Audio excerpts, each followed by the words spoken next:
So I am currently making $22,000 per month with my marketing agency. And in this video, I'm going to be breaking down an overview of my business model, my income, where it comes from, where I'm getting clients from, as well as the expenses that are associated with this type of income for a marketing agency. Now, before I get into that part of the video, I want to really drive home this point of really learning from people that are doing exactly what it is that you want to do. So check this out. I wasted 3 months of my life and thousands of dollars applying ineffective strategies in my business because I was learning from the wrong people. So what do I mean? Well, here's one of my GoHighLevel accounts, and this is basically a program that I had created back in 2020, and it was an 8-week program with I don't even know how many hours of video, and I can go through all these and show each of these videos. But this is an 8-week program. Amazing product, wrong market. But basically, this is an 8-week program that I created for real estate agents to teach them how to generate leads and build online funnels, right? And so you may be wondering why I'm actually saying, why am I bringing this up? Well, because what I'm going to show you in this video and this whole program is 100% transparent what income that I am making from my marketing agency, okay? Not affiliate income, not digital product income or coaching, other people, because I firsthand, this is a full real program, guys, a legit program too. I made an entire program for real estate agents. Look at this, guys. How to run everything. Like the most you guys see my videos now, the most comprehensive thing I've ever created is right here. It's legit, okay? But guess what? No one wanted it. Why did no one want it? Because I was spending time watching programs from other coaches that were coaching coaches or coaching agencies or coaching marketers on what was working for them. And so here I am in these programs and going through the program step by step and attempting to basically follow the process of what these people are telling me I should do to grow my agency. And I end up making this 8-week course for real estate agents that they have no interest in. And I even went so far as to, like I said, guys, this is a lot of time, okay? So I'm showing you guys up front here that this is going to show you exactly what I've done. No noise, just pure signal. Like, what have I done to get done for you clients to pay me month over month to run their ads and provide GoHighLevel, okay? Because there's a lot of noise out there and showing income, and it's from this, it's from that. All of this stuff is directly from my agency. And if we actually go to my, GoHighLevel here, you can see it's going to load right here. And if you're familiar with the SaaS configurator in HighLevel, you'll know that this is subscriptions associated with sub accounts. Okay, this is not snapshot income. My affiliate income's over here on First Promoter. So this is all reoccurring revenue from real estate investors. Okay. And like I said, if there's one thing you get from this course, and even if it's right now, it's make sure you are following processes and methodologies from people doing exactly what you want to do. If you want to learn how to become a coach, then you need a coaching program that coaches you on how to coach, right? If you want to learn how to run a done-for-you marketing agency, You need somebody that is actually doing that, and that the course or whatever vehicle they're providing the information from is showing you specifically what it is that they're doing to get done for you clients and provide services to those clients, okay? Because I wasted a lot of time, money, and like I said, I even went so far as to run, once I made this entire program, okay, I went so far as to run ads, to a funnel and get booked calls. And, I did a bunch of calls with people, and I was pitching the program, following the script, everything to a T. And what did everyone say on the call? Well, I don't want to watch a 8-week program. Like, can you guys just do it for me? And I was just like, nope. And there were probably about maybe 10 clients that I lost that I said no to because I was like following this program to a T. And so I think it's important to kind of show you guys that what I'm doing and what I'm going to be sharing with you is exactly what I've done to actually get these done for you clients, okay? Because coaching and getting affiliates and getting people to even buy this program or join a group or pay a monthly subscription for digital courses and stuff like that, it's totally different. I'm speaking from, I have both sides of income right now, and I can tell you they're totally different. There's principles and things that, you can take and apply. And I'm grateful for the courses and, programs I went through, because at the end of the day, they've all led me to where I am now. But at the end of the day, there's certain things I've done specifically that grew my agency, and there's things that I did that didn't, right? And if you're watching this program, I want you to start to pay attention to if people are making income claims from other pieces of content or things you're watching online. Really think to yourself, wait, is this person showing me income from doing exactly what I want to do, or are they using income from, other things that they're doing, like teaching you, because they're totally different things. And I fell for that when I was starting. I started this business model when I was basically 17, 18 years old. So I just fell into, that thing, and I just started watching people, and they kind of make you think they have this secret thing. And if you just keep going, you'll finally unlock the secret. But just make sure that if you're wanting to build a done-for-you agency, that you're working with someone in the trenches that is running a done-for-you agency as well, not someone that just, is using income from affiliates or other things to basically like put it all together as income and then just say that they know what they're doing for done-for-you agency, right? Because it's not the same. So now that that's out of the way, this is income from my agency. I already showed you guys that. I showed you how I spent months making this, 50-hour course or whatever it was that you guys would probably love, right? But not a real estate agent that's 35 years old and doesn't really know how to use the computer and run Facebook ads and all that stuff.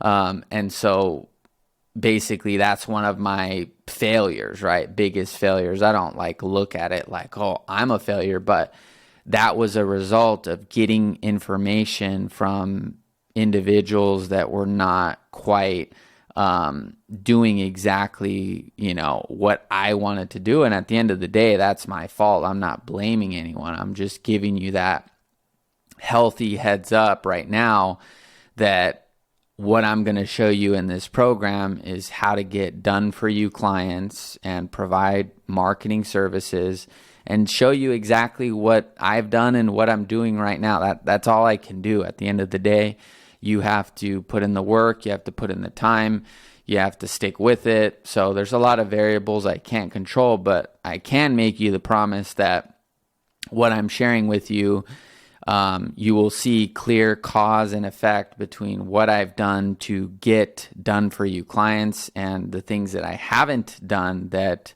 or the things that I have done that don't get done for you clients and don't get done for you clients results. If you can see those correlations between what to do that gets clients and what you need for the business model and what you don't need, then it just comes down to you being able to put in the work. Okay. So I'm not here to lead you on and tell you there's some magic thing at the end, or, this is a real thing here. So that's what you're going to get from me, at least. So, I'm going to run through these key points because I've already kind of laid a nice foundation for okay, this is what you're getting. But this is income specifically from my marketing agency. I already pulled that up, and it took me a long time to get that direct guidance from someone who was doing the exact thing I wanted to do. And so hopefully that this is what you want to do, and you can at least see the reality of what it's going to take. And I wasted a lot of time learning from strategies from coaches who coach coaches, or marketers marketing to marketers, that I really never got that traction. I was running the ads, I was following the script, but I was selling a dud. I was selling a 8-week program to real estate agents to show them how to run leads, when the plain and simple thing they wanted was right in front of me, which was, we want you to run the ads for us. Like, we just would rather pay to do it. And I just, nope, because I'm following this program that's saying courses are the future, and you can convert your agency to this type of a thing. And how come when I just went back to done for you and just kind of followed my own thing, everything started to grow, right? So that's my truth of it. So I'm going to show you in isolation what this business model is like, because I have both types of income. So I can tell you firsthand, I could quit my agency, just go all in on coaching, digital products, YouTube, affiliates, and I'd probably be making way more money. But to me, that isn't in integrity, because if I'm going to show you how to use GoHighLevel and make a business model of it, I guess in my mind, unless I'm showing you openly, hey, you're an affiliate of me and I'm going to show you how to get other affiliates, then I guess that's fine. But if I'm showing you, hey, here's how to get marketing agency clients, and I'm showing you affiliate strategies or things I'm doing to get affiliates, and just say, oh, we'll apply that to those clients, it's not the same. Okay. So to me, this is living, breathing model that I'm running right now, talking to clients, doing sales calls, onboarding clients, troubleshooting stuff. I'm out here doing it. Okay. So you guys can read this because I'll attach this down below, but basically, yeah, I'm making $22,000 per month. 80% of my sales are coming from done for you clients. So even the SaaS kind of hype model, where it's like get people on SaaS and they can run their own ads and stuff like that, this can work, but the focus of this program is going to be done for you, because I find that my done for you clients pay, triple the price, and they don't even talk to me. All the people that I signed up originally, because I had a bunch of people sign up for the SaaS, like where they can run their ads from our own GoHighLevel account, and they they paid $97 a month, and they were messaging me and all the time. And so I think it just makes more sense to just get done for you clients. It's basically the same thing if you know how to create a productized service, which I'll be showing you how to do. It's basically like SaaS income, but like SaaS service delivery, like amount, like you don't have to do a lot, but you get paid done for you. And the only way you can do that is by having a productized service. So here's a simple breakdown of my business. I'm at, around 17 clients, or at 17 clients. There's the income there. You can see that. I already pulled that up in case I didn't. You should be able to see it here. So yeah, it's there. Now, these are also, this is a screenshot of my Stripe. So this is active subscriptions. These are people that are paying for done for you services. So the premiums here are people paying $1,000 or more a month. Professional is $297, and then that's basically all that's here. So this is just one page, but there's 31 active subscriptions, and these two collections are paused because I recommended that this client pause during, these two clients paused during December and Black Friday. So collections are paused because they still have credits for me to run the ads, but that's all just nuances. But I'm just showing you, like, this is what I'm doing. I want you guys to feel like you're not watching some produced course where it's just all manufactured and stuff. Like, I just want to show you the reality. So these are my core expenses right here. GoHighLevel, UpHex, HelloSign. I'll be showing you how to use all this stuff. But basically, these are the core expenses I have. The cool part about all of these expenses is that at any point in time, I can pretty much cut these expenses, right? Except for like I need an accountant, I need QuickBooks, I need some of that stuff. But like, I could cancel HighLevel if I needed to. I could cancel UpHex if I need to. I could cancel HelloSign, Zapier. Like, if I lost all of the clients or something, I could close all these down. These are pretty much all software, okay? And there's my monthly expenses. I do pay out referral fees, so I'll be talking to you guys about that. I paid out, I think, $2,400. Some of this isn't live exactly to the T because I just got like quite a few clients in January, but this is in general what it's going to be, okay? And if anything, it just grows as I get more clients. So they're not really expenses because I pay when I collect the money from the client. So kind of like how HighLevel does. If someone uses my link and they sign up as an affiliate, then when that person pays, HighLevel gets that money from them, and then they wait 30 days and then they pay me, right? So I don't quite wait 30 days, but I basically pay money to the affiliate when the client has actually paid. So I'm not fronting it or paying up front or anything like that. So this has been a great way to grow my business because right here, if you look at this is about $9,000 of income is coming from my referral fees because I pay $300 per month to the affiliate. So this is 300 times 8 is 2,400. So this is 8,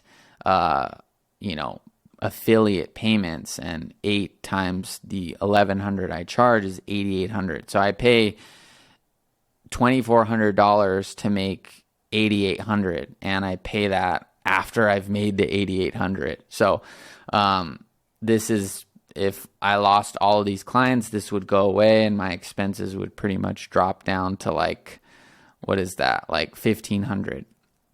So this is a great model, like I said, but I had to kind of build this myself because all these strategies I kind of took from the coaching space and consulting space, and I was like, why can't you do this with like actual like clients? Like, why can't I get clients from YouTube and stuff and Reels and things like this that is very easy to get other like affiliates and digital marketers to buy stuff from, but why can't I do this with my agency? And so I'm proud to say that I've been doing it. I think I've gotten over 12 investor clients from YouTube done for you.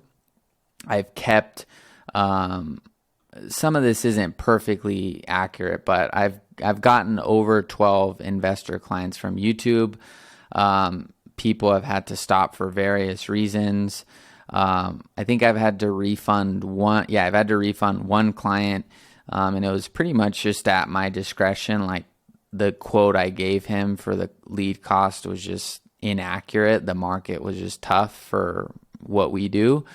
And so it just wasn't worth it for me to keep it going. But I'm pretty sure there's more YouTube that I have currently. But this is just to paint a general picture. It's primarily referrals and getting clients from YouTube organic, not affiliates. Like I said, these are done for you clients. So in general, 35% of my business is now from YouTube organic. This is only going to grow. There's a lot of cool things I'll be doing that I'll be passing down into the program, but this is where it is right now. And then all my current SaaS clients have come from YouTube. So that, 4,000 or whatever it is from right here, these are all, YouTube. People can come from YouTube. Okay. And then, so then now you understand the income and the expenses. And then this is basically what I offer and what I'm going to show you how to create as well. But basically it's a system. I see it as a system. I sell a system. I don't sell services and things like that. Obviously I provide services, but it's really a productized service. Okay. And so this is what I'm going to show you how to create, and I'm going to give you templates to make this stuff very easy. But this is my pitch. This is what I pitch to investors. We're going to run your ads. I show them the ads, and I'll show you guys how to, present this to your clients. But this is what I, tell them. Hey, we're going to run ads. These are our ads. When they click the ad, they're going to go to a survey page. This is our survey page. When they fill out the survey, they get followed up with through phase 1, 2, and 3 of follow-up. This goes out for a year if the lead does not respond. If they fill out the survey page and want to book a call, they can book a call. And then when they book a call, they just go to a simple thank you page, right? And in the next video, I'm going to go into detail on the specifics of all this stuff. But that's the general picture. It's like I'm selling you this system. That's what I sell to investors.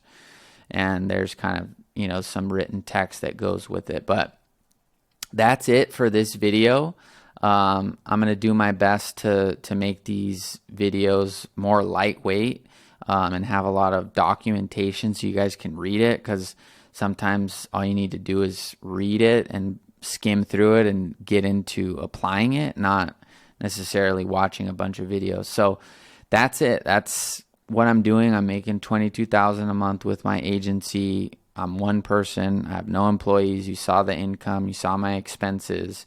You saw that it's real and that it's not from other stuff. And so everything following this module is going to be showing you how I'm getting these done for you clients and showing you a clear cause and effect relationship between what is getting me clients and what's getting those clients results, and stuff that you don't need to do or just is not going to work for this type of a business model. So that is it for this video, and I'll see you in the next one. Peace. All right, so in this module, I'm going to show you how to make the transformation from being a generalist to a specialist, okay? Now, this course is going to teach you how to create your own variation of the business model that I shared in the last video. Now, rather than focusing on a service, right, or doing generalist consulting, I'm going to be teaching you how to build a productized service, or as I like to call it, simply a product. So when a real estate investor pays me for our product, I install that product as one individual snapshot, and across all of my 17 clients that I have, and the SaaS clients as well, they are all on the same exact product, okay? And products are way more scalable than randomness, and I'm going to share with you why. And I not only have, just philosophical whys, but I have real life proof from my actual agency and my life experience. And so to not make this video long, basically what I did at one point in time, and you may have seen this from other videos, is I had always made six figures. Like the first year that I had started my entrepreneurship journey, I made, I think it was like $135,000. So I was always pretty good at making money and getting clients, and I would never really had a challenge with like making a decent amount of money. Okay. But what I did have a problem with was making it into an actual business. Okay.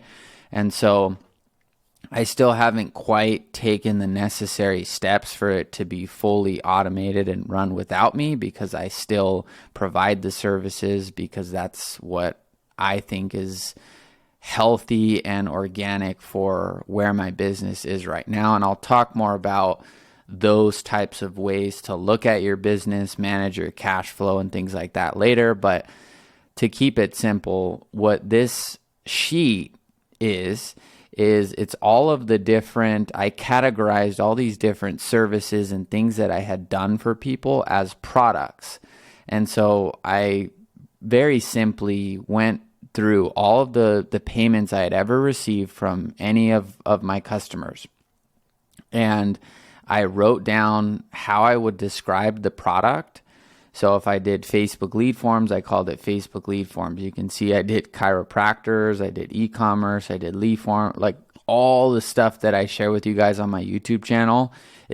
I got good at it because I actually did this stuff, and I know a lot about a bunch of different things. But when it came to building a business that I could scale up, it had limitations because of what I'm about to share with you. So to keep it simple, I went through all of the clients that I had ever worked with, and I classified what I provided to them as a service, and just generalized like what the name was, and just put the general concept of what I did. And so that was the product. And then I put the payment that they paid me, like initially, and then how long they ended up staying with me. So if, they stayed, whatever this is, 4 months or 5 months, then I made $7,500 over the course of our, relationship. And then I put the result. So how much money did the client actually make? Because although I did a lot of different services and products and things like that, at the end of the day, what I was supposed to be doing was helping my client pay me $1, and then through my systems, then make $2, $3, $4. And so what I did was I went through all my clients. I wrote down all the payments they ever paid me. This is all to a T, the exact numbers they paid, and then how long they stayed. And then, you can see here, this was when I started to get some traction. But this graph is basically, this particular pie chart, is all of the services or products that I provided with the name from the product. So all you need to know is that after all was said and done, I finally have shifted this pie chart. This pie chart used to look way different. It used to just be a bunch of just slivers like this, right? And then eventually I started to stack more investors, because I realized, hey, this is working.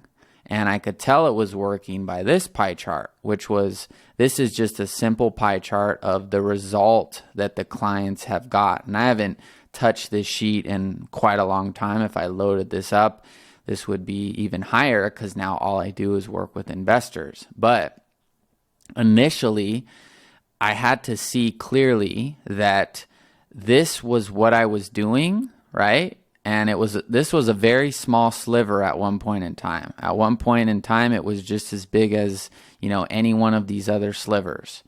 And then, but yet this pie chart still was largely disproportionate, showing that this investor system thing I was building was working, right? And this is basically all of the sales or results from this system. So I had a very small input, which at one point was investors, because I was doing a bunch of stuff. And then I had this huge disproportionate pie chart that was showing, hey, I'm doing this little thing called Done For You Investor Lead Gen, and it's making these clients a lot of money. And so at at some point I had to realize, regardless of my emotion, regardless of all these other things, this was what I was doing that was getting my clients results. My clients were paying me the most. They were paying on time. They had enough ad spend. Everything just seemed to work with this model. And so this was the transformation that I went from being someone that was doing generalist consulting by, doing lead forms, did e-commerce, did home value leads, did a product called Q the Real Estate Bot. I had my program I talked to you guys about. I did a 1.0 version of that before the one I even showed you. Then I did a 2.0. I did buyer lead gen. I did CRM only lead gen. I did like all these different things. And some of these things I didn't even label because I didn't do them enough to make the sheet simple enough. But what I found was that this done-for-you lead generation, which at one point was this very small sliver, as small as all these other ones, was creating this disproportionate result for my actual client. And that's what you have to make the transformation from if you're going to succeed following what I'm going to share with you. And so that's the data behind why I actually work with specifically real estate investors, because I did all of these different services, but only one clear winner was ever there, even from the very, very beginning. And it may not happen that exact same way for you, but I can tell you, I'm not just telling you to pick a niche and stick to a product and stick to a specific client avatar, and I'm going to show you how to do all that. I'm not just saying that because, this is what this guy said. No, this was my actual experience, and this is what has caused the success that I now have. And so there you can see it very clearly that at one point in time, it was just a bunch of stuff that I just did, and there were really no results, right? And when I say results here, what I've charted as a result is a clear end result from a client that's continuing to pay and continuing to stay on the service. If they got a little lead or deal here and there or whatever, but they no longer worked with me, I didn't chart it, okay? Because this model is challenging enough. You need to make it simple for you to see what is actually working. And if your client isn't telling you directly, hey, I just made this amount of money with the product or service you're providing, it's probably not that good, okay? So doesn't mean you don't have to stick with it to get that result, but I'm just saying I did a bunch of these things and it was just like they canceled within a month, canceled within 2 months, whatever. It was very easy for me to see this thing was working, okay? And so this is what you have to do if you're going to continue with this model, is you have to become a specialist, okay? And you have to also make these decisions for yourself. This is just my personal experience. And you have to, you got to do what's right for you. But I'm telling you, this is what I've done. And it's not just theory or sounds good to pick a niche.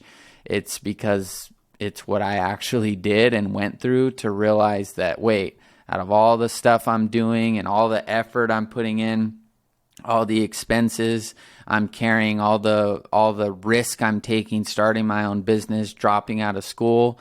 At the end of the day, if you want your business to actually be worth it, where quitting your job was worth it, or whatever it is that you're doing to make this worth it, you have to be able to override some of those emotions and trust the numbers and the data. Because if you do, on the other side will be clarity. And for me, there's nothing more clear than this chart, which is 41% of now everything I've done, and this is, like I said, even higher now, is working with investors, and it's creating over 80% of the results I've gotten for people. And so now, I don't even think about these other things I used to do. But when you're starting out, you may be a little confused. And so, like I said, I used to have 6 different clients in 6 different niches, and it wasn't scalable, okay? When you don't have a niche, you don't know who you're marketing to. When you don't know who you're marketing to, you don't have a specific problem that you're solving for them. If you don't have a specific problem that you're solving for them, you have no market message resonance. What you say on your ads, what you say on your content, what you say to potential business partners is not going to resonate because you're not specific with who you're targeting and what problem you're solving. So when you don't have that market message resonance, how do you create a website? What's the content on the website? I don't know. I just do a bunch of stuff. You know why I couldn't make a website when I did all this? Because I had no idea what I was doing. I just went wherever someone said they needed something, and it was great because I made income. I saw that I could, make money from it. But how do you make a website if you don't even know what you're doing, right? And then how do you make a funnel? Everyone wants to talk about running ads and making content and all these cool ways to get leads, but what is your message? How do you even come up with an offer on your ad or your funnel that's going to make sense because you don't have a niche? And then because you don't have a niche and you don't have any market message resonance, you have no way to attract leads because you don't even know who you're attracting. And then what's your sales presentation? Well, back here, I didn't even have a presentation because it was like, oh, well, I helped this person get buyer leads. Oh, I helped this person get seller leads. I helped this person do e-commerce. It just doesn't make sense, right? And it was good for me to start and get experience. But if you want to be laser sharp and make this business model efficient, you got to have these things dialed in. And then how do you, if you want to hire somebody, right? How do you create procedures and processes that they follow? Well, you don't have any because, well, this client wants buyer leads, this client wants seller leads. I got to come up with a new strategy every single time. And there's no way to hire anyone or duplicate what you're doing because it's just, well, whatever the next client needs, I'm going to come up with a custom strategy for them, right? And then, yeah, it's all randomness. It's all unpredictable. How do you troubleshoot the system, right? Like if the cost per lead is too high or too low, how do you even know? Because you're just running a bunch of stuff. You have no idea. And then if clients are hesitant to keep going because the lead cost is too high or the quality is low or whatever they're saying, you can't really coach your clients to keep going. Why? Well, you don't have any idea what you're doing. You can't say and reference, oh, well, right now I have 17 investor clients. So if there's an issue with the ads or there's an issue with the automation or something like that, I can directly cross-reference other clients and say, oh, well, we made this change with this client, and so let's make this change for you. Or based on other ad accounts I'm running that are similar or have a similar spend, this is what's happening with them. And so you start to get this awesome feedback loop when you have people in the same niche. But when you don't have it, it's just all over the place, okay? And then people want to get referrals. People want to just get clients. But how do you get referrals if people don't even know what you do, right? When you just do a bunch of stuff, that's exactly what you get. You'll just get people referring you other people that need stuff done. And then you're just like, okay, like,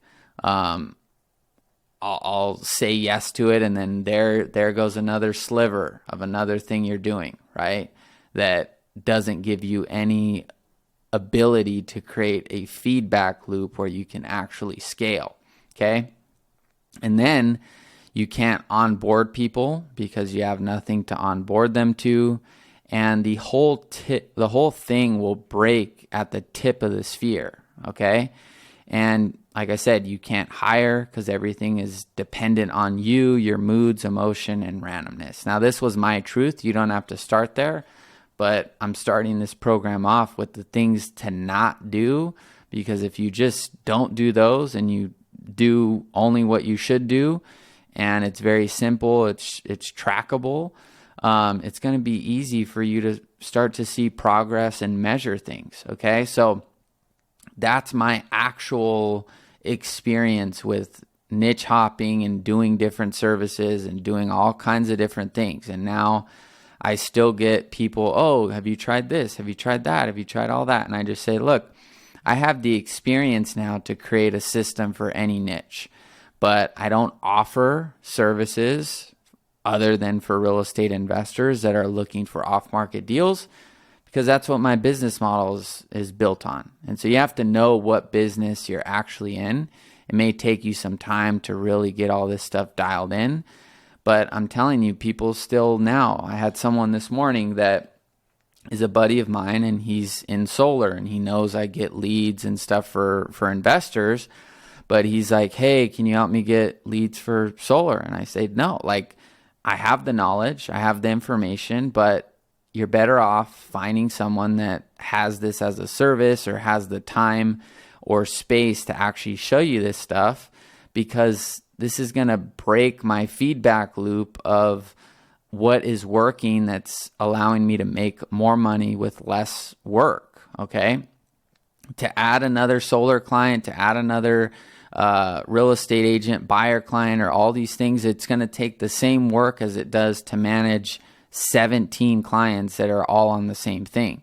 And so that's really the freedom that you're going to create when you have one specific niche. So like I said, now I have one client avatar. It's real estate investors. It's people that are looking for off-market deals. There's one snapshot that I install, which actually automatically gets installed when they pay. I have one campaign for all my clients, and I'll talk more about that as we get into the specifics of the service. And it's easy to market, because if I need more clients, well, what do? I can make a YouTube video, I can run ads, I can leverage past case studies. I've gotten it to a point where there's a feedback loop of the same type of people getting the same type of result with the same type of a system. And so now all I need to do is push people to that same core offer, and it's easy to market, right? And it's easy to get referrals, because now people know, oh, you only work with real estate investors. I know a real estate investor. And some of these people back then when I started probably knew a bunch of real estate investors, but because I wasn't clear with who I was helping, they had no way to refer them to me, because they didn't even know what I was doing, because I didn't know what I was doing. So none of this is anyone's fault other than my own. And it's the same for your business. It's all your own doing. It's all your own fault. And right there lies the power, because if you're the problem, then you're also the solution. So once you really see that if you're not being clear with what you're doing and what you're creating, you can't expect to get clarity in your business. You can't expect people to be signing up and opting in and attracting leads, because you're just not clear. Okay, so we got to clear out all of that noise in order for you to get precision with what it is that you're actually doing. Okay, and then all the fun stuff comes to life. It's easy to build a website and funnel and come up with new strategies, because you know, oh, I'm targeting these types of people. This is my offer. This is my pricing. This is how I onboard you. This is what you get. Everything just comes to life because you got that first tip of the sphere, which is who you're solving the problem for. It's easy to troubleshoot. Like I said, it's easy to cross-reference your client's results and provide an accurate projection of the system, because some clients may have similar budgets or similar markets or population sizes. So you can easily reference and say, oh, we're running ads for this client that has this budget in this market. And, you know, based on my experience, it's going to be probably similar to them. So here's your projection, and I'll go into all these specifics as we get towards, you know, demoing your product and providing a quote to your clients. But everything comes to life. It's easy to sell. If I jump on a call, I'm not thinking about, oh shoot, this person's a real estate agent, or this person's a solar rep, or this random thing that I don't have experience in. And I got to like come up with a new script or a new offer and all this stuff because I have one thing that I know is working. Okay. And that's going to be your challenge through this program and creating this business model, is sticking to it and not getting in your own way. That's all I did. I used to just get in my own way, change things up. I was listening to too many people. I was taking on too many different clients, and then it just never took flight. Okay. So everything will come to life from that first key identifier, which is who you're solving the problem for, which I'll be going into more detail in the next video. And yeah, there's very little communication right now if I went into my Slack for all my clients, because there's no new random thing that's popping up. There's no new structural change that I'm making to the system that I have no idea what it's going to do, right? And I don't have to like waste energy communicating those things because 17 people are all on the same product, and the innovation is slow and steady, and it's just so much easier. Okay. And right now I'm at the point where if I wanted to delegate running the ads, like installing the sub account, running the ads and tracking the ads and all that stuff, I could do that because I have simple documentation on exactly how to install the sub account, exactly how to run the ads, exactly how to onboard the client, and exactly how to keep the clients up to date, which is what I'm going to be, in a sense, delegating to you to do your own version of this. So you can't do any of this other stuff if that niche is not dialed in. So last point to drive it home, the business model is challenging enough. There's enough strategies, ways you can make money, chasing your own tail. But like I said, after doing this, what matters most is creating a brand, right? And a reputation that people trust, educating potential clients and staying consistent, doing your work with integrity, being honest, being open, being transparent with clients, and not over-promising or under-promising, providing a realistic expectation and partnering with the right type of clients who you can succeed with over the long haul. And the only way you can do that is when you have a niche. Okay. And so that's really what we're going to be going through before we get into all this stuff, is making sure stuff is crystal clear and sharp, so that when you get out there and start wanting to do all the fun stuff, getting leads and talking to people and the stuff you're going to need to do to grow, it's going to take so much pressure off of you because you're clear. Okay. So this isn't stuff that sounds good or that I learned from another program. This was my truth and all the things I had to go through, time, money. Should have seen all the ads I ran to all these different things, all the time I had wasted because I just, I didn't stick to it. Okay. So sticking to it is key. So don't make these mistakes. Okay. Don't niche hop. Don't see what I'm doing with real estate investors and think that that's the right answer, or, go from here to there because you're seeing what someone else is doing. Like I said in the last video, make sure if you're watching content that you are clearly, able to see where that client or that person is making their money, and if the information that they're sharing is related to exactly what you're doing. Okay, because these slight skews of information or misinformation can lead you to creating a whole different strategy that is not going to work for your niche, and niche hopping is not going to be the answer to do that. Okay. And don't make large, untrackable changes within your product or system or offer. Don't talk to one person and then say all this random stuff about this offer, guaranteeing all this stuff, and then talk to someone else and then try monthly fee, and then talk to someone else and try SaaS.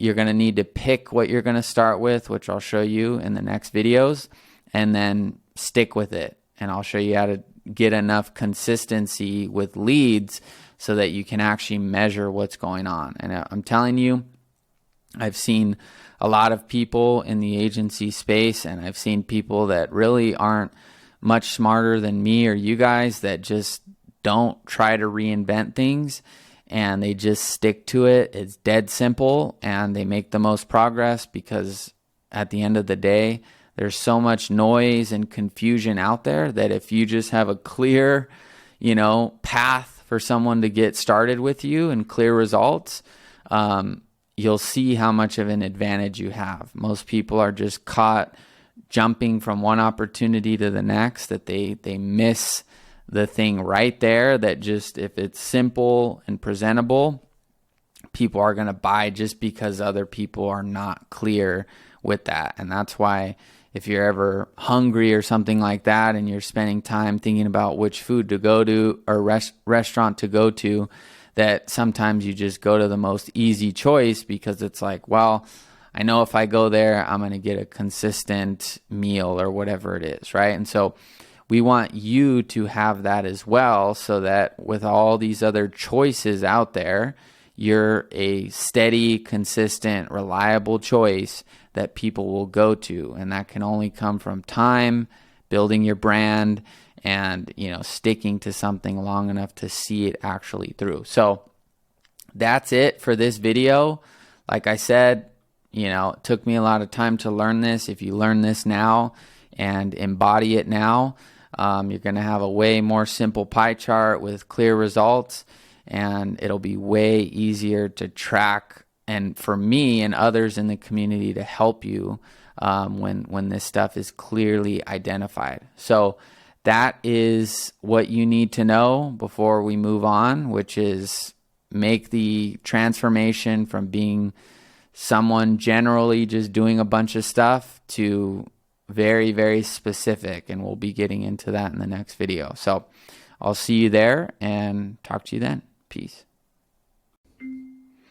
All right, so now that you understand the business model and you're committed to becoming a specialist of a specific problem with a specific type of client, we need to lay out the foundation of your business on paper.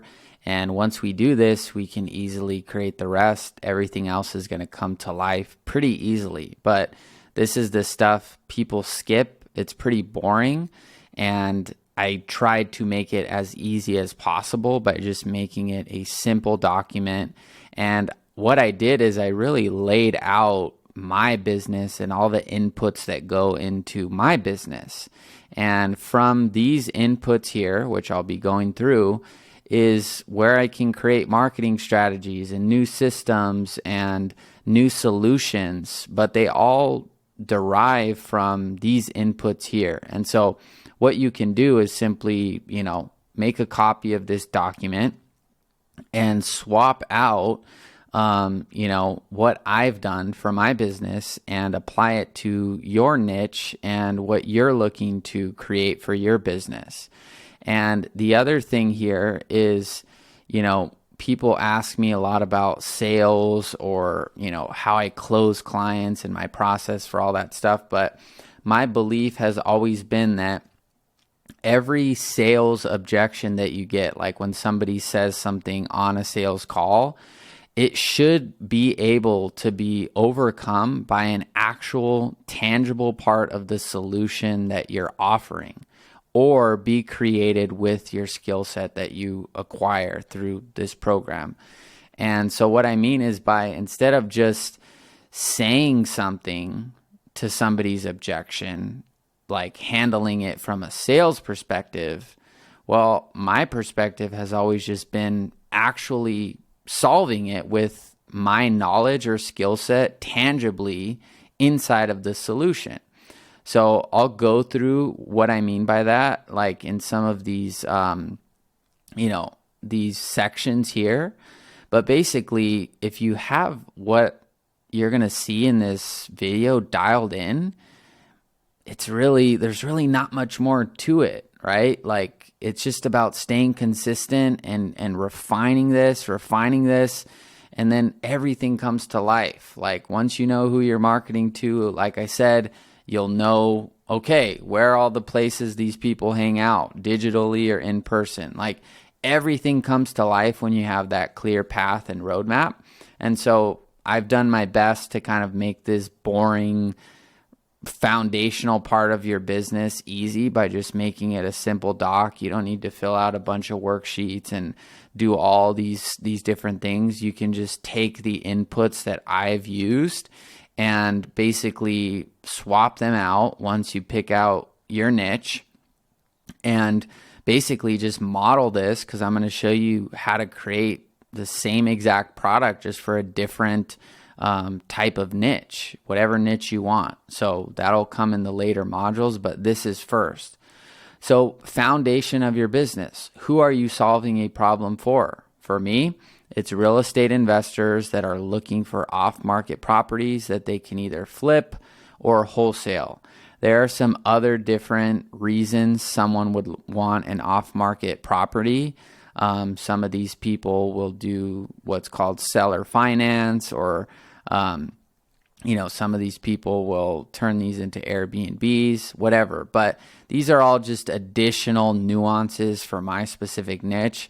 The core audience that I am marketing to are investors that basically want to buy an off-market property that's worth $500,000. They want a system that connects them with a homeowner that's willing to sell it for $300,000. And there's reasons that homeowners will need to sell. Sometimes they inherit the property. It's not their own property, and it's their parents, and maybe their parents passed away and they don't want to maintain the property. There may be tenants inside of the property. There's a bunch of different reasons, but the core problem that I'm solving, or who I'm solving the core problem for, are just investors that are looking for those types of properties. And however they choose to monetize that is up to them. But most of my clients fall within the category of either flipping the property. So they'll buy this type of a property and then, at a discount, and then they'll remodel it, and then they'll list it on the market, and they'll make, $100,000 from doing that. Okay. Or they will wholesale the property, which is kind of like the same thing, except they are just the middleman between, the homeowner and the actual end buyer who is going to either keep the property or flip the property. So an example for flipping would be, okay, this homeowner wants to sell their property that's worth, let's just say, $600,000 after all the repairs are done. It's brand new, everything's remodeled, and it's listed on the market at $600,000, and it's going to sell. So if the current state of the property is, let's just say, it's distressed, there's there's a bad roof, the kitchen's outdated, there's cracks in the floor, it's dirty, there's junk, whatever it is, if the investor can buy that property from the actual homeowner for $300,000, they can put money into remodeling the property and put in, let's say, $100,000, and then they can sell it for $600,000. So they buy it for $300,000, they put in $100,000, and they're all in $400,000. And then they can go on the market and sell it after 2-3 months for $600,000, and they make $200,000 in that 3-month time frame, right? That would be an example of a flip. So what my system does is we find those homeowners that are in those problem situations that need to sell that what would be $600,000 home. They just need to sell it fast for a variety of reasons, and they don't want to remodel it. They don't have the money to remodel it. They don't have the time, or they just don't even care, right? There's a million reasons I could go through, but basically what my system does is we run ads and we connect those homeowners with people that are going to, do what I said and flip that property. And so that's one way that I'm, who and how I'm kind of solving the problem and why. And then the wholesaling would be the exact same situation, except a wholesaler will say, okay, well, I will get, a cash buyer for this property at $300,000, and they'll, make an agreement with the homeowner to purchase the property, or an assignee, right, at $300,000. They'll get the property under contract, and then they don't actually buy the property when they're not obligated to buy the property, depending on how you write the contract. And they will then go find one of these flippers, and they will say, hey, I have a property for sale for $350,000. After you fix it up, it's going to be worth $600,000. You need $100,000 for repair. And then the wholesaler will make $50,000, right, by selling the property to the end flipper for $350,000. So the homeowner gets $300,000. The wholesaler makes the fee in the middle, which is the $50,000 fee. And then the flipper, gets to buy this property still at a discount. So everyone's happy. The homeowner's happy. They get the price they want. They don't have to deal with it. The wholesaler's happy because they just made $50,000. This is basically called flipping paper, because you're just flipping a contract. And then the investor is happy because they didn't have to do the work of talking to, the homeowner and finding the lead and paying for the leads and all that. They just use their money to basically buy the house and then flip the property. So my system connects these types of people to the homeowners that need to sell at a discount. That's who I'm solving the problem for.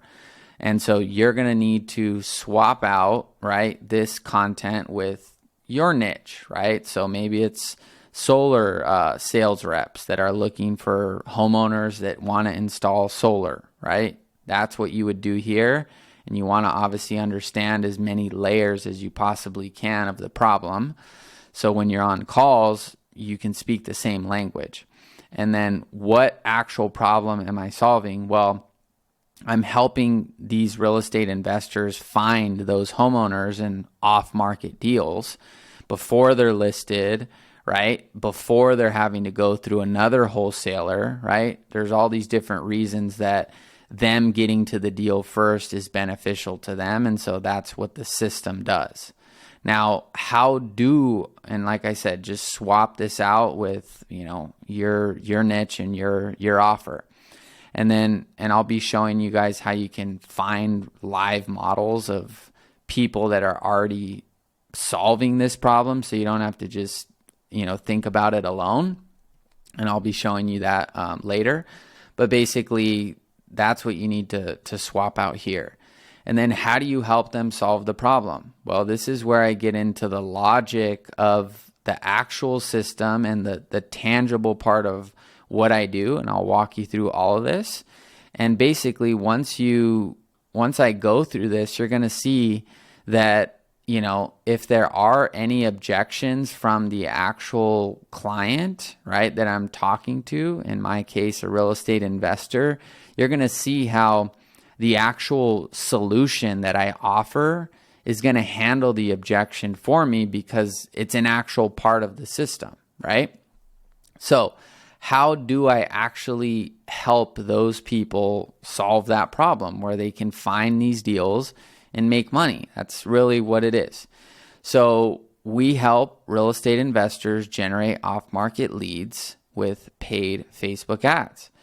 And the next layer, and every, additional line is just going a layer deeper, a layer deeper, a layer deeper, a layer deeper. And it all comes from the tip of the sphere, which is who I'm solving the problem for, and then what problem am I solving, and then now I'm just breaking down, boom, boom, boom, tangibly how I'm actually doing it. But most people just go here first, and then they don't have any direction here, and then they never get traction. So how do we do this, right? We're running targeted advertisements to motivated homeowners who need to sell their homes fast for cash. Okay, so we target these high quality leads using Facebook ads with 3 simple ingredients. So the first step is to drive traffic. So I'm kind of going to be talking to you, the agency owner, and the client, so you can understand kind of both sides. But we're going to identify our client's target market. So Mr. Investor, if you want to get deals in Los Angeles, California, once you have all the markets you want to target, we're going to run targeted ads in that specific market. Boom. Okay. And then here are the ads, which I'll show you how to demo, in the later videos. This is just the core building blocks of what everything else will come to life from. And then we identify the main problems that the homeowner has, and we turn that into high converting advertising copy. So this is the text that is on the actual advertisement. So we'll write things on the ad that speak to the specific homeowners that have the problems that you want. They're going through a divorce, they inherited the property's going through probate, they're behind on their payments, they're a tired landlord. All those things that are a part of our ads, okay? In addition to the ad copy, and we also write video scripts to speak directly to the homeowner and the problems that they have. So we have a content creator who, when we give them the ad copy and the right scripts to, they will create the video for us, and we will run that video as an ad. So you don't have to worry about doing your own video or getting on camera, anything like that. So we're driving traffic in your target market.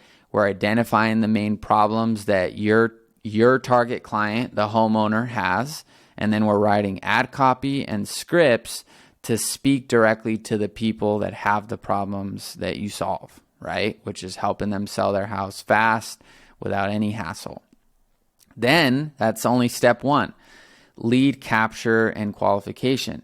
So once they see the ad, they watch the video, and we're speaking directly to who we help, we provide a clear path for the homeowner to contact our investor clients with a simple lead capture and appointment booking funnel, okay? Which is where GoHighLevel and all that stuff comes into the equation. So we ensure the leads are verified homeowners that have the problem that our clients solve, you, Mr. Investor, or, to the agency owner, this is what I tell my investor.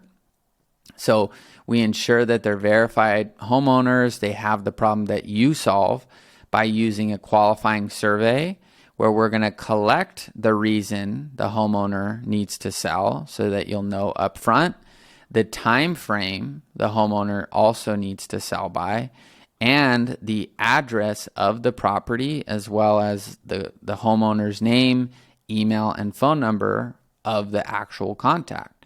So we're driving traffic where you want us to drive traffic. We're identifying the main problem that the homeowner has by writing high converting ad copy and video scripts to speak directly to them. Then with just one click, we take them to a funnel where they can provide us that information, their reason for selling, their time frame they need to sell by, the address of the property, their name, email, and phone. And when they submit that, you get that information, right? But driving the traffic and capturing the leads is not enough, okay? Because if we just capture leads all day and then no one's contacting them, nothing's gonna happen. You're not gonna make money. So the next part of what we do is we actually create a conversation between the homeowner who saw the ad and filled out the form and you. We connect you and them, okay? Because just getting the lead is not enough. So we immediately engage the lead via automated text messaging and email automation that will prompt a response from the homeowner. And this will happen immediately. So as soon as they fill out that form, they will get a text and they will get an email, okay? So if the lead does not respond, right, from that automated text and email, we have automated text and email campaigns that will go out for 1 year to automatically follow up with the lead, okay? So if they're not responding, guess what? Your team doesn't have to manually go in there and keep track and try to keep up with everyone. The system will do it automatically, and this is already pre-built. So this is what I tell the investor. And then for you, the agency owner, this is what we're going to build together, and I'm going to show you how to build it so that you can tell your client the same thing. This is already done for you. You don't have to think about content. You don't have to spend hours writing stuff. All this will be done for you. So once a response is received, so the homeowner does respond to the actual text or email, usually it's text, and the homeowner meets the qualifying criteria that our client, you, the investor, set, right, which is maybe a valid reason for selling or a valid time frame, and they're willing to talk to you, then you, the investor, can engage the contact and have a conversation with them. So you may be wondering, where do I actually have this conversation? Is it on my phone? Is it on my email? Where is it? I have no idea. Well, another part of our solution is an all-in-one management system. So all of the contacts that we generate from the ads and the survey are going to be stored within your private client account, okay? So you, the investor, your employees, or any team members are all going to have direct access to all the leads generated via a desktop app. So you can log in on your computer and you can log in on your iPhone or your Android, okay? So inside of the app, you're going to be able to locate the contact information of the lead. So you'll see their name, you'll see their email, you'll see their phone number, you'll see their property address and the information we collect on the survey. So it's not going to be, lost, or you don't have to ask us what that information is. You'll see that right there in the actual app, okay? You also will have a private inbox where all the responses from the contact are going to be received. So you're going to have a two-way inbox on your app on the desktop or mobile where you'll see the automated text go out, and then you'll see, where the lead responds, or if they don't respond, you'll just see, just like your text messages on your phone, a simple way to see the automation working and then the contact responding. So all the text messages that we send automatically and you send manually will be tracked and visible just like they are on your phone. And the same thing with your email messages. All the automated email messages will be sent through the system, and you can reference those, see what we wrote. Everything is going to be there and visible, okay? Also, in addition to text and email, any of the phone calls that the lead makes to you, so if they call you after they fill out the form, after they see a text and they call your number, well, you're going to see that phone call and it'll route directly to your phone number or any of your team members' phone number that you want. And so when they call, you'll get a call right there on your phone, or your team member will get a call right there on your phone. We can also round robin the leads, or call all the numbers on your account so that whoever picks up first gets in contact with the lead, okay? And any call you also make through the system, if you miss a call, you can call the lead back right there through the system, and that's also going to be tracked in the system as well, okay? So then you may be wondering, well, okay, I get that you're getting leads, right? I get that you're targeting our target markets. I get that you're capturing the leads. I get that you're following up with the leads, and I understand how I can actually manage the system and see the leads, but how do I get notified? Like, how do I know when this stuff is actually happening? Well, great question. When a lead is generated, a client, you, the investor, will receive a text message, you'll receive an email, and you'll receive an app notification notifying them of the lead generated, okay? So when someone comes through that funnel, you're going to get a text. You know how to check the text on your phone, right? Yep. You know how to check the email on your phone? Cool. So right there, you're going to get notified immediately. And on our mobile app, you'll get notified as well. So you'll have 3 ways that you'll get notified. when a lead is generated. And we can also set this up for your other team members to get the exact same system as well. So they'll get a text, they'll get an email, and they'll get an app notification. No, missing parts of the system yet, right? It's just, okay, I know you're getting leads, you're following up, you're creating conversation. There's a place for this all to be managed. And then on top of it, me and all my team is going to get text, email, and app notifications when the lead comes through. Cool.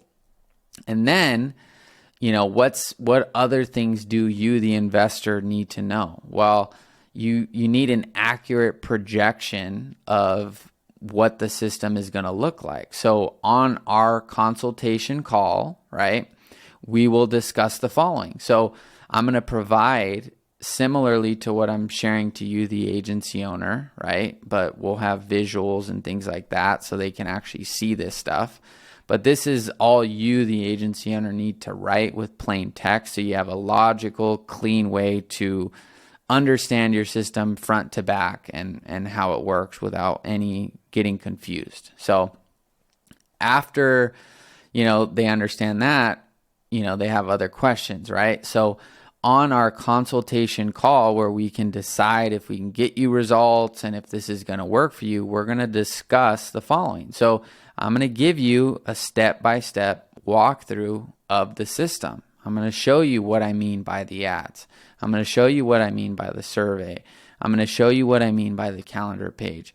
I'm going to show you how the calendar notifications work and the lead notifications work. I'm going to show you where the inbox is and how it looks, so you can see live conversations between leads and you. I'm also going to show you, to make sure, I already went over that, but I'm going to show you all those things in step-by-step detail. And then we will also discuss your actual target market. So you tell us where you want to target, these ads. And then based on that target market, we're going to tell you this is how much you are going to be spending on average to get one of those leads to fill out a survey. And then based on that cost, we will come up with a recommended monthly and daily advertising spend. So you guys, the investor or agency owners, you guys will have a similar calculator to this, and this is what you'll show them on the call. Like, we're going to do this together. Tell us your markets, tell us all the markets you're looking for, and then I'll come up with a quote here, and then this will calculate what you need to spend daily and what you need to spend monthly, right? And then it'll show you a breakdown of your total spend after a few months with us. We can do 1 month at a time, 2 months, 3 months, a year. And we can play around with the numbers together so you can see it all there. And you'll have that exact amount that you should be spending, so that hey, okay, I get all of it, I see how it works, but it comes down to the cost, right? What do I need to spend? How is this thing going to work? Okay.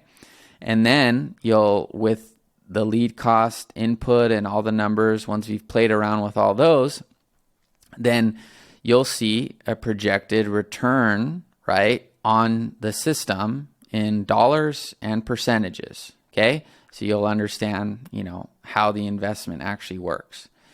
And so with all that being said, you're going to leave the consultation call with the following: pricing for the services. So you're going to know how much you pay us to do what I just showed you. You're also going to know how much we're recommending you spend per day and month for running the actual ads. And you'll pay that directly to Facebook. You will not pay that to us. Then you'll leave the call also with a projected return on investment and expectations for the system. And then if you want to move forward, we're going to give you a clear next step to sign up and get your ads live and start getting you leads. That's it. And then these are kind of the last few questions people are going to have. Communication. So I get it. I get all of what you shared. It sounds great. But I don't know you that well, they may be saying, or I know if you have results, whatever, all that stuff.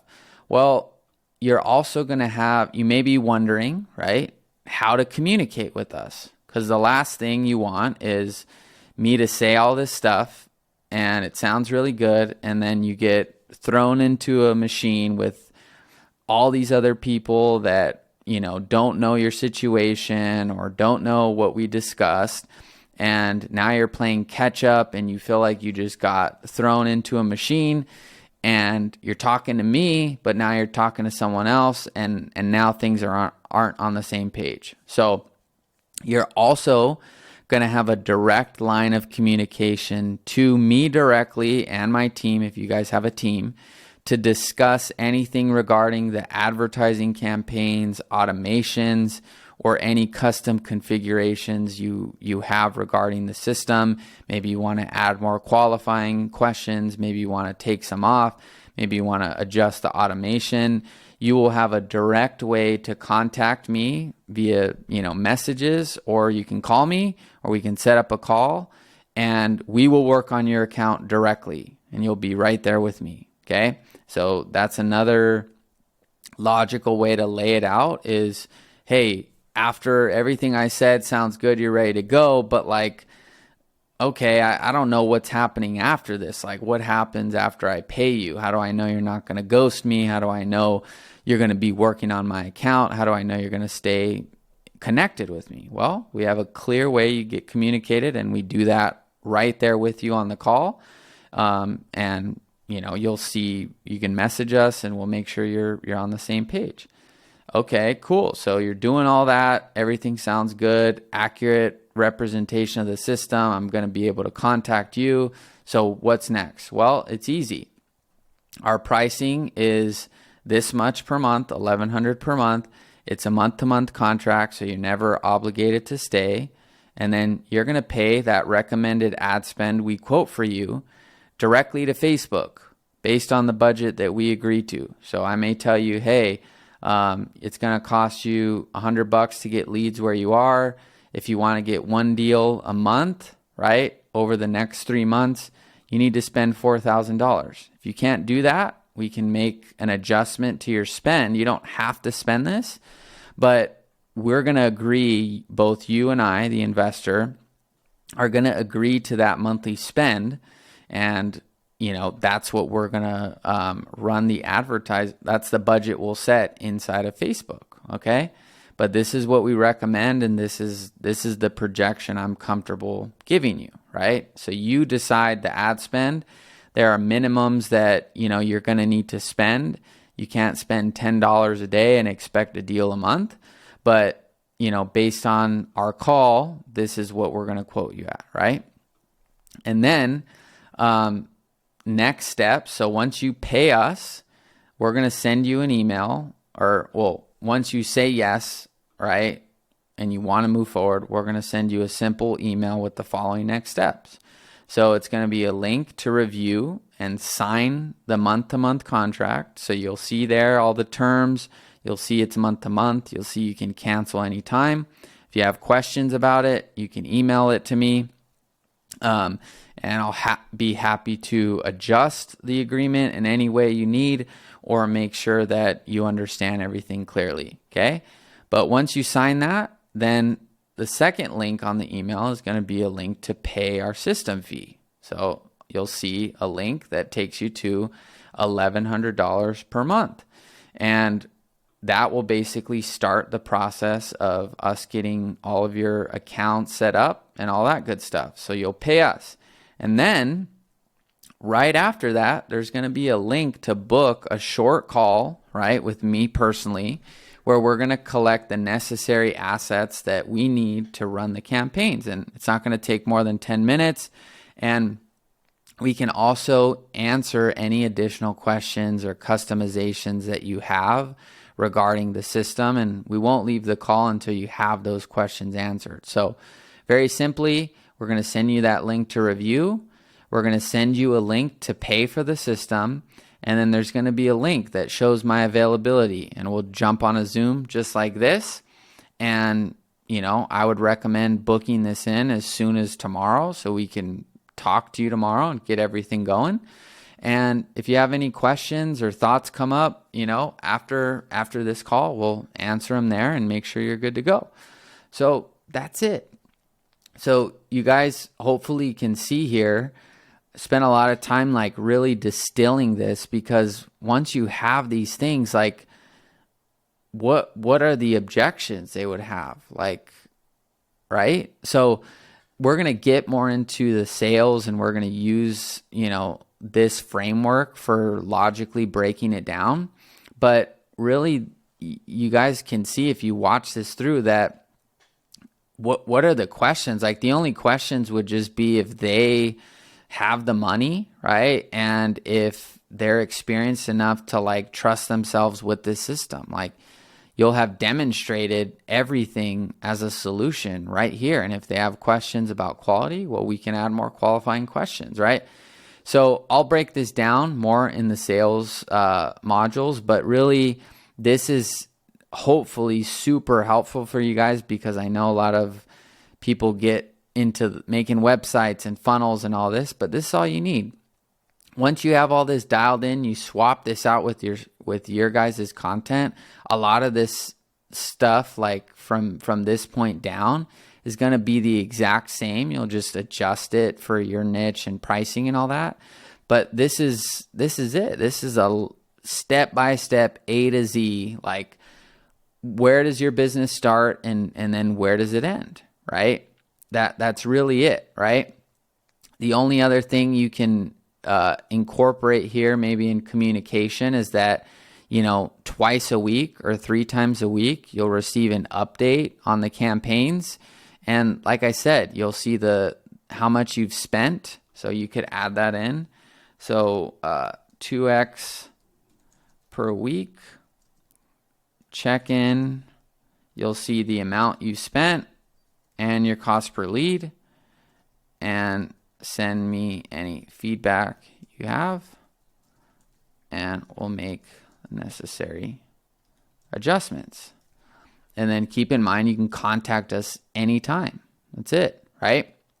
And if you guys are responsive to your clients, and with Slack, it's really easy because I don't have to worry about people calling me and texting me and all this all over the place.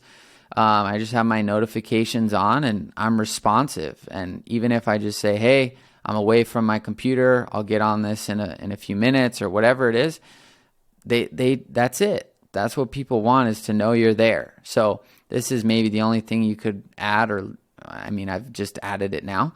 But there you guys can see there's the foundation of it. You don't have to worry about building this stuff yet. I'm going to show you guys what I said is going to be in what you do. Okay. I'm not just going to say this and then, okay, cool. Like, I don't know if we can actually do it. I'm going to show you guys how to create this exact experience.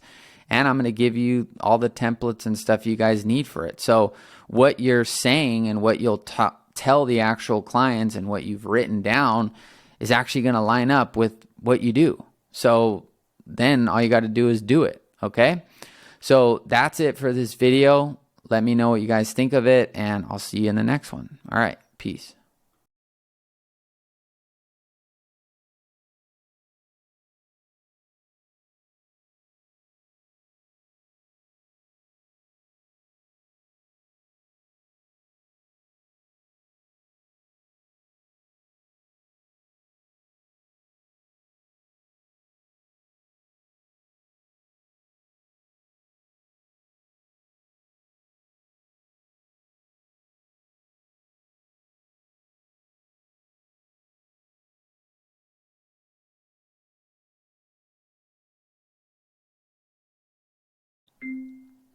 All right, so in this video, I'm going to walk you through the agency snapshot.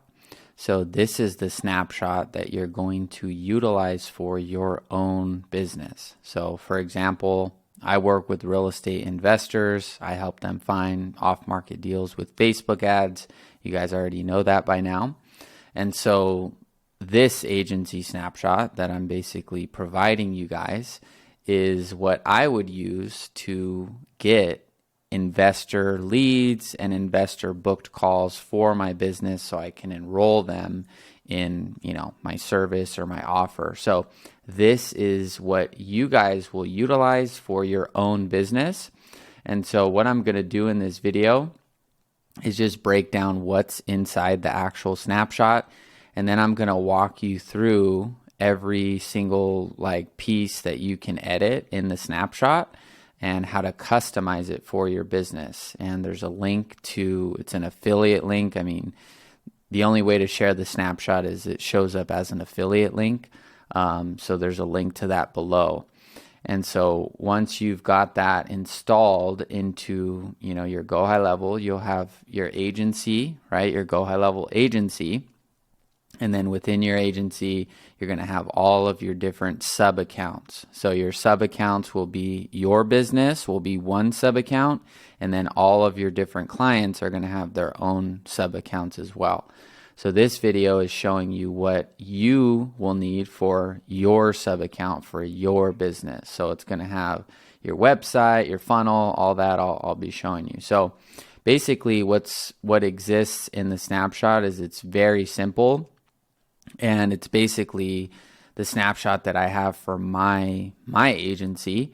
However, some of the things, I haven't filled out some of the automation and things like that because you're going to have a different business, a different offer, a different target market. So I'll be breaking down what's in the snapshot. And then this video is also going to show you how to edit everything that comes in the snapshot to make it, specific to your business, your marketing agency business, so you can get leads and clients. So basically, there are some custom values in the snapshot, and that's just going to make it easy for you to update information across your entire business without having to manually go into the funnel and the website and change all these links.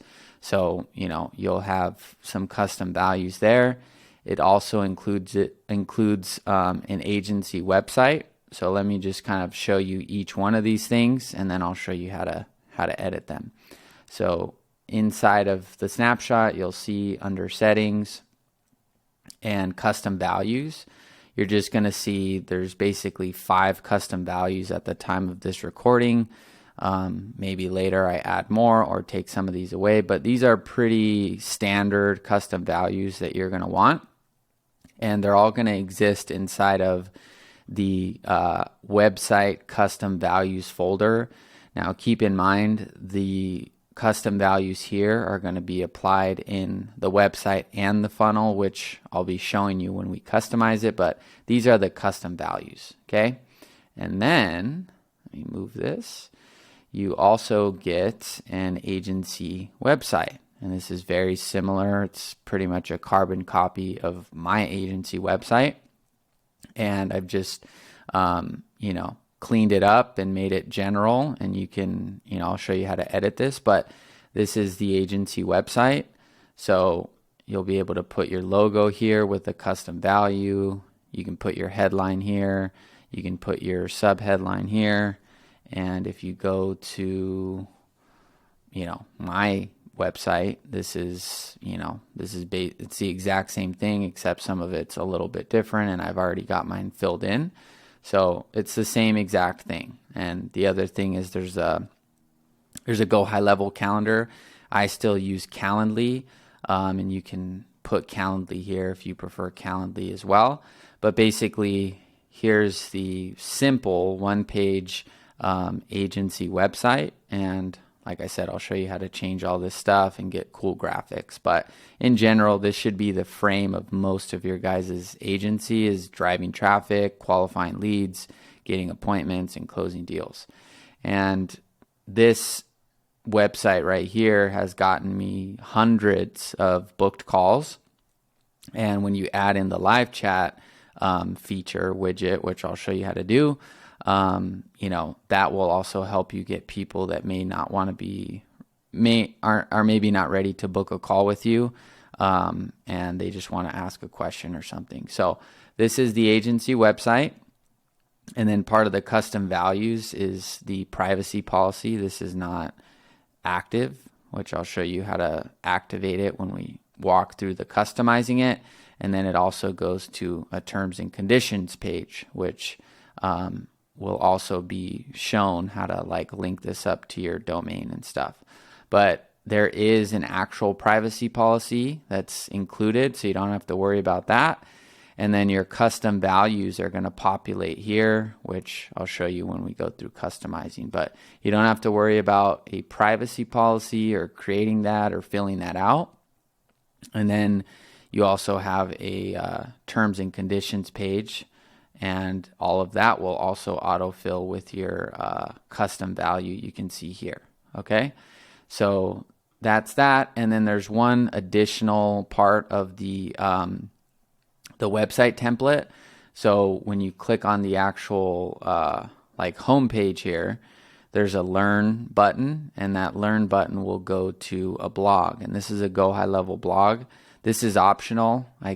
I'll show you how to delete this if you don't want it, or at least just remove the navigation bar, but you could still keep the template if you'd like. But the idea here is part of what the program is going to show you how to do is initially start to get clients through direct outreach and free methods. But over time, the vision for those of you guys in the program is going to be to get inbound leads through paid ads and then inbound leads for free with content. And so don't underestimate content and making content. I just got off a call with an investor right now. I think I've signed up 4 or 5 clients this month from content without running any ads. So in the program, I have to show you how to get leads for free initially, since you probably may not have a brand or a way to get inbound leads.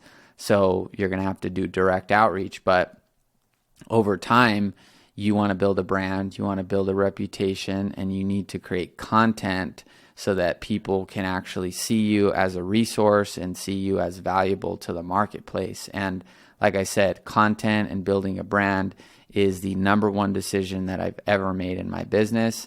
And if you open up like a incognito window and you type in Quinn Nolan, you'll see my YouTube pops up, my LinkedIn pops up, my Facebook business page pops up. And so when somebody wonders if I know what I'm talking about or anything, these are 3 simple things that show that I'm an authority in my niche.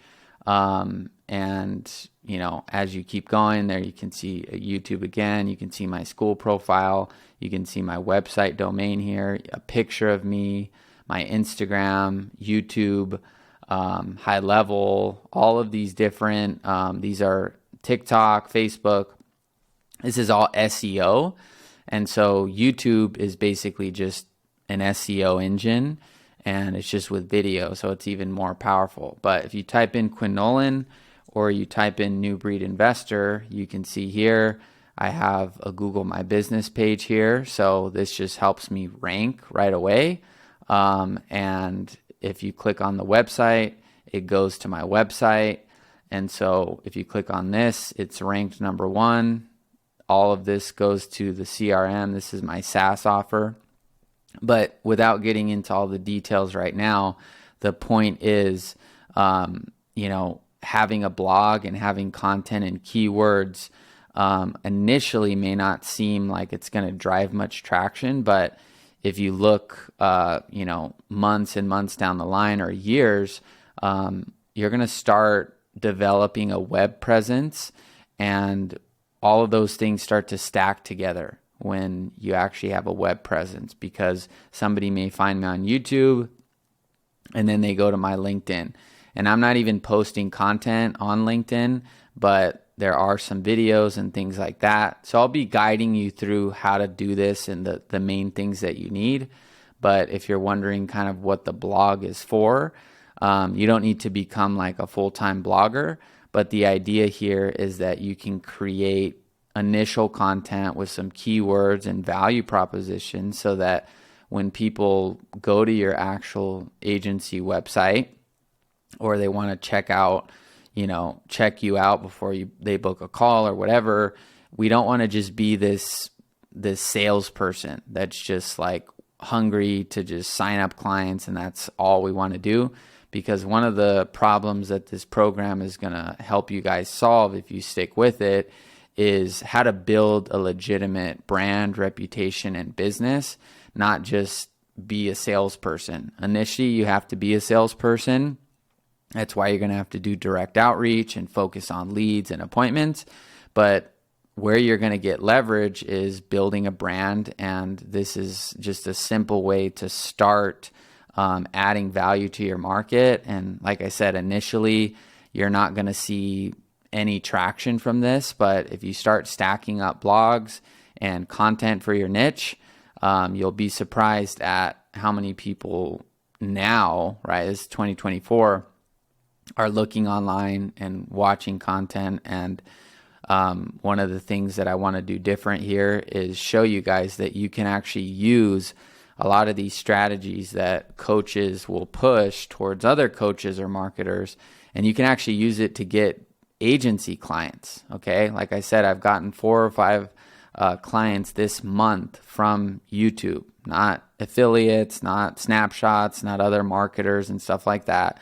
Actual investors paying for my service or my software from YouTube. Okay, so it does actually work, and I am actually doing this stuff. My blogs are more in the form of YouTube, which I'll show you later, but that's the other part of the website. Okay, so, and you can also use ChatGPT to make this content, which I'll do in other videos, but this is the website here and the calendar. Okay, so like I said, this is just walking you through what's in the actual snapshot, and then I'll show you how to actually make it your own.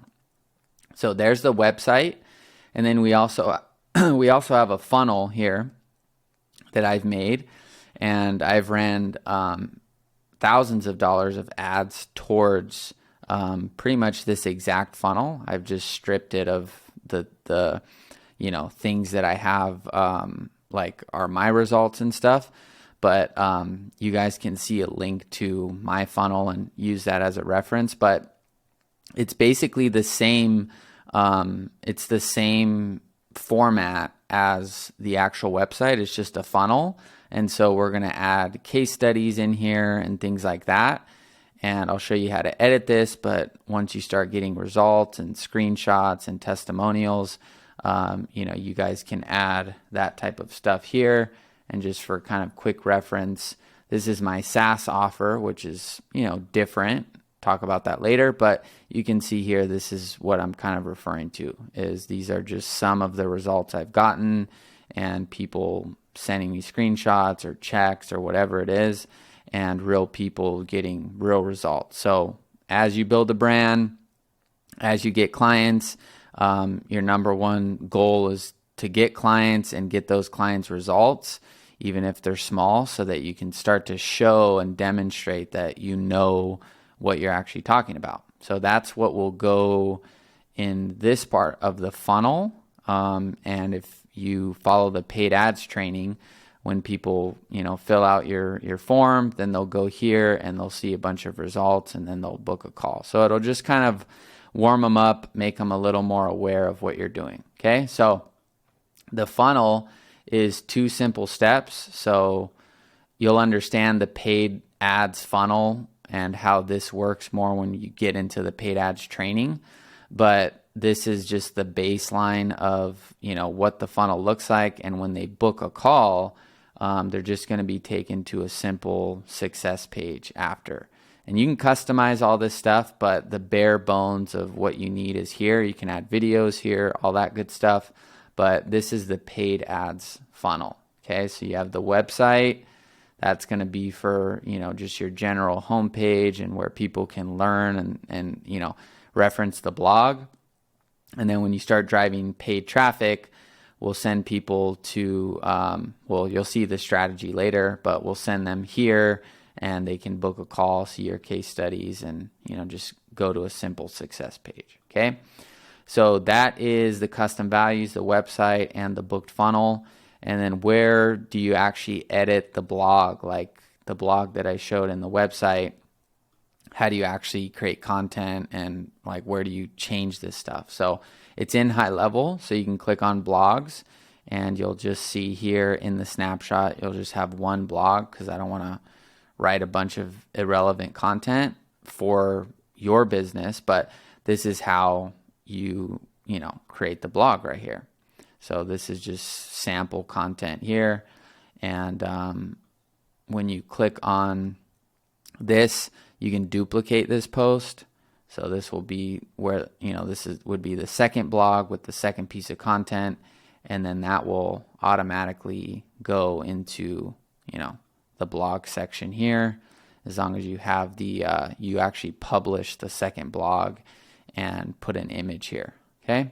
So that's the blog, just a basic template. So you guys have that. This is obviously a draft, so it's not going to show. I'm going to just delete that. So that's the blog, and the cool thing is it's all right there in high level. Then you also need an email marketing template. So there's going to be a few different strategies I'll show you for running ads, and the leads you get organically as well. You want to provide value and education to those potential clients, and so you just need a simple marketing template. It's nothing fancy. So there's a template in here though that's already done for you, and you'll just swap it out with an image that's relevant to the email you're writing, and then you can edit the content here, and I'll show you how to customize all that. But that's just a general template. It has all the unsubscribe, compliance stuff here, and I'll show you more as we get into customizing it. But this is just a simple template that you guys can use to write your emails that looks good and it's clean and simple. So that is the marketing template. So that's going to be under emails and then templates and then right here. And you really only need one template. And then when you're creating a campaign, you just duplicate it and change the content. So I'll show you that later. Then we also have one simple calendar. So this is the calendar that is associated with the the website and the funnel, and so you'll need to customize your availability and all that good stuff, which I'll show you. But in the snapshot, you will see a default consultation call calendar, so that you guys have a way for people to actually book calls with you. And if I open up this calendar link here, you'll see it goes straight to the calendar. Okay, so you can use this just like Calendly, and it's just provided as a part of the snapshot, because if you want to keep everything in one place, you need the calendar here. I use Calendly. That's a whole other video, but I just find Calendly a little more simple for where I am in my business. But the calendar is included here. And then we have some follow-up automation. So if we go to automation here, you're going to see, I'm just going to go in order. So we have appointment booked reminders. So if somebody books an appointment inside of your GoHighLevel calendar, all of these automations will take place. They're very simple, and they're modeled pretty much exactly like how I have my Calendly set up. It's just all inside HighLevel. So when someone books an appointment, it's going to create or update the opportunity, and it's going to move them to our pipeline stage. So there's 3 different stages, which I'll show you in a second, but it'll move the lead to the appointment booked stage.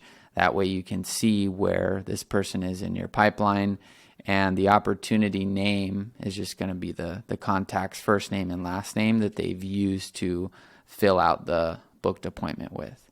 And then from here, these are just initial confirmations. You guys can go through these and check them out. But this is basically just saying, hey, Quinn, this is a reminder that you're, and then this will pull, the appointment title. So this would be consultation call with Quinn is confirmed at, 5 p.m.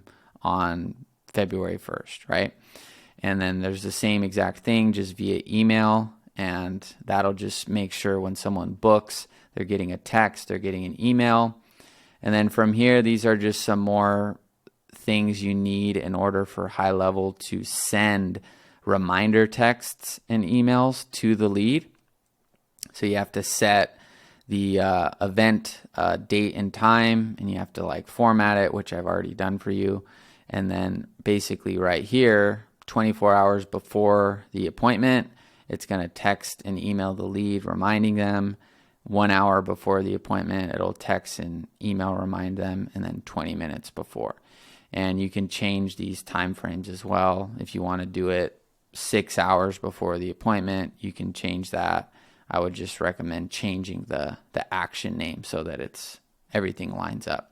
But basically, this is a simple workflow of basically 4 texts and 4 emails when someone books an appointment with you. So they book an appointment, it moves them into the pipeline, it texts them and emails them initial confirmation, so they'll get this immediately. And then 24 hours before the appointment, text and email. An hour before the appointment, text and email. 20 minutes before, text and email. Okay? So that's the first workflow you get. And then we have our automated follow-up. So when you start running paid ads, this is primarily where I would recommend this type of text and email follow-up. If you're doing organic outreach and stuff like that, you probably don't want too much automation going out. And all of what I'm sharing is based on my experience and what I've done. And so when I'm reaching out to someone personally and they're responding, I don't really want automation like interfering with that dynamic. So basically, this is more of a paid ads text and follow-up system. So when someone submits your lead form or some of these other strategies that you'll see later in the program, we can link different triggers here, but out of the box, this is linked up to Facebook lead form. It'll create or update the opportunity, and this should be new lead. But basically, when somebody fills out the form, it'll move them into new lead, and then it's just text and email follow-up, and this will just keep the lead engaged with you, or just make sure you have some sort of automation to just make sure that you're providing some sort of contact or follow-up with the leads from your paid ads.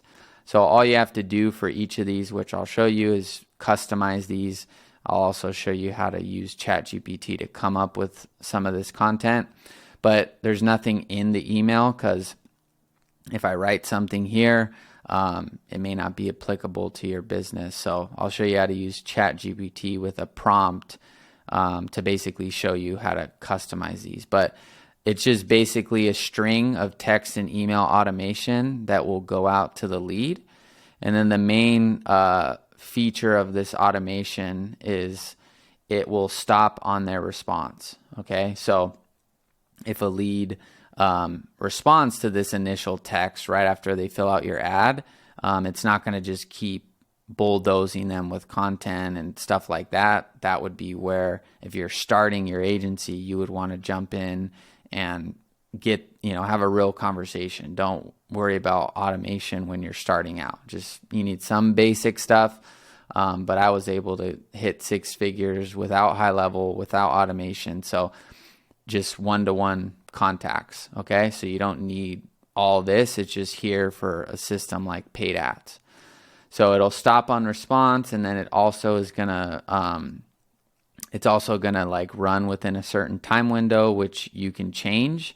But the idea here is, you don't want necessarily, it's up to you. I've seen different people say different things, but sometimes people want their contacts to get the follow-up 24/7, and then sometimes you want to just stay within like business hours. So you can adjust this stuff here, but that's the basic frame of this, and that's what's included in the automated follow-up here. So pretty standard.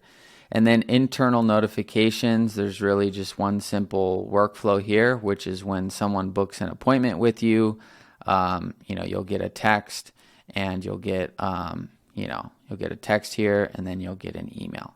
And if you want to add this same type of notification when you get a lead, you can do that within this workflow, which I'll show you later. But that's a walkthrough of that. and the appointment reminders, okay? So that'll be it for just this part of the video, just the walkthrough of it, so you guys are familiar with it. That's everything in the agency snapshot for your business so that you can get clients. And then in the next video, which I'm going to record right now, I'm going to show you I'm going to walk you through it step by step, but I'm going to show you how to like link everything together. And then that way, by the end of that other video, you'll have your domain pointed, all your custom values will be filled in. You'll have edited your website and your funnel so that it's conducive to your business. I'll show you just briefly how to make the blog. I'll show you how to edit the email marketing template, set up live chat for your website, configure your calendar, and then how to use GPT to customize your follow-up texts and emails so that by the end of the video, everything's actually customized to your business, and it really shouldn't take too much time, okay? So this video is just a walkthrough of what's in the snapshot. There's a link below the video to download the snapshot. When you click on that link, it'll basically just load it, and you're going to want to load that into your agency's sub account, okay? Next video, I'll walk you through specifics of setting all this up so that you have an actual business pretty much ready to go. All right, I'll see you in the next video. All right, so the last video walked you through the entire agency in a box snapshot. So that is for your agency to get clients with. That's your sub account that you're going to use for your business. And this video is going to walk you through customizing the actual snapshot that I've showed you, pointing your domain, editing your custom values, basically everything you need so that that sub account is up and running and ready to go, so that you can just tell people you have a website and you have an actual like digital representation of your business with really all the things you need. All the stuff I've given is all that I've needed to make six figures every year. And some of this stuff, I didn't even have a website or funnel. So this is more than enough. If you're watching videos that tell you you need a bunch of other stuff, to keep it simple when you're starting, you really don't need all these other things. So let's just run through each of these things and basically show you how to customize it. So we're going to go into the actual snapshot, and we're going to start by pointing our actual domain to our website and our funnel. So what you're going to do here is click on website and click on settings, and then it's going to say please select a domain, and you're going to click add edit domains. And what you're going to do is click add domain, and then from here this is going to be where you type in the domain you've purchased from the previous part of the course where I show you how to get your domain and all that stuff. So for example, I already have this domain pointed to my GoHighLevel. So when I type in this domain here, we're just going to click continue, and it's basically just going to kind of do most of the work for you. You used to have to do this stuff before. So I'm going to click authorize domain, and then I've got to sign in here, and then I've got to get my phone to let me in. So I'll pause this. Okay, so I just logged in, and then I have my authenticator that makes sure that this is me logging in, and then I just click, remind me later, and then it's just now connecting this domain, and so from there you just click on connect, okay? So click on connect, and then there you go. So you just click on close, and then now the domain is in and linked to this sub account. So let me move this one over here. So now the domain is actually linked to the sub account, but it is not linked to the actual website. So you're just going to click on the domain that's been linked. This in your case is probably going to be www.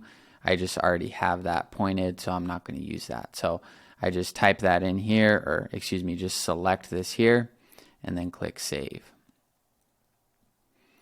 And within just a few seconds, this is now not a test URL. This is actually a live domain that is up and running. So everything is linked up, and this is a live domain for the actual website. And then everything else is going to get hyperlinked because I've already created all this stuff. So privacy policy, this is also going to be linked when we edit the custom values, but the URLs are already there. Okay? So that is how to point your domain to the actual website. And then we are going to edit the custom values. Okay? So we're going to click on right here. We're going to go back to our settings. And you're going to kind of do a few things here. So right now I have the website with a live URL. So I'm going to open the privacy policy, and I'm going to open the terms and conditions, and you'll see why. So we're going to go to our custom values, and we are going to click on our folders, and we're going to fill these out now that the domain's here. So for our company name, I'm going to just fill this stuff out with you guys so you guys can see. So I can say New Breed Investor LLC test, and I'm just going to fill this custom value in. I'm going to go down the line here, and you're going to fill this in with your actual company name.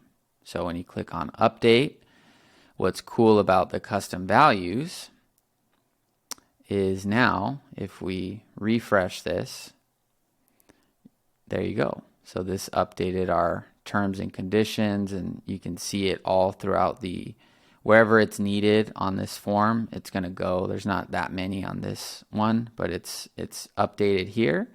And if I refresh the privacy policy, you're going to see that change. Boom.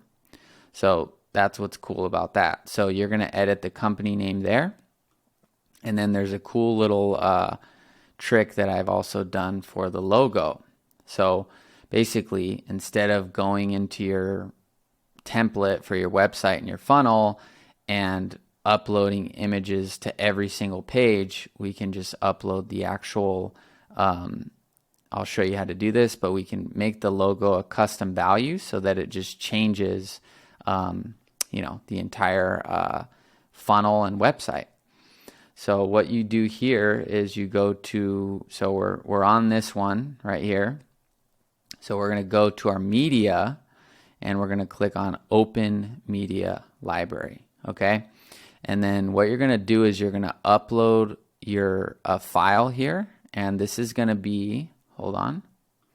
So in the previous module, there's just like a resource document, and this just has instructions for the little technical stuff that you need. And so here we have our website agency logo template. So once you've edited that and you've made your own, agency logo, or you already have one, what you'll do is you'll upload that logo right here. And then just to illustrate how this feature works, once you've uploaded the logo, you're going to click on this, the image of your logo, and you're going to click on this copy to clipboard, and we're going to go back to the custom value, and we're going to go to our logo. And now when we click on edit custom value, we're going to paste that URL link in, and we're going to click update, and check this out. So I didn't go into the funnel. I didn't go into the website editor.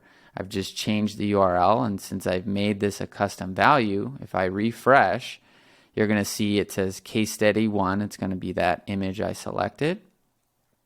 Boom. And that's obviously not a good logo, but that's just to illustrate the concept here.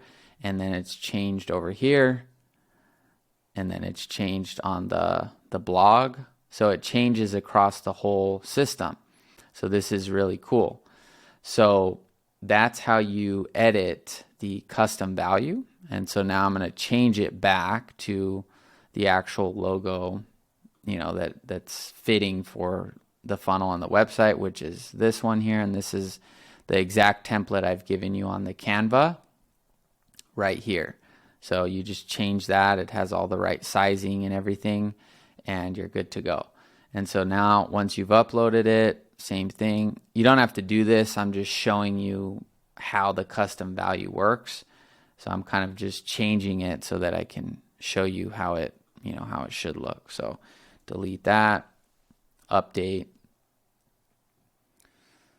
and that'll update system-wide with the proper logo.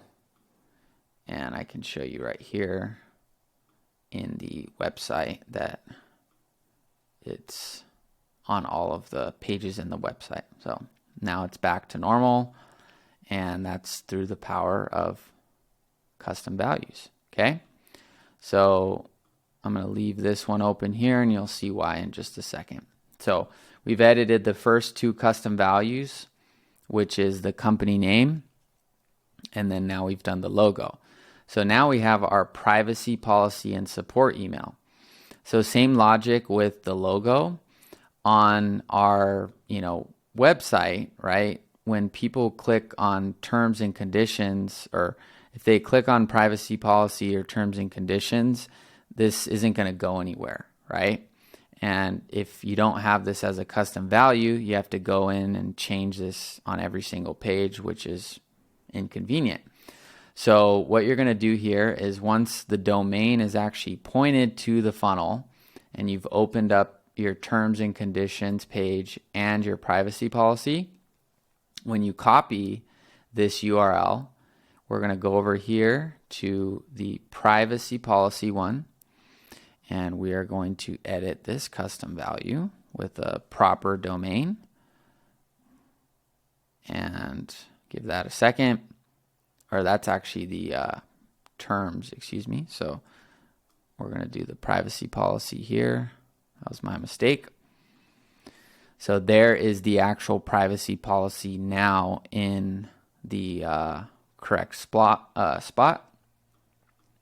And if we go to back to the website and we go to the home page, you'll see now when we click on privacy policy, it's going to go to the right place. Okay. The terms and conditions still won't because we didn't edit that value yet. See?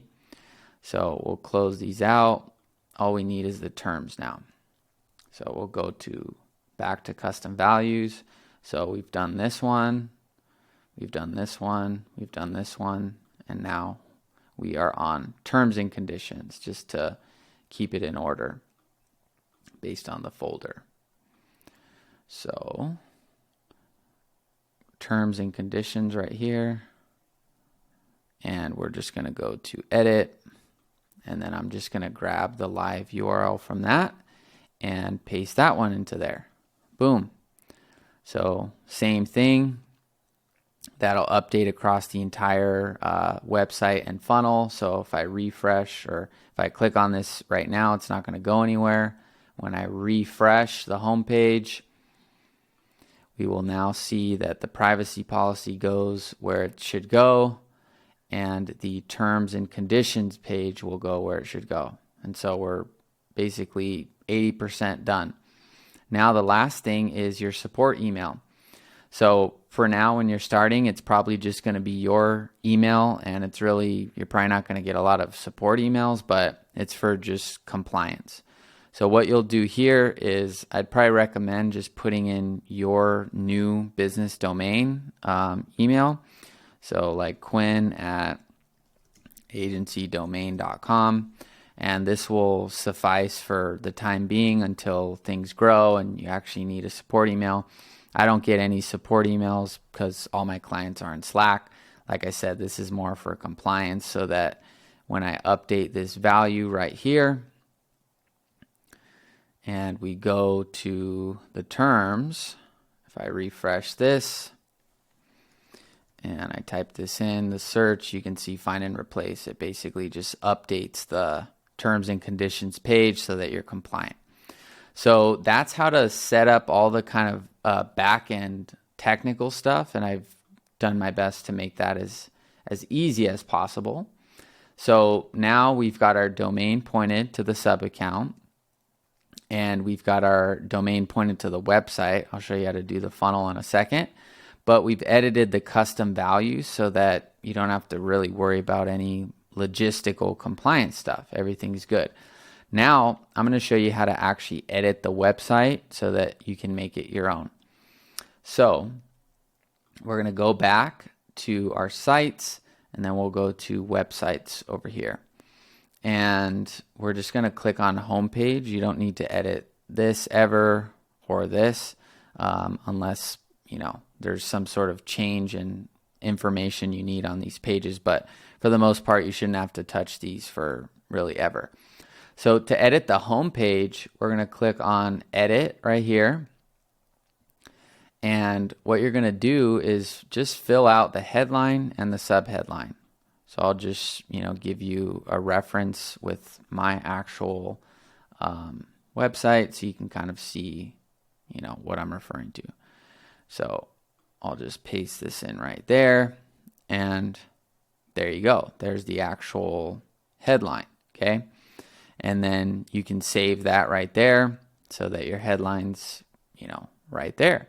And then for your subheadline, you can just refer to this and model it after yours. Obviously, you're not going to be copying me. It's going to be, you know, maybe this is solar installations, and then maybe you want to do a logo like something like, I don't know, like that. And then from motivated homeowner appointments, right? Or something like that. And if this is if I would recommend keeping it within 2 lines here, I wouldn't leave that.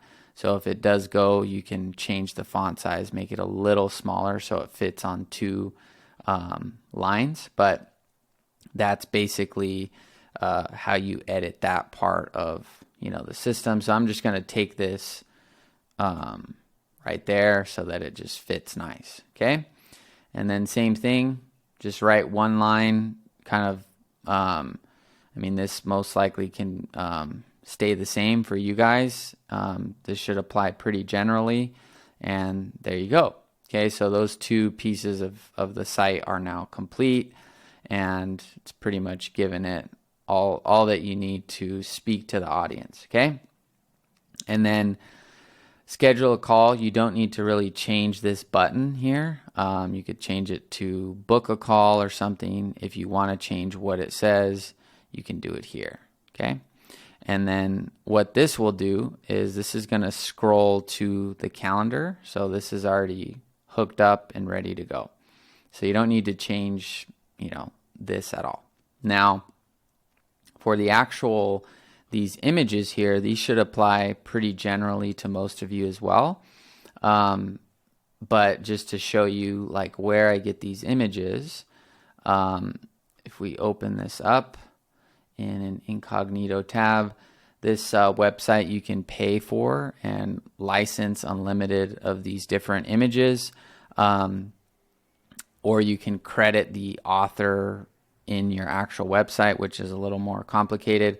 So I would recommend just signing up for a subscription with them, and basically you can use, I've hyperlinked this exact you know, site that I've used to curate these images here and the images in the template. So let's just say you wanted to look up for like leads, like lead generation or something. You'll see these, there's that exact image. So you can use some of these, and you could type other things too, right? If you're doing like, you could just type marketing and just type general keywords here so you can get a lot of different image types, and you could choose ones that you like. And if you wanted to, let's just say, you know, maybe you focus on email marketing or something, you could choose one like this. You can choose from different creators here and how, you know, they've made their images. And then when you have a subscription, you can change the color regardless of the subscription. But if your branding is red, you can, you know, make all your images this red or a custom color, you know, based on your brand. Maybe you're, green or something. You can change the color. And then there's 3 simple backgrounds you can choose from. So you can do hidden, so you can see it just plain white background. You can do simple, so it has like a little graphic here, or detailed, which has, an additional graphic here. And you could also remove individual things. Maybe you don't want the phone, which really wouldn't make sense in this one. But you could basically, simplify it and customize it here without really doing too much. And then you can download this as a PNG when you have your license for, these things. And then basically you just click on this one image. You click on the, this little image icon, and then click upload from media library. And then you upload that file from your desktop. And then you can just repeat the same process for the following 4 steps. And this is the frame that I use for mine, like driving traffic, qualifying the leads, generating appointments, and closing deals, making money, right? So you can kind of find keywords for each of these bullet points here, and then just download images. So if you want a different image for the appointments one, you could type calendar and choose from any of these and stuff like that, and pick one that you like and make all the colors and stuff the way you want, and just upload it. And the images should at default size really well, because I designed the template a certain way. So you shouldn't have to change the sizes for any of this. It should just look really good and cohesive across all of these. So you can do that for each of these 4 little sections. And then if you want to change the headline right here, like to something else, you can just change it. Just type right there, like email broadcast, like hypothetically, if this was just a different industry or a different offer where you do email broadcast first, right? Follow up, maybe you do like database reactivation, and then you could type in like 1 line or 2 lines here, like give us your old leads and we'll provide, or we'll use AI to re-engage them. Simple, like you don't want to write a bunch of copy here. It should just, the purpose initially is just to have something where people, get 2 to 5 solar installations per month from homeowner appointments. How do they do it? Database reactivation. You can say qualify with AI, write something here, get them on your calendar, you make money, right? Simple stuff right here. You shouldn't really be changing too much. And then lastly, you don't really have to change this either unless you want to. This should be pretty self-explanatory. If you want to change the headline or the sub-headline here, this is just simple, simple text here. Okay? So you could just write all that here. And then lastly, the only thing you may want to adjust is if you use Calendly. Instead of this GoHighLevel calendar, you can just click on this plus right here and type in, or you can just look for a code. And then within Calendly, you can get an HTML code where you embed it, and then you could just delete this blue, you would just delete this orange element, which is the GoHighLevel calendar, so that it just showed your Calendly event. And that'll just be embedded in here. And that's all you really need to change. All this custom values is already linked, and you'll just save that. Now, I'm not going to save that so that the template, stays the way that I've designed it. But that's how you edit the funnel, or the website and your homepage. Super simple stuff. It's not going to show anything there because I didn't save it, but that's it. That's how you get a live website going that's simple, looks good, and communicates what you're doing pretty simply. So that's how you edit the website, okay? Now, for the funnel, it's pretty much the exact same thing. So you'll click on funnels and then click on booked call funnel. Now the domain's been linked to the sub account and the website, but not the funnel. So what you're going to do is click settings and just click select a domain. It should already drop down, and you'll just click on save. And it's going to say some paths are conflicted. That's because the other URLs are utilized in the website, and it just is a little warning. But now this is a live funnel. So this is live, and page 2 is live of the funnel. All right. So same process. The funnel editor just looks a little different, but once you get inside, it's the same. So you're just going to click edit, and you can pretty much take the same headline you've used in the website and the same subheadline you've used in the website and paste it there. And then here you can upload images or videos of case studies, screenshots, whatever you have. And in the resources, if I don't have it there already, there will be a template for sizing for like how to upload an image. Let me move this over here. There will be just a template for sizing, so that when you upload your screenshot into Canva, this would be for photos for the sizing.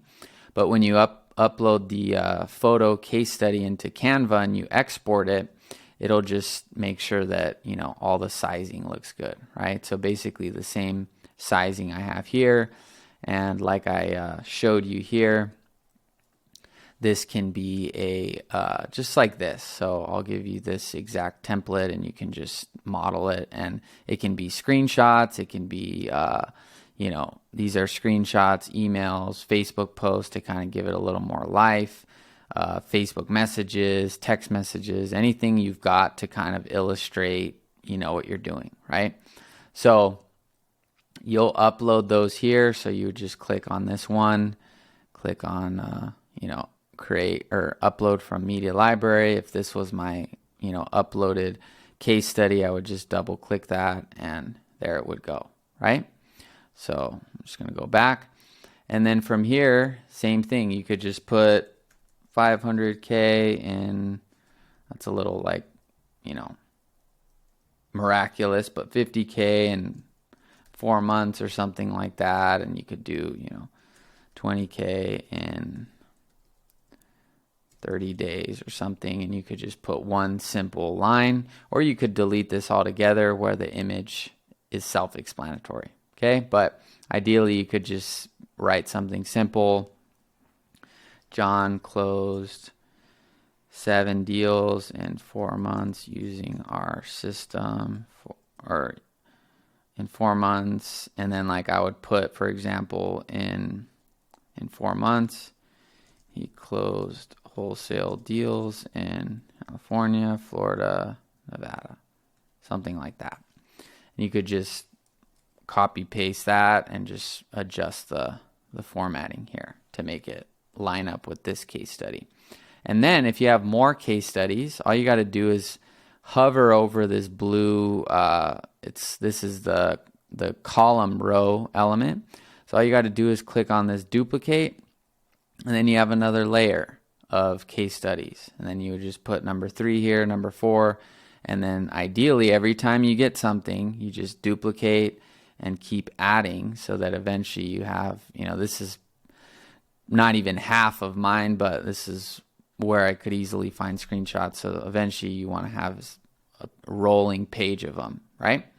Not too much, but, at least as many as you can get. And it's good for you to see too. Like if people ask, well, go to our page, you can see all the case studies. So that's how you just add more. It's just, you just duplicate. Oops, I deleted the wrong element.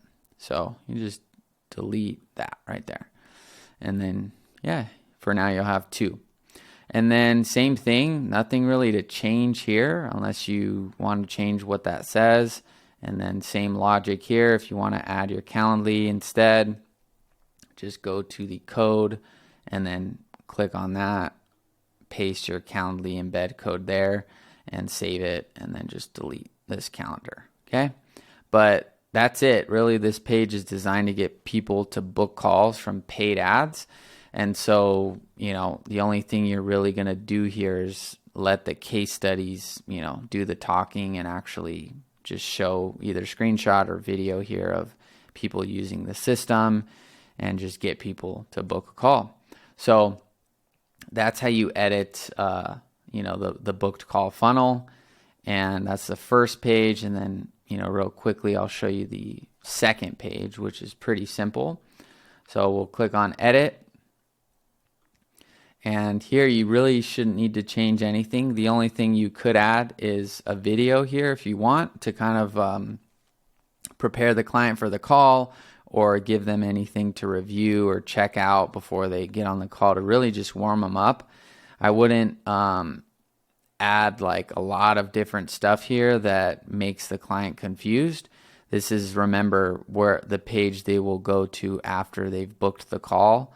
So you don't want to like do too much here, just maybe something simple, but you can add any additional element you want. Just click the plus and you can add in a video here or another image or something, but really this is already after they're in the door. So I would just maybe, while you have their attention, focus on maybe just giving them one simple thing to watch as a video or something like that. But the frame of everything is here. So that's really nothing you need to really edit within that. So that is how to edit the funnel. All right. And then here's how to edit the actual blog. So if you go to blogs in here, I've already given you a template. So if you want to adjust the actual original template, so it's your first blog, you can edit it. I'm going to duplicate it so that I don't mess with the original template, but I'm going to duplicate this and we can pretend this is the first blog template that I've given. So we'll just click on edit post. And if I want to, write, this is pretty simple. You can just remove or add the right content. So if I just wanted to, say how to get 15 leads in 30 days with Facebook ads. If I just save this right here and then I go to continue, then I can choose the URL slug. So this would just be like blog 2. And then the category will just be blogs. You only need one category. And then if you want to type in your name, you want to type in, real estate lead gen. Just type in a bunch of keywords that are related to the content you've posted, and you can use GPT to come up with those keywords. But it really, you don't need to overthink this too much. And then you don't have to put an author because it's just you, but if you want to, you can just type in your name here, your photo, and update your links there. But just it being on your website should be good enough, okay? And then what you'll do is you'll click publish and then publish date. You can just do right now and then save it, as long as it's obviously done. And then what's cool about this is this will auto go to the the blog section here. So you don't have to like do any sort of formatting or anything here. It's just gonna like add it because this is linked to the category. And then from here you'll see there's the new ad or the new blog with the keywords right there. So that's how to add a blog. And it's very, very simple the way I've made it. So I'm going to delete that because we don't need, that second one there. But if I refresh, that should be gone. So, yep, it's gone. So that's how to edit the blog. And then here's how to edit the email marketing template. So if we go to our marketing here, and we go to emails and then templates, you'll see same thing as the blog. We'll see one template here. And so you do want to edit this template itself because this is going to be the template you clone when you actually send the content to, you know, your email list. So we're going to click on the email itself. And then for each email, you may have different images here, but the main things you're going to need to change within the template is right here, right? This is an image and this goes to like a YouTube video. So you may want to put your own hyperlink to maybe your website, or when you're starting, you're probably just going to have one main place you're driving people. So this could go to your website or your funnel, but you'll change that here. You can just, you know, type that in, and I can go to this is the website we basically made together. So I can just click on that, make sure it's good, and then save that. So when people click this image, it'll just go to that funnel, okay? Then here, this is pretty self-explanatory. You just, you know, write your email content here, and that's it. And then you can save that. And then the other main thing here is I have these social links. So let me move over here. Like I said, I'm more in a position of branding and resources and being of value to the market. So I have my YouTube, website, Instagram, and Facebook. You're not obligated to fill these out. If you don't have one of them or you don't want people going there, just delete it. But all you got to do is click on YouTube if you have YouTube and paste your URL there.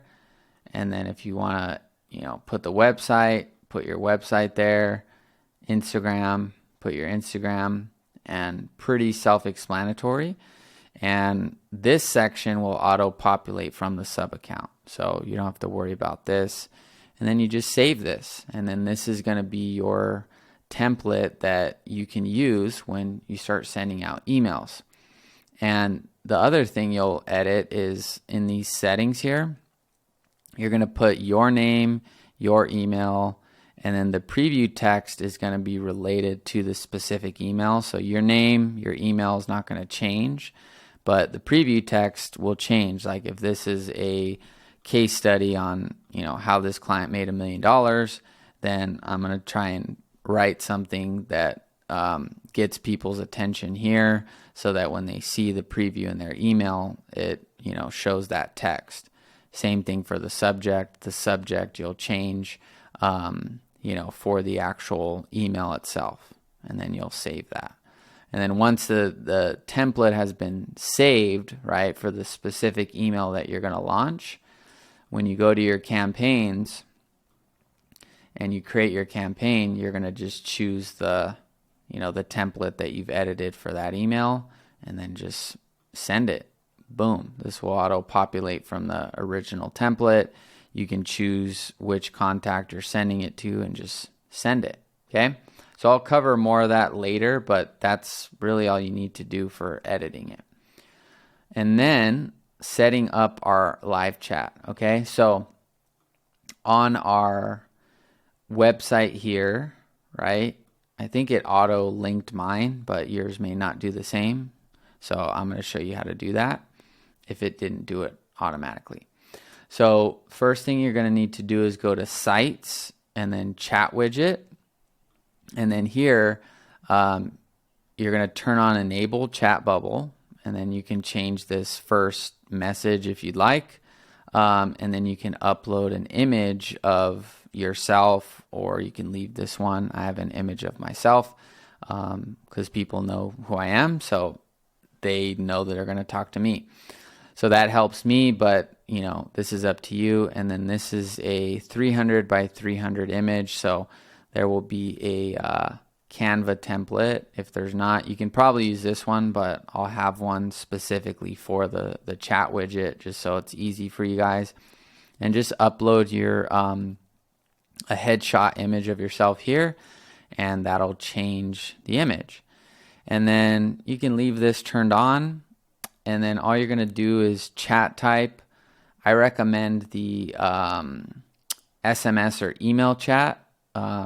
It's up to you. This is a whole other video in and of itself, breaking that down, but To keep it simple, the SMS or email chat basically means when someone fills out, this live chat on your site, you'll get a text within HighLevel, and basically you can communicate with that lead via HighLevel, and it's not like a live chat where they're waiting on your site. So this is probably better if you're newer, because live chat, people are just going to leave if they're not getting a response in a few minutes. So I would leave that as that. And then for the widget window, you can leave all this other stuff. The only thing is if you want to collect an email as well, you can turn that on, and then you can leave all this stuff. If you want to change the color, you can do that. And that's all pretty, simple stuff to do. And then powered by, this is going to show, powered by, and you could turn this on or off. But it's a good potential way to kind of like brand your solution. It almost looks like, wow, this company like made this like widget thing, but that's up to you. And you would just put your display name if you want to put, my agency, and then you can put in your URL to your new site there. So when people click that, they would go to, the actual site, and you could turn it on or off, but that's really it. And then all this stuff is I leave default. So you can just click save. So now that that's saved, okay, you'll go to websites and website and then settings. And then if this isn't enabled already, you just click enabled. So when it's disabled and I go to the site, that will be gone. So when you turn this thing on, just click on that. Boom. And then now the live chat widget is there, and people can fill this out, and all that stuff's updated. So pretty easy stuff here. Okay. And then last few things, setting up the calendar. All right. So when people go to your website or your, the funnel, the calendar availability here needs to reflect your availability, and it needs to be accurate, or else people are going to book times that you're not available for, and then you're going to miss calls, and then you're going to lose clients. So in order to change it, you'll just go to calendars, calendar settings, and then this will be the calendar that comes with the snapshot. So you'll click on edit, and here you can put in your logo or an image of yourself. I have an image of myself on mine. I think I actually have both. Oh no, I have an image of myself right here. So that's what I do. That's up to you, obviously. Now, let me go here. So this is where you basically, whatever image you put here will populate right there. So you can put either a logo or an image of yourself. You can change the name of the calendar and what it's called. And you can also write a description outlining anything the lead would want to know before they book that call, if you want. When you're starting, you probably don't need to put too much of this stuff here. As you grow and get more advanced and have inbound leads and stuff, you can obviously see here, I have my pricing here. This has helped me because, I have inbound leads that come in, and so they already know the price. They know how much they need to spend on ads, and so they're a lot more qualified than if they were it just said free call, anyone's welcome. It's like they're paying and they're seeing the price, everything up front. And so that's where I'm at in my business. But when you're starting out, I've done hundreds of free calls, probably close to 1,000. So you don't need to get and do all the things I've done now, but this is where you edit that content. So the content here that I have is basically content that would be equivalent to here inside HighLevel. And you don't need to mess with the group or the URL. You can just make this your own agency URL. And, if you're going to do Zoom, you can type Zoom, or you can type phone call, whatever you want here. So you would save that, and then here's how you actually configure your availability. So if you're available 7 days a week, you would obviously just choose 7, all the days, and then put in your time, 7 a.m. to, 7 p.m. And then you can copy these to all the other days. So that way your whole calendar is reflecting like one date and time you're available. If you're only available during the week, you can adjust all these things here. So pretty simple. So I will adjust this just so it's not in the snapshot. No one's getting booked calls 7 days a week. So I'm just going to do the same thing I showed you. So Monday through Friday, I've set my availability from 9 to 5. So that's how you edit like when you're available. And then here's how you edit like how long is the actual meeting. So if you're doing a 15-minute consultation call, the interval is 15-minute. This is the interval in which availability will be shown. So for example, let's say you're only available from 7 a.m. to 8 a.m., 1 hour. If you have a meeting interval of 5 minutes, then it's going to show your availability at 7, 7:05, 7:10, 7:15, all the way till 8. So there's going to be like a bunch of slots. So on mine, I'm pretty sure I only have like 15 or 30 minutes. Yeah. So I just have 30-minute intervals. It just makes it simple. I don't want a bunch of slots available. Okay. So if you're running ads and stuff like that, the more availability that you have, the more potential you have for people to book calls. So when I started, I was willing to take a call anytime, any place, anywhere. So you can adjust that how you need. 15 minutes should be fine. 30 should be fine. Anything more than that, it's probably going to be a little too limited. Okay. And then meeting duration, how long is the actual meeting? Like if they're going to get on the call, how long should the calendar slot show as blocked off in your calendar? So you can do 30 minutes if it's a 30-minute call, 45 minutes, whatever. And then minimum scheduling notice. So for example, let's just say you're available. I'm going to keep it simple so you understand the concept. Let's say you're only available on Monday. So let's say it's Sunday and someone sees your calendar. If you require a minimum scheduling notice of 5 days, they're not going to be able to book a call because they're only 1 day before your availability. So minimum scheduling notice probably can be like 12 hours. So that way, if somebody's booking an appointment, they're not going to be able to book with you that minute. You can experiment with this. Basically, the lower this number is, the more availability you're going to have. Because if I see your calendar right now and it's Monday at 8:59, I could basically book 9 a.m. and you'd have to jump on a call, right? So this is going to basically be minimum scheduling notice. So when you're starting out, I would be available as much as you can. If you have a job or other things like that, you have to consider that, but you can adjust this to however you would like, and you can do hours, days, weeks, months. So you wouldn't really need anything more than days here, since you should be available in the next few hours or days, not weeks in advance. Okay.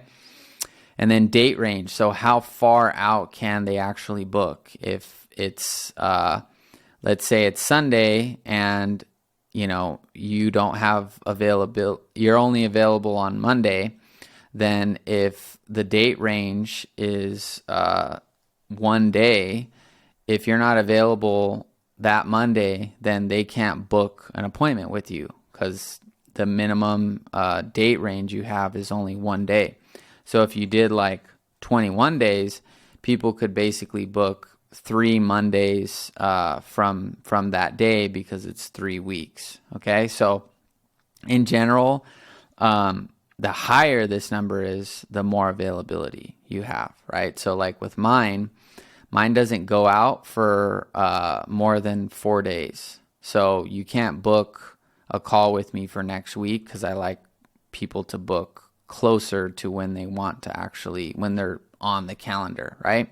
So the lower that number is, the closer they're going to be to booking with you from the time they see the calendar, right? If this is a huge number, if this is 300 days, someone could book you in, 8 months or whatever that is, right? And it would be a booked appointment. So the higher this is, the more availability, the further out that availability will go, okay? So in general, though, I would say if you're starting out, you can do anywhere from like 4 to 7 days, okay? Because you don't want to be like so exclusive that no one can book you for a long time. So you can put 4 to 7 maximum bookings per day. You can just leave this blank because you pretty much just want your calendar to fill up on its own. So you don't want to put like 2 bookings maximum per day if you would have gotten other calls. So I would just leave this blank and let your calendar max out from the actual bookings. Okay, I'll show you how to configure this with buffer time. And then lastly, maximum bookings per slot. I would leave this at 1 until you're back to back to back to back with calls, and you know your numbers. You don't want to put this to 2 because what will happen is 2 people can book at 9 a.m. and show up. So unless you have a sales team or your no-show rate and all that, you're kind of gambling because 2 people may show up at the same slot. So I would just leave it as 1. I know people with sales teams and stuff, they mess around with that. I've never done that because I've never had a sales team. So I wouldn't be able to speak to that. But lastly, buffer time. So let's say your meeting duration is 30 minutes. How much buffer time do you want around the actual appointment so that if someone books at 9 a.m., the call is supposed to go from 9 a.m. to 9:30, but they may show up late. They may, the call may go longer than 30 minutes. And so if you have like a buffer time of, let's say, 15 minutes, this should buy you some time so that people can book the next available slot they see includes the duration and the buffer time. So this will kind of help you out there. And yeah. And then forms and payment, you can leave all this stuff default if you want people to be able to add guests. You can do this. Also, if you want people to, you probably won't need this unless you have a form or survey before the calendar. This will just pull records from the contact and make it easier for them to book if they've already filled out something on your site, and GoHighLevel can track it. And then for the confirmation page, so if you're going to send them to, like if this is you're using this for the paid ads funnel, you may want this as a duplicate calendar, and you could do a redirect URL to the success page in the funnel.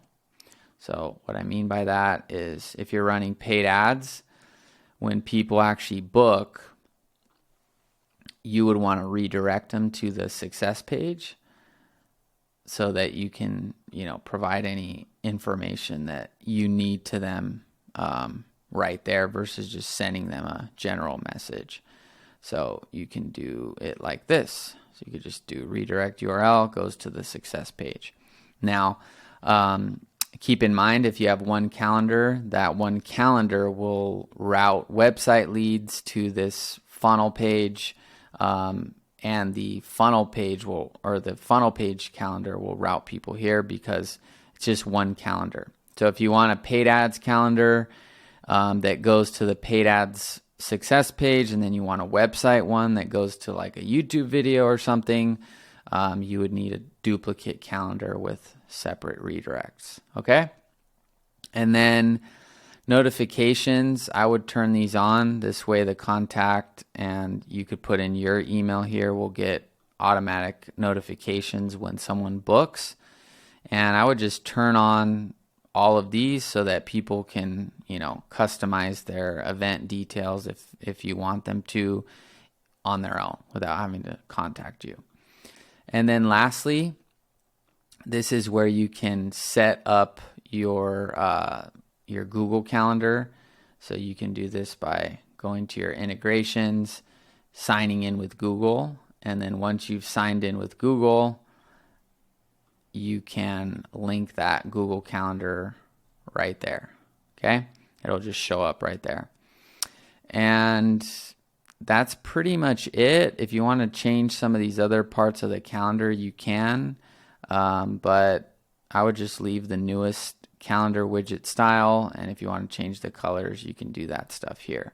But that's pretty much it. And you can always preview, what changes you've made right there. Okay?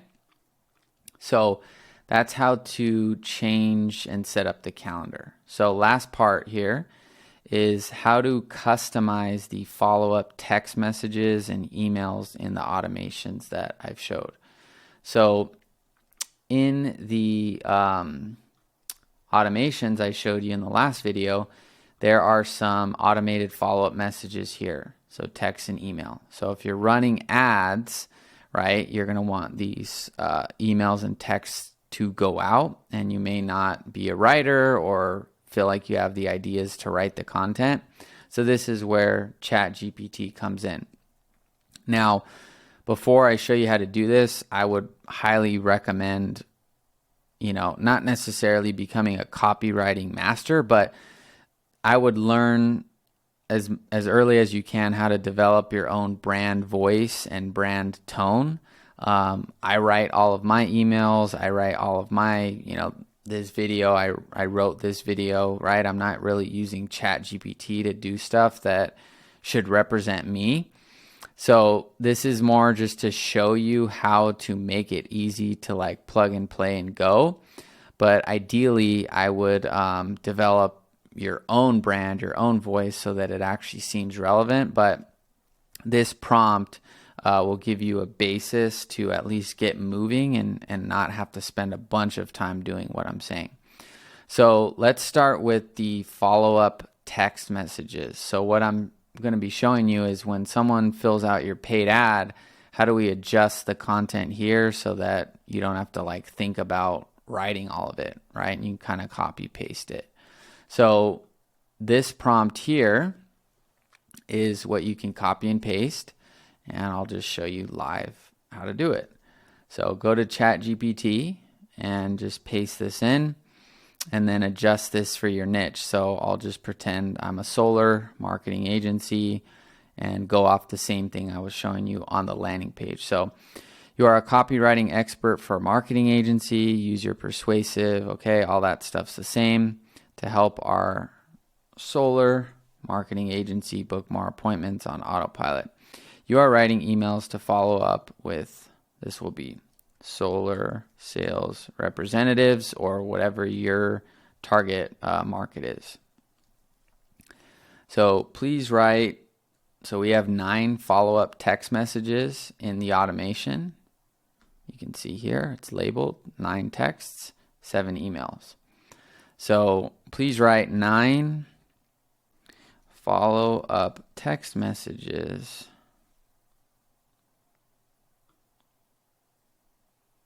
to, and then we're going to copy the same thing here. Solar sales representatives who recently filled out Facebook advertisements to get a quote for our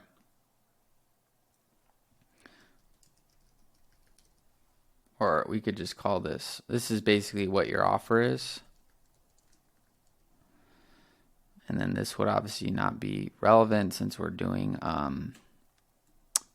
text messages. The perspective you should be writing from is for a marketing agency who helps solar sales representatives. Our specific offer is, and then helping solar Sales reps get more installations using Facebook ads and AI booking bots or something like that. And then please write follow-up text messages.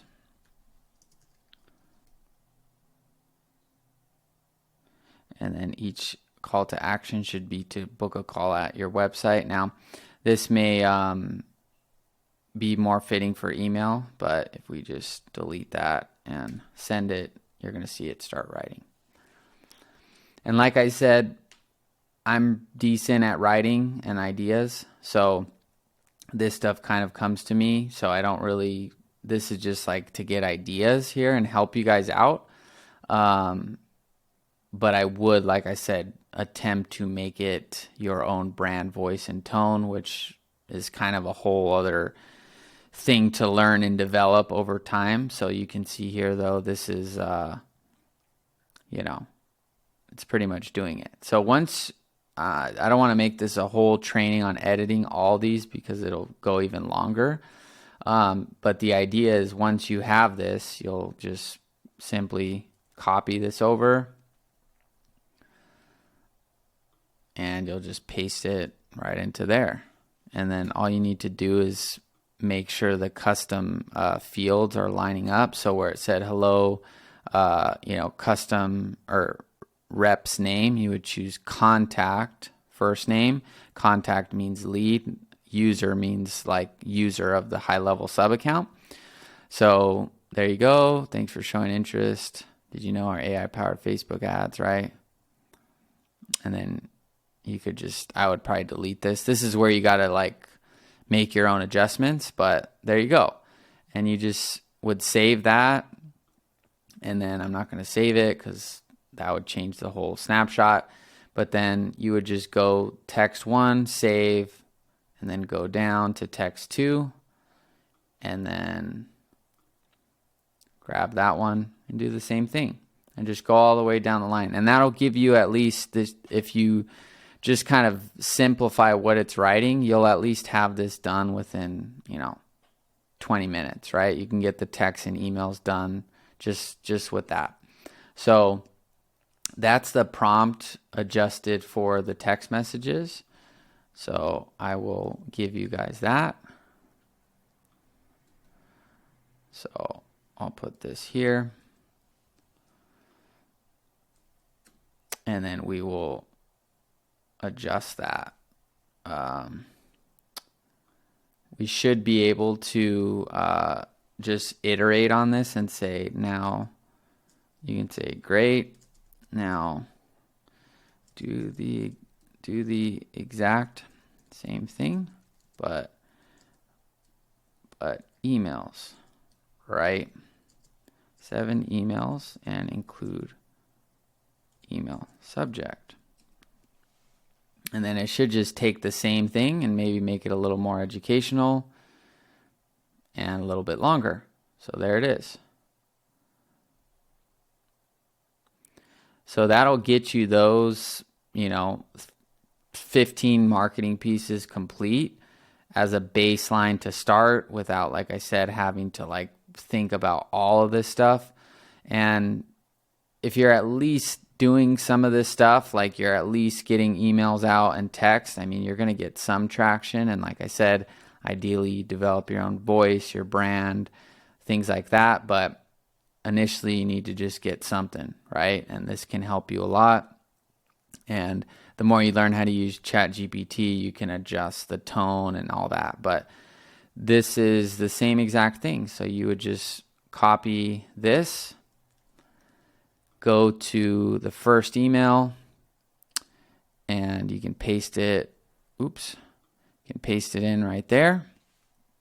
Make sure the spacing is good. Like I said, some of this stuff may be a little cheesy. So I'm just showing you how to get off the ground with it. But yeah, the ultimate answer is develop your own skill of writing well. But that's a whole other masterclass thing. So there's that. and then there's the subject. Boom. And then you'll fill this information out here. And you'll just map the right fields again, like I said. So that'll be the contact first name, and then this could be your agency name and all that stuff. And you can talk to GPT and say, I'll just show you this, and we'll end it there. But I could, so that I don't have to manually change those things, I can say this. Watch, you'll see what I'm saying. So, awesome. For the emails, when referencing the rep's name, use this value instead, so I can directly copy and paste the email into my marketing system. For agency name, use this. And you could basically go through the main custom values you're going to need and add them into the prompt here, so that it just produces it with the plug and play high level values. And then for agency name, use this. And you would do the same for like my name, agency name, and just map out whatever values it's posting. That way you can see, there you go. Now I don't have to make any changes except this one. So I'll change this prompt for you guys so that when you see this video, you can just paste it more directly. But that's just so that you don't have to go in and actually like adjust these values and map all these fields. So I'll do that for you guys, but that's it. And then once you've done that, you just copy that into here, and then put your name and your email and fill those in. Shouldn't take more than 20 minutes if you just follow that prompt and copy paste. And then you'll have your whole business basically ready to go. You'll have your website, you'll have your funnel, you'll have all the basic automations you need. Your calendar will be set up, and you'll also have, in this case, text and email automations that will at least be something for when you launch paid ads. All right. So I know that was a long, intensive kind of training, but that's basically setting up everything you need. So we're going to be able to start getting into more of the fun stuff. We will kind of need to do this same thing for your client snapshot so you get them results.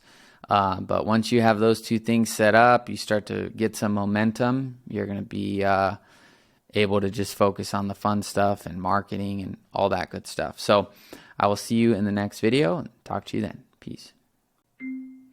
All right, so the last video walked you through the entire agency in a box snapshot. So that is for your agency to get clients with. That's your sub account that you're going to use for your business. And this video is going to walk you through customizing the actual snapshot that I've showed you, pointing your domain, editing your custom values, basically everything you need so that sub account is up and running and ready to go, so that you can just tell people you have a website and you have an actual like digital representation of your business with really all the things you need. All the stuff I've given is all that I've needed to make six figures every year. And some of this stuff, I didn't even have a website or funnel. So this is more than enough. If you're watching videos that tell you you need a bunch of other stuff, to keep it simple when you're starting, you really don't need all these other things. So let's just run through each of these things and basically show you how to customize it. So we're going to go into the actual snapshot, and we're going to start by pointing our actual domain to our website and our funnel. So what you're going to do here is click on website, and click on settings, and then it's going to say please select a domain, and you're going to click add edit domains. And what you're going to do is click add domain, and then from here this is going to be where you type in the domain you've purchased from the previous part of the course where I show you how to get your domain and all that stuff. So for example, I already have this domain pointed to my GoHighLevel. So when I type in this domain here, we're just going to click continue, and it's basically just going to kind of do most of the work for you. You used to have to do this stuff before. So I'm going to click authorize domain, and then I've got to sign in here, and then I've got to get my phone to let me in. So I'll pause this. Okay, so I just logged in, and then I have my authenticator that makes sure that this is me logging in, and then I just click remind me later, and then it's just now connecting this domain. And so from there you just click on connect. Okay, so click on connect, and then there you go. So you just click on close, and then now the domain is in and linked to this sub account. So let me move this one over here. So now the domain is actually linked to the sub account, but it is not linked to the actual website. So you're just going to click on the domain that's been linked. This in your case is probably going to be www.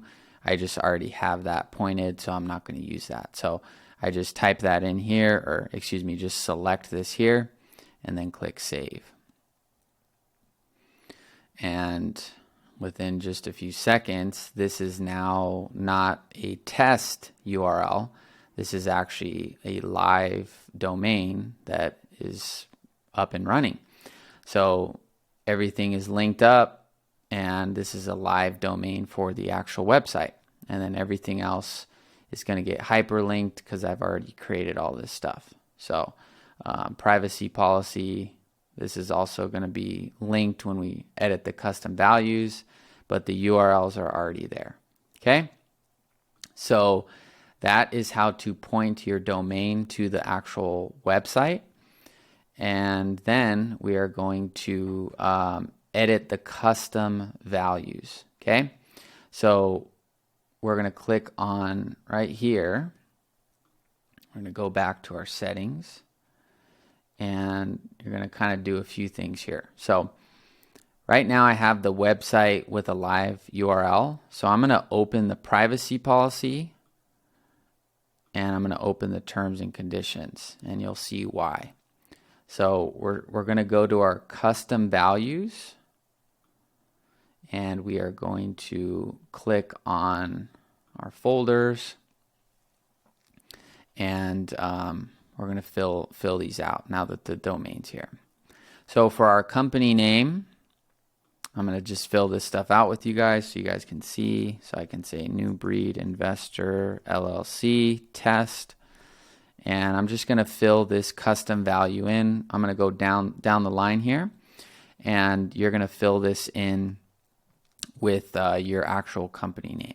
So when you click on update, what's cool about the custom values is now if we refresh this, there you go. So this updated our terms and conditions, and you can see it all throughout wherever it's needed on this form, it's going to go. There's not that many on this one, but it's updated here. And if I refresh the privacy policy, you're going to see that change. Boom. So that's what's cool about that. So you're going to edit the company name there. And then there's a cool little trick that I've also done for the logo. So basically, instead of going into your template for your website and your funnel and uploading images to every single page, we can just upload the actual, I'll show you how to do this, but we can make the logo a custom value so that it just changes the entire funnel and website. So what you do here is you go to, so we're on this one right here. So we're going to go to our media, and we're going to click on Open Media Library, okay? And then what you're going to do is you're going to upload your file here, and this is going to be, hold on. So in the previous module, there's just like a resource document, and this just has, you know, instructions for the little technical stuff that you need. And so here we have our website agency logo template.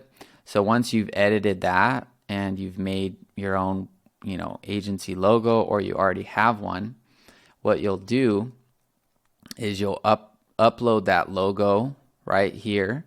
And then just to illustrate how this feature works, once you've uploaded the logo, you're going to click on this, you know, the image of your logo, and you're going to click on this copy to clipboard, and we're going to go back to the custom value, and we're going to go to our logo. And now when we click on edit custom value, we're going to paste that URL link in, and we're going to click update. And check this out. So I didn't go into the funnel. I didn't go into the website editor. I've just changed the URL. And since I've made this a custom value, if I refresh, you're going to see it says case study 1. It's going to be that image I selected. Boom. And that's obviously not a good logo, but that's just to illustrate the concept here. And then it's changed over here. And then it's changed on the blog. So it changes across the whole system. So this is really cool. So that's how you edit the custom value. And so now I'm going to change it back to the actual logo, you know, that's fitting for the funnel on the website, which is this one here. And this is the exact template I've given you on the Canva right here. So you just change that. It has all the right sizing and everything, and you're good to go.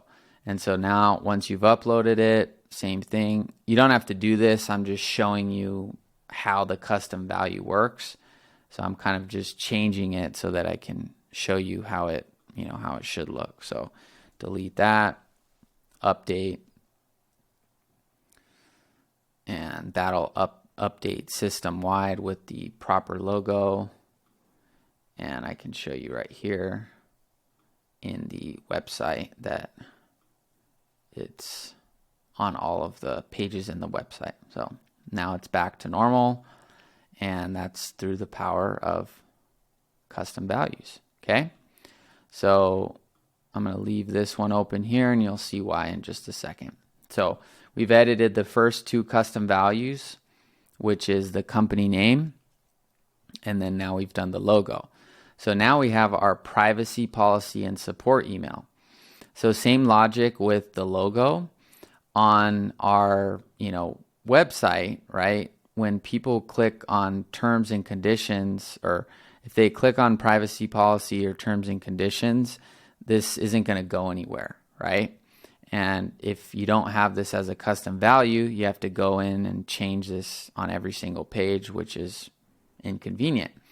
So what you're going to do here is once the domain is actually pointed to the funnel and you've opened up your terms and conditions page and your privacy policy, when you copy this URL, we're going to go over here to the privacy policy one, and we are going to edit this custom value with a proper domain,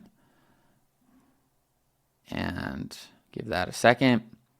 Or that's actually the terms, excuse me. So we're going to do the privacy policy here. That was my mistake. So there is the actual privacy policy now in the correct spot. And if we go to back to the website and we go to the home page, you'll see now when we click on privacy policy, it's going to go to the right place. Okay. The terms and conditions still won't because we didn't edit that value yet. See? So we'll close these out. All we need is the terms now. So we'll go back to custom values. So we've done this one. We've done this one. We've done this one. And now we are on terms and conditions just to keep it in order based on the folder. So terms and conditions right here. And we're just going to go to edit. And then I'm just going to grab the live URL from that and paste that one into there. Boom. So same thing. That'll update across the entire website and funnel. So if I refresh, or if I click on this right now, it's not going to go anywhere. When I refresh the home page, we will now see that the privacy policy goes where it should go, and the terms and conditions page will go where it should go. And so we're basically 80% done. Now the last thing is your support email. So for now, when you're starting, it's probably just going to be your email, and it's really, you're probably not going to get a lot of support emails, but it's for just compliance. So what you'll do here is I'd probably recommend just putting in your new business domain email. So like Quinn at agencydomain.com. And this will suffice for the time being until things grow and you actually need a support email. I don't get any support emails because all my clients are in Slack. Like I said, this is more for compliance so that when I update this value right here and we go to the terms, if I refresh this and I type this in the search, you can see find and replace. It basically just updates the terms and conditions page so that you're compliant. So that's how to set up all the kind of back-end technical stuff, and I've done my best to make that as easy as possible.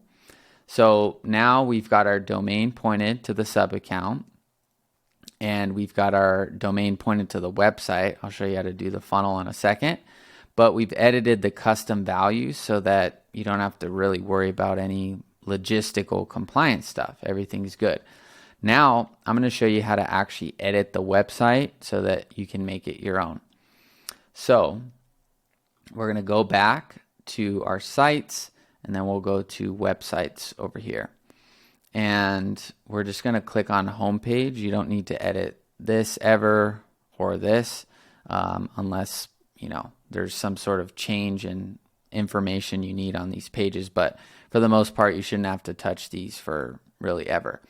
So to edit the home page, we're going to click on edit right here. And what you're going to do is just fill out the headline and the subheadline.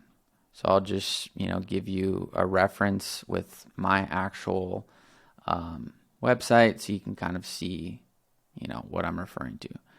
So I'll just paste this in right there, and there you go. There's the actual headline, okay? And then you can save that right there so that your headline's, right there. And then for your subheadline, you can just refer to this and model it after yours. Obviously, you're not going to be copying me. It's going to be, maybe this is solar installations, and then maybe you want to do a logo like something like, I don't know, like that. And then from motivated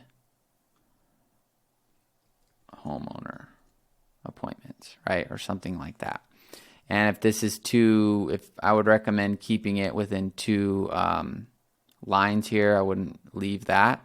So if it does go, you can change the font size, make it a little smaller so it fits on 2 lines. But that's basically how you edit that part of the system. So I'm just going to take this right there so that it just fits nice. Okay, and then same thing, just write 1 line. Kind of, this most likely can stay the same for you guys. This should apply pretty generally, and there you go. Okay, so those 2 pieces of the site are now complete, and it's pretty much given it all that you need to speak to the audience. Okay, and then schedule a call. You don't need to really change this button here. You could change it to book a call or something. If you want to change what it says, you can do it here. Okay, And then what this will do is this is going to scroll to the calendar. So this is already hooked up and ready to go. So you don't need to change, this at all. Now, for the actual, these images here, these should apply pretty generally to most of you as well. But just to show you like where I get these images, if we open this up in an incognito tab, this website you can pay for and license unlimited of these different images, or you can credit the author in your actual website, which is a little more complicated. So I would recommend just signing up for a subscription with them, and basically you can use, I've hyperlinked this exact site that I've used to curate these images here and the images in the template. So let's just say you wanted to look up for like leads, like lead generation or something. You'll see there's that exact image. So you can use some of these, and you could type other things too, right? If you're doing you could just type marketing and just type general keywords here, so you can get a lot of different image types, and you could choose ones that you like. And if you wanted to, let's just say, maybe you focus on email marketing or something, you could choose one like this. You can choose from different creators here and how they've made their images. And then when you have a subscription, you can change the color regardless of the subscription. But if your branding is red, you can make all your images this red, or a custom color based on your brand. Maybe you're green or something. You can change the color. And then there's 3 simple backgrounds you can choose from. So you can do hidden, so you can see it just plain white background. You can do simple, so it has like a little graphic here, or detailed, which has an additional graphic here. And you could also remove individual things. Maybe you don't want the phone, which really wouldn't make sense in this one, but you could basically simplify it and customize it here without really doing too much. And then you can download this as a PNG when you have your license for these things. And then basically you just click on this one image, you click on the this little image icon, and then click upload from media library, and then you upload that file from your desktop. And then you can just repeat the same process for the following 4 steps. And this is the frame that I use for mine, like driving traffic, qualifying the leads, generating appointments, and closing deals, making money, right? So you can kind of find keywords for each of these bullet points here, and then just download images. So if you want a different image for the appointments one, you could type calendar and choose from any of these and stuff like that, and pick one that you like and make all the colors and stuff the way you want, and just upload it. And the images should at default size really well, because I designed the template a certain way. So you shouldn't have to change the sizes for any of this. It should just look really good and cohesive across all of these. So you can do that for each of these 4 little sections. And then if you want to change the headline right here, like to something else, you can just change it. Just type right there, like email broadcast, like hypothetically, if this was just a different industry or a different offer where you do email broadcast first, right? Follow up, maybe you do like database reactivation, and then you could type in like 1 line or 2 lines here, like give us your old leads and we'll provide, or we'll use AI to re-engage them. Simple, like you don't want to write a bunch of copy here. It should just, the purpose initially is just to have something where people, get 2 to 5 solar installations per month from homeowner appointments. How do they do it? Database reactivation. You can say qualify with AI, write something here, get them on your calendar, you make money, right? Simple stuff right here. You shouldn't really be changing too much. And then lastly, you don't really have to change this either unless you want to. I mean, this should be pretty self-explanatory if you want to change the headline or the sub-headline here. This is just simple, simple text here. Okay? So you could just write all that here. And then, lastly, the only thing you may want to adjust is if you use Calendly, instead of this GoHighLevel calendar, you can just click on this plus right here and type in, or you can just look for a code. And then within Calendly, you can get an HTML code where you embed it, and then you could just delete this blue, you would just delete this orange element, which is the GoHighLevel calendar, so that it just showed your Calendly event. And that'll just be embedded in here. And that's all you really need to change. All this custom values is already linked, and you'll just save that. Now, I'm not going to save that so that the template, stays the way that I've designed it. But that's how you edit the funnel, or the website and your homepage. Super simple stuff. It's not going to show anything there because I didn't save it, but that's it. That's how you get a live website going that's simple, looks good, and communicates what you're doing pretty simply. So that's how you edit the website, okay? Now, for the funnel, it's pretty much the exact same thing. So you'll click on funnels and then click on booked call funnel. Now this domain, the domain's been linked to the sub account and the website, but not the funnel. So what you're going to do is click settings and just click select a domain. It should already drop down, and you'll just click on save. And it's going to say some paths are conflicted. That's because the other URLs are utilized in the website, and it just is a little warning. But now this is a live funnel. So this is live, and page 2 is live of the funnel. All right. So same process. The funnel editor just looks a little different, but once you get inside, it's the same. So you're just going to click edit, and you can pretty much take the same headline you've used in the website and the same sub-headline you've used in the website and paste it there. And then here you can upload images or videos of case studies, screenshots, whatever you have. And in the resources, if I don't have it there already, there will be a template for sizing for like how to upload an image. Let me move this over here. There will be a just a template for sizing, so that when you upload your screenshot into Canva, this would be for photos for the sizing.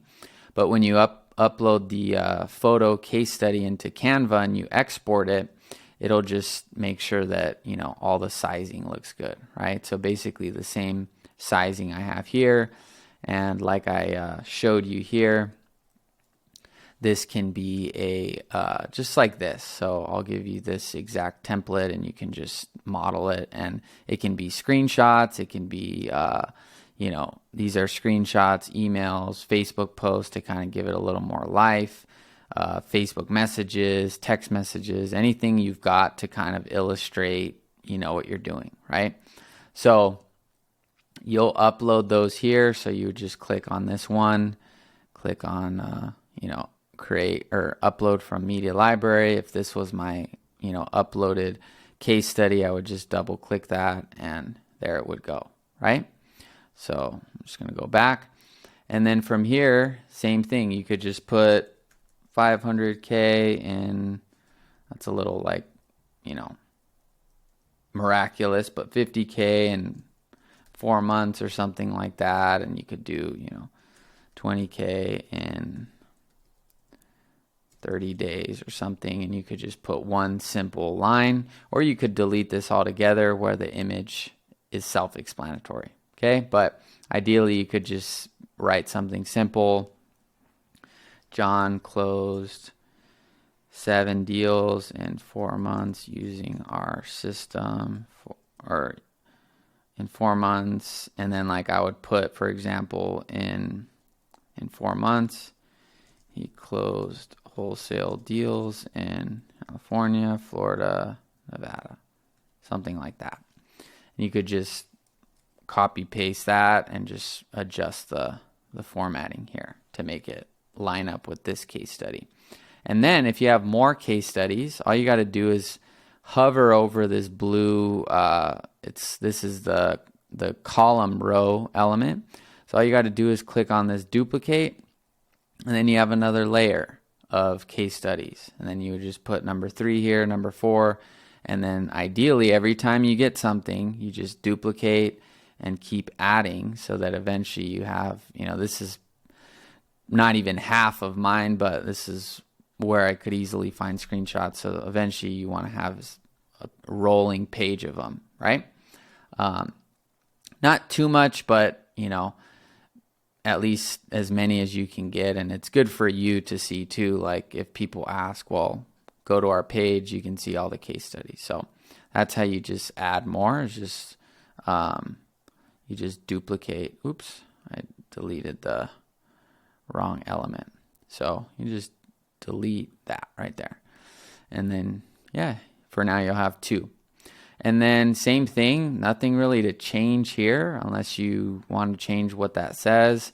And then same logic here. If you want to add your Calendly instead, just go to the code and then click on that, paste your Calendly embed code there and save it, and then just delete this calendar. Okay. But that's it. Really, this page is designed to get people to book calls from paid ads. And so, the only thing you're really going to do here is let the case studies, do the talking and actually just show either screenshot or video here of people using the system and just get people to book a call. So that's how you edit, the booked call funnel. And that's the first page. And then, real quickly, I'll show you the second page, which is pretty simple. So we'll click on edit. And here you really shouldn't need to change anything. The only thing you could add is a video here if you want to kind of prepare the client for the call, or give them anything to review or check out before they get on the call to really just warm them up. I wouldn't add like a lot of different stuff here that makes the client confused. This is, remember, where the page they will go to after they've booked the call. So you don't want to like do too much here, just maybe something simple, but you can add any additional element you want. Just click the plus and you can add in a video here or another image or something. But really, this is already after they're in the door. So I would just maybe, while you have their attention, focus on maybe just, giving them one simple thing to watch as a video or something like that. But the frame of everything is here. So that's really nothing you need to really edit within that. So that is how to edit the funnel. All right. And then here's how to edit the actual blog. So if you go to blogs in here, I've already given you a template. So if you want to adjust the actual original template, so it's your first blog, you can edit it. I'm going to duplicate it so that I don't mess with the original template, but I'm going to duplicate this and we can pretend this is the first blog template that I've given. So we'll just click on edit post. And if I want to, write, this is pretty simple. You can just remove or add the right content. So if I just wanted to, say how to get 15 leads in 30 days with Facebook ads. If I just save this right here and then I go to continue, then I can choose the URL slug. So this would just be like blog 2. And then the category will just be blogs. You only need one category. And then if you want to type in your name, you want to type in, real estate lead gen. Just type in a bunch of keywords that are related to the content you've posted, and you can use GPT to come up with those keywords. But it really, you don't need to overthink this too much. And then you don't have to put an author because it's just you, but if you want to, you can just type in your name here, your photo, and update your links there. But just it being on your website should be good enough, okay? And then what you'll do is you'll click publish, and then publish date. You can just do right now and then save it, as long as it's obviously done. And then what's cool about this is this will auto go to the the blog section here. So you don't have to like do any sort of formatting or anything here. It's just gonna like add it because this is linked to the category. And then from here you'll see there's the new ad or the new blog with the keywords right there. So that's how to add a blog. And it's very, very simple the way I've made it. So I'm going to delete that because we don't need, that second one there. But if I refresh, that should be gone. So, yep, it's gone. So that's how to edit the blog. And then here's how to edit the email marketing template. So if we go to our marketing here, and we go to emails and then templates, you'll see same thing as the blog. We'll see one template here. And so you do want to edit this template itself because this is going to be the template you clone when you actually send the content to your email list. So we're going to click on the email itself. And then for each email, you may have different images here, but the main things you're going to need to change within the template is right here, right? This is an image and this goes to like a YouTube video. So you may want to put your own hyperlink to maybe your website, or when you're starting, you're probably just going to have one main place you're driving people. So this could go to your website or your funnel, but you'll change that here. You can just, type that in, and I can go to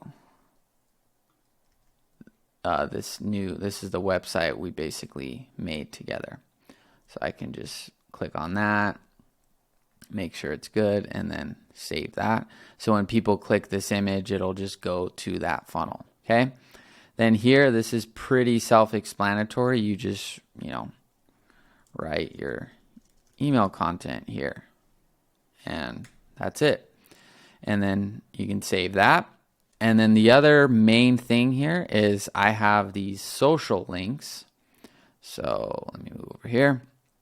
Like I said, I'm more in a position of branding and resources and being of value to the market. So I have my YouTube, website, Instagram, and Facebook.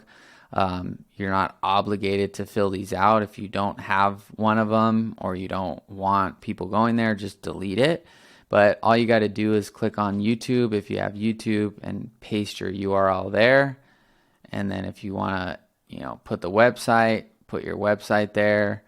Instagram, put your Instagram, and pretty self-explanatory. And this section will auto-populate from the sub account. So you don't have to worry about this. And then you just save this. And then this is going to be your template that you can use when you start sending out emails.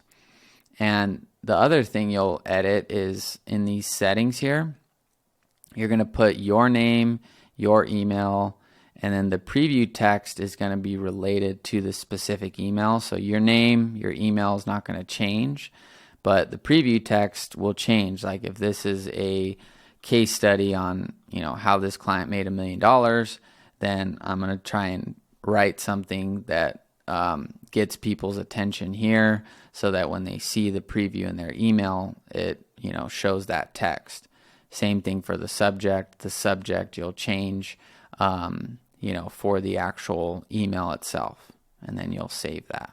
And then once the template has been saved, right, for the specific email that you're going to launch, when you go to your campaigns and you create your campaign, you're going to just choose the template that you've edited for that email and then just send it. Boom. This will auto-populate from the original template. You can choose which contact you're sending it to and just send it. Okay? So I'll cover more of that later, but that's really all you need to do for editing it. And then setting up our live chat. Okay? So on our website here, right? I think it auto-linked mine, but yours may not do the same. So I'm going to show you how to do that if it didn't do it automatically. So first thing you're going to need to do is go to Sites and then Chat Widget. And then here, you're going to turn on Enable Chat Bubble. And then you can change this first message if you'd like. And then you can upload an image of yourself, or you can leave this one. I have an image of myself because people know who I am, so they know that they're going to talk to me. So that helps me, but this is up to you. And then this is a 300 by 300 image, so there will be a Canva template. If there's not, you can probably use this one, but I'll have one specifically for the chat widget just so it's easy for you guys. And just upload your a headshot image of yourself here, and that'll change the image. And then you can leave this turned on, and then all you're going to do is chat type. I recommend the SMS or email chat.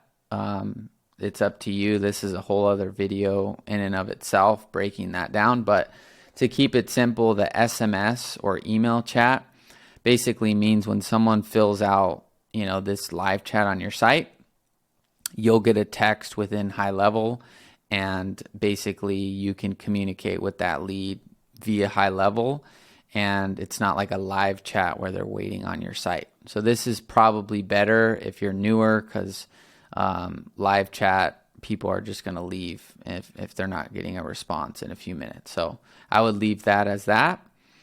And then for the widget window, you can leave all this other stuff. The only thing is if you want to collect an email as well, you can turn that on, and then you can leave all this stuff. If you want to change the color, you can do that. And that's all pretty, simple stuff to do. And then powered by, this is going to show, powered by, and you could turn this on or off.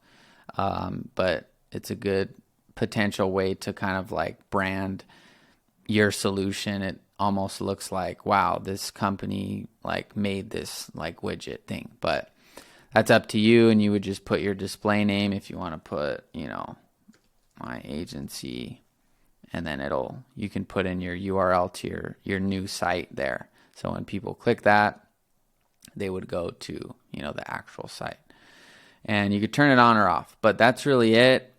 And then all this stuff is I leave default. So you can just click save.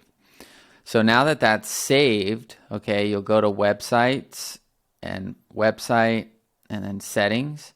And then if this isn't enabled already, you just click enabled. So when it's disabled and I go to the site, that will be gone. So when you turn this thing on, just click on that. Boom.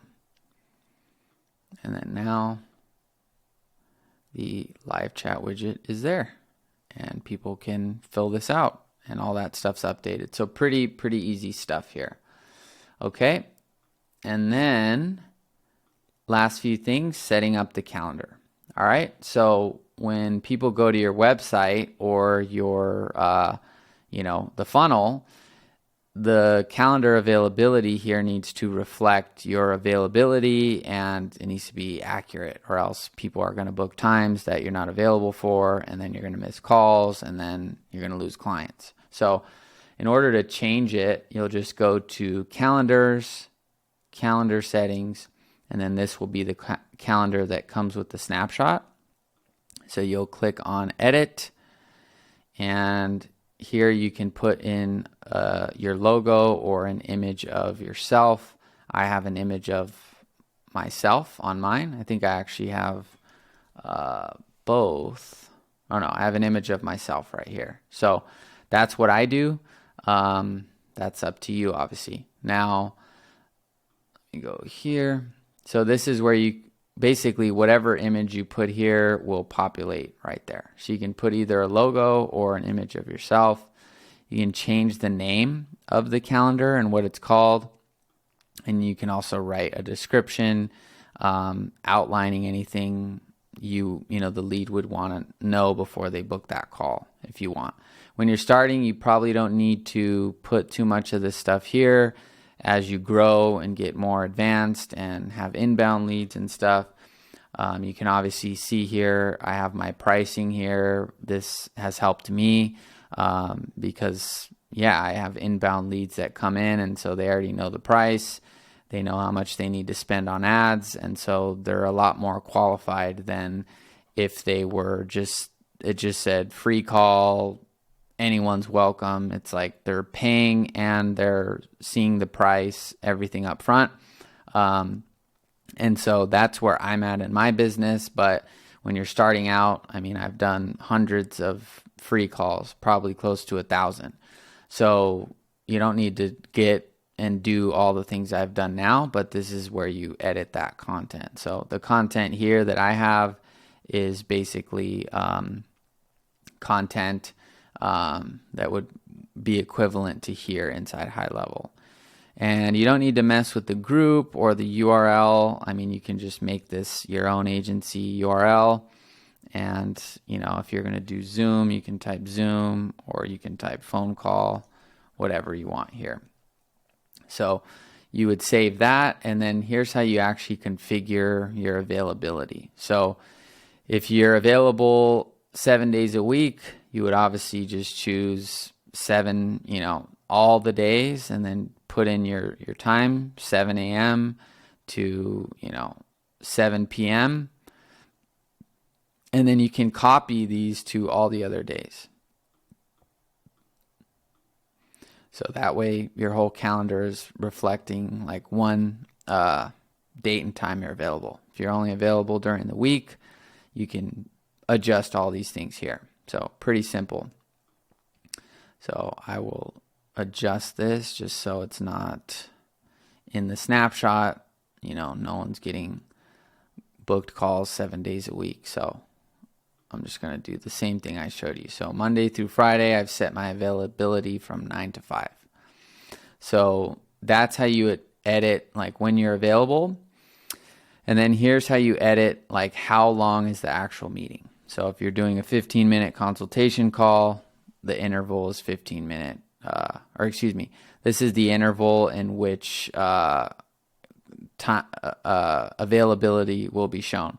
So for example, let's say you're only available from 7 a.m.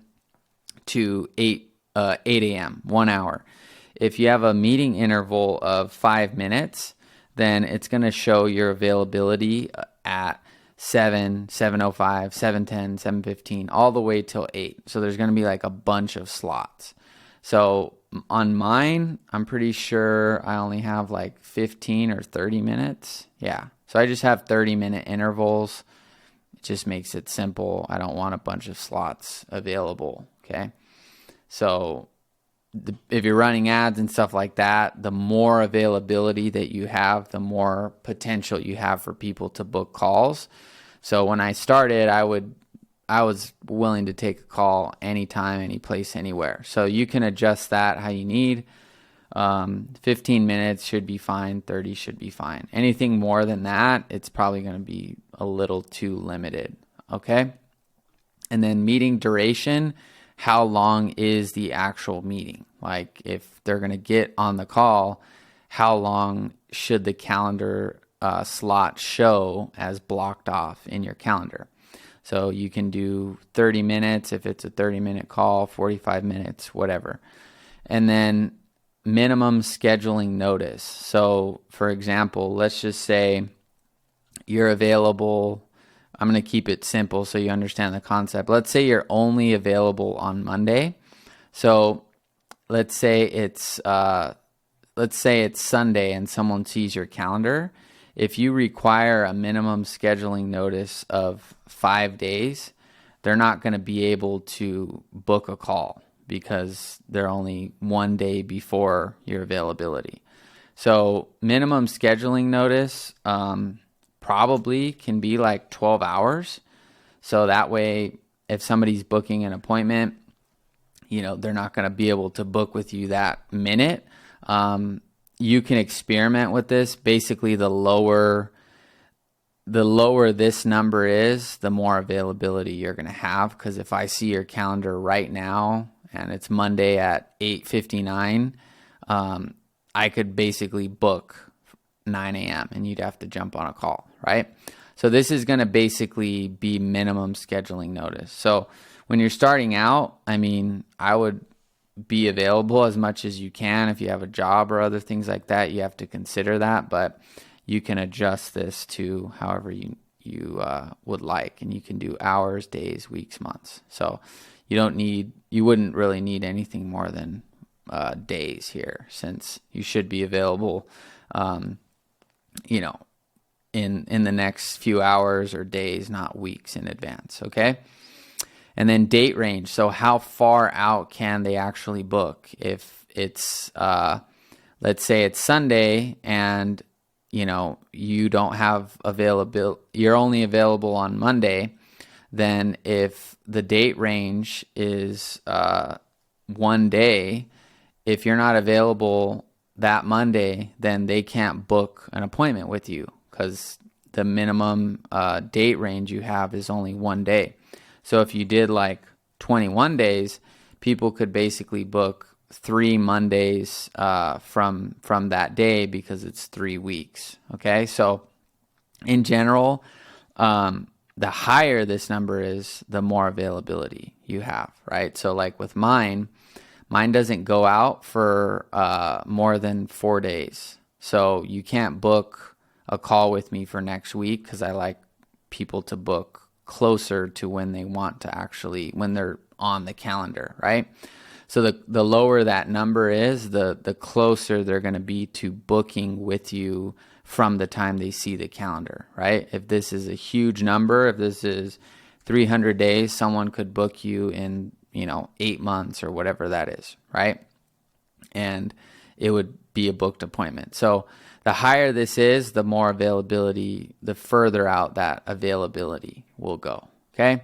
So in general, though, I would say if you're starting out, you can do anywhere from like 4 to 7 days, okay? Because you don't want to be like so exclusive that no one can book you for a long time. So you can put 4 to 7. Maximum bookings per day. You can just leave this blank because you pretty much just want your calendar to fill up on its own. So you don't want to put like 2 bookings maximum per day if you would have gotten other calls. So I would just leave this blank and let your calendar max out from the actual bookings. Okay. I'll show you how to configure this with buffer time. And then lastly, maximum bookings per slot. I would leave this at 1 until you're back to back with calls.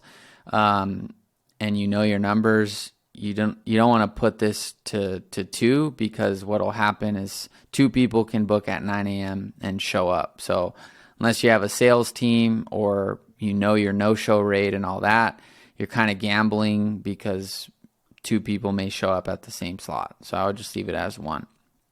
I know people with sales teams and stuff, they mess around with that. I've never done that because I've never had a sales team. So I wouldn't be able to speak to that. But lastly, buffer time. So let's say your meeting duration is 30 minutes. How much buffer time do you want around the actual appointment so that if someone books at 9 a.m., the call is supposed to go from 9 a.m. to 9:30, but they may show up late. They may, the call may go longer than 30 minutes. And so if you have like a buffer time of, let's say, 15 minutes, this should buy you some time so that people can book the next available slot they see includes the duration and the buffer time. So this will kind of help you out there. And yeah. And then forms and payment, you can leave all this stuff default. If you want people to be able to add guests, you can do this. Also, if you want people to, you probably won't need this unless you have a form or survey before the calendar. This will just pull records from the contact and make it easier for them to book if they've already filled out something on your site, and GoHighLevel can track it. And then for the confirmation page, so if you're going to send them to, like, if this is you're using this for the paid ads funnel, you may want this as a duplicate calendar, and you could do a redirect URL to the success page in the funnel.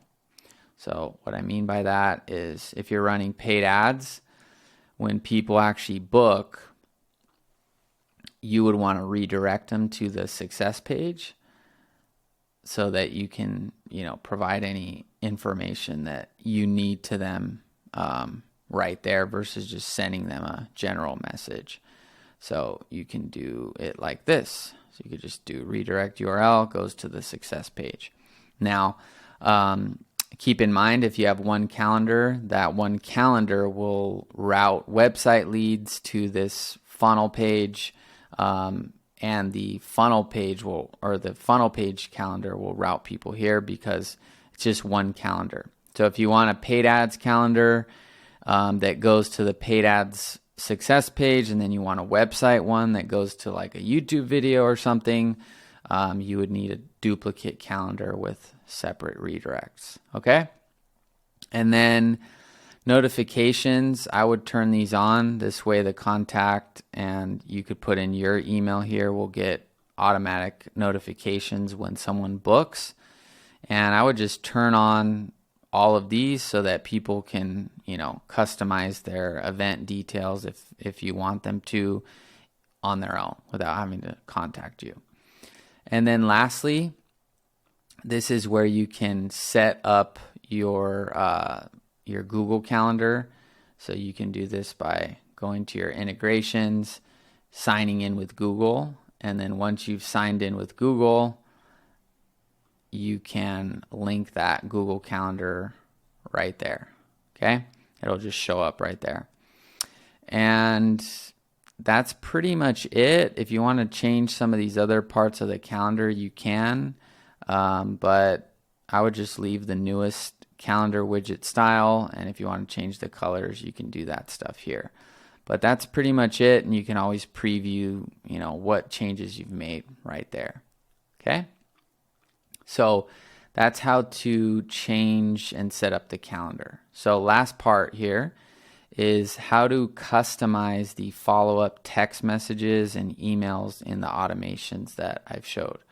So in the automations I showed you in the last video, there are some automated follow-up messages here. So text and email. So if you're running ads, right, you're going to want these emails and texts to go out, and you may not be a writer or feel like you have the ideas to write the content.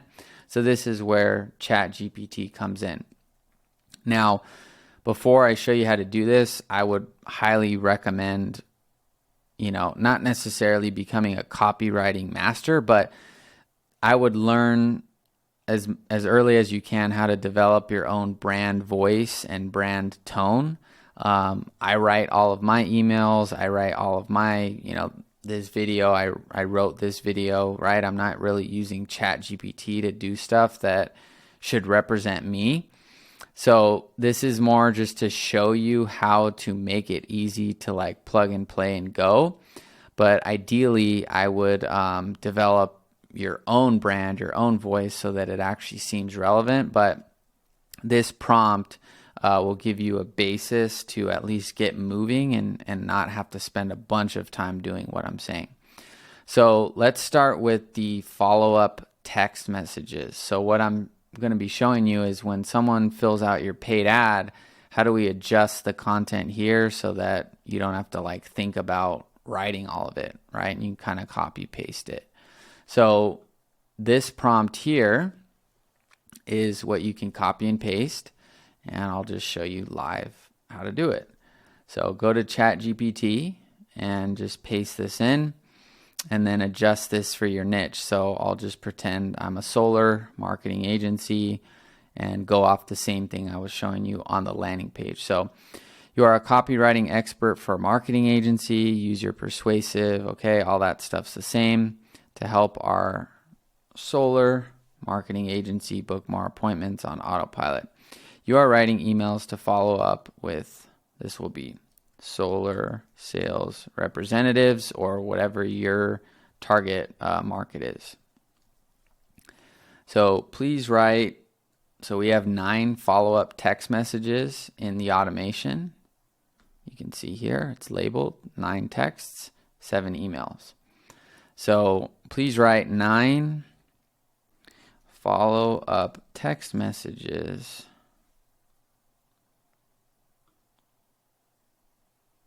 to, and then we're going to copy the same thing here. Solar sales representatives who recently filled out Facebook advertisements to get a quote for our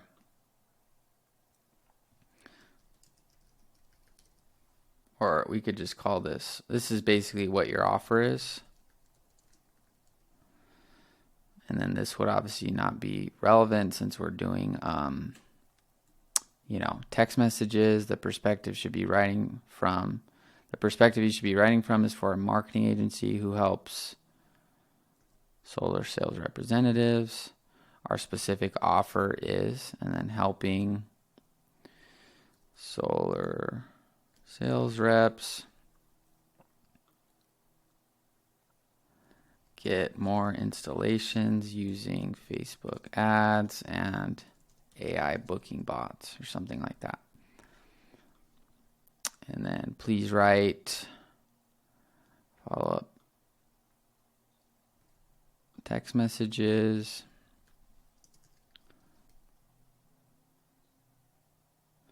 And then each call to action should be to book a call at your website. Now, this may be more fitting for email, but if we just delete that and send it, you're going to see it start writing. And like I said, I'm decent at writing and ideas, so this stuff kind of comes to me. So I don't really, this is just like to get ideas here and help you guys out. But I would, like I said, attempt to make it your own brand voice and tone, which is kind of a whole other thing to learn and develop over time. So you can see here, though, this is, it's pretty much doing it. So once, I don't want to make this a whole training on editing all these because it'll go even longer. But the idea is once you have this, you'll just simply copy this over and you'll just paste it right into there. And then all you need to do is make sure the custom fields are lining up. So where it said hello, custom or rep's name, you would choose contact, first name. Contact means lead. User means like user of the high level sub account. So there you go. Thanks for showing interest. Did you know our AI powered Facebook ads, right? And then you could just, I would probably delete this. This is where you got to like make your own adjustments, but there you go. And you just would save that. And then I'm not going to save it because that would change the whole snapshot. But then you would just go text 1, save, and then go down to text 2, and then grab that one and do the same thing. And just go all the way down the line. And that'll give you at least this, if you just kind of simplify what it's writing, you'll at least have this done within, 20 minutes, right? You can get the text and emails done just with that. So that's the prompt adjusted for the text messages. So I will give you guys that. So I'll put this here. And then we will adjust that.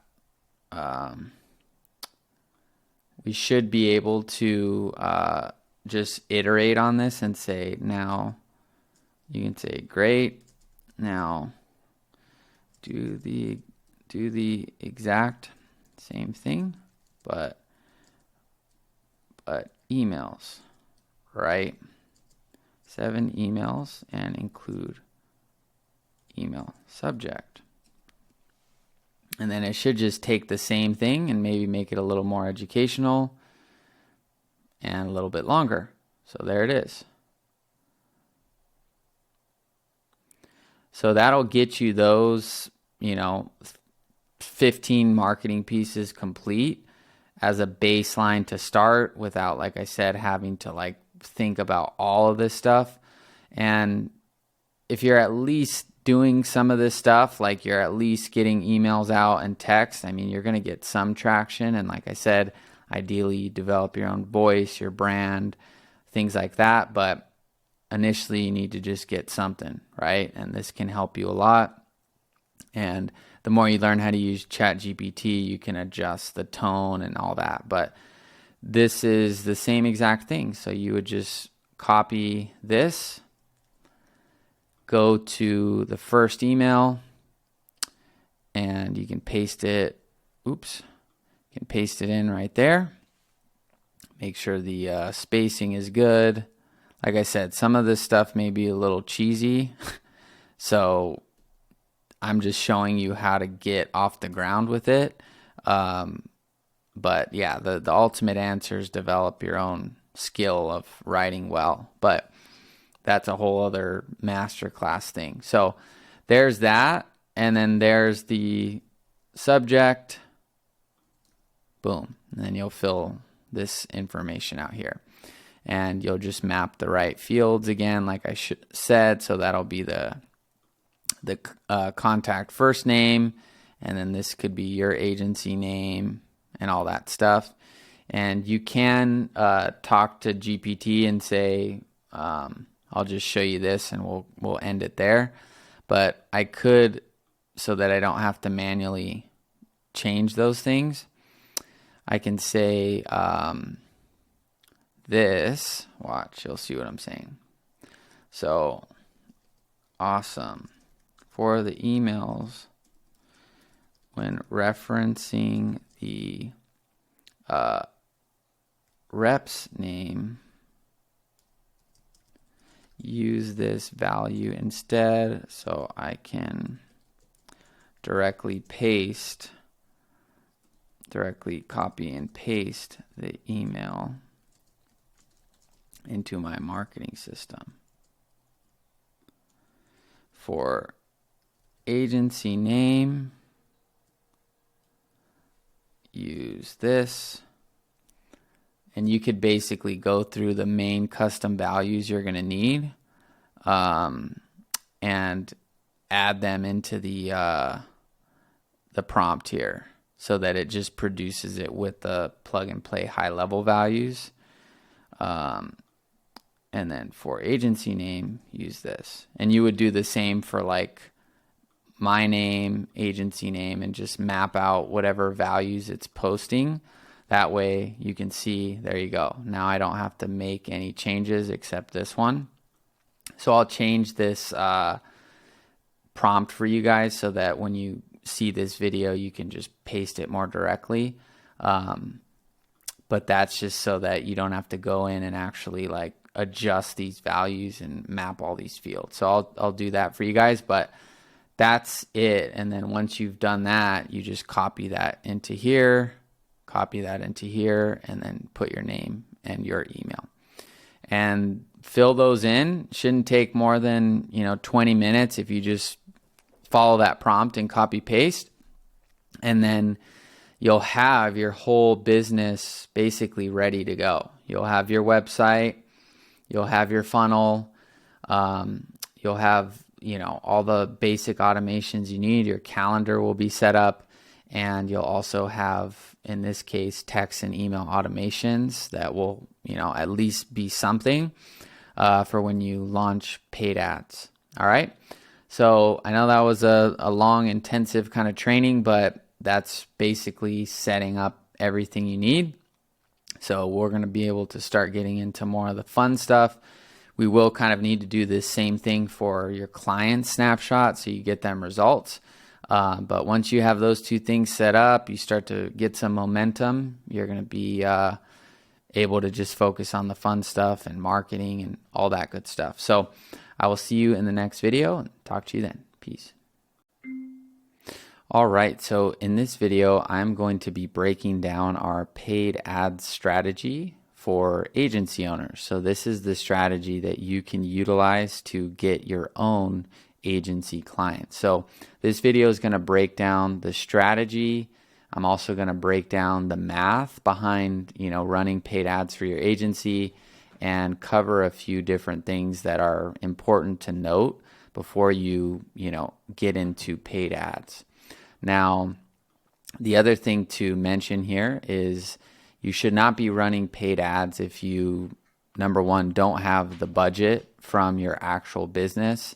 Now, that's number one. And two, if you don't have clients that you've already enrolled through a proven offer, because you can burn through your money pretty fast. So, proceed with caution. And, I can't tell you exactly the numbers that you're going to get from this system, but I can give you a pretty conservative view of it. And I think once you see the numbers, you can kind of reason for yourself and see that you could see how this would work. Now, I have used this to get clients for myself as well.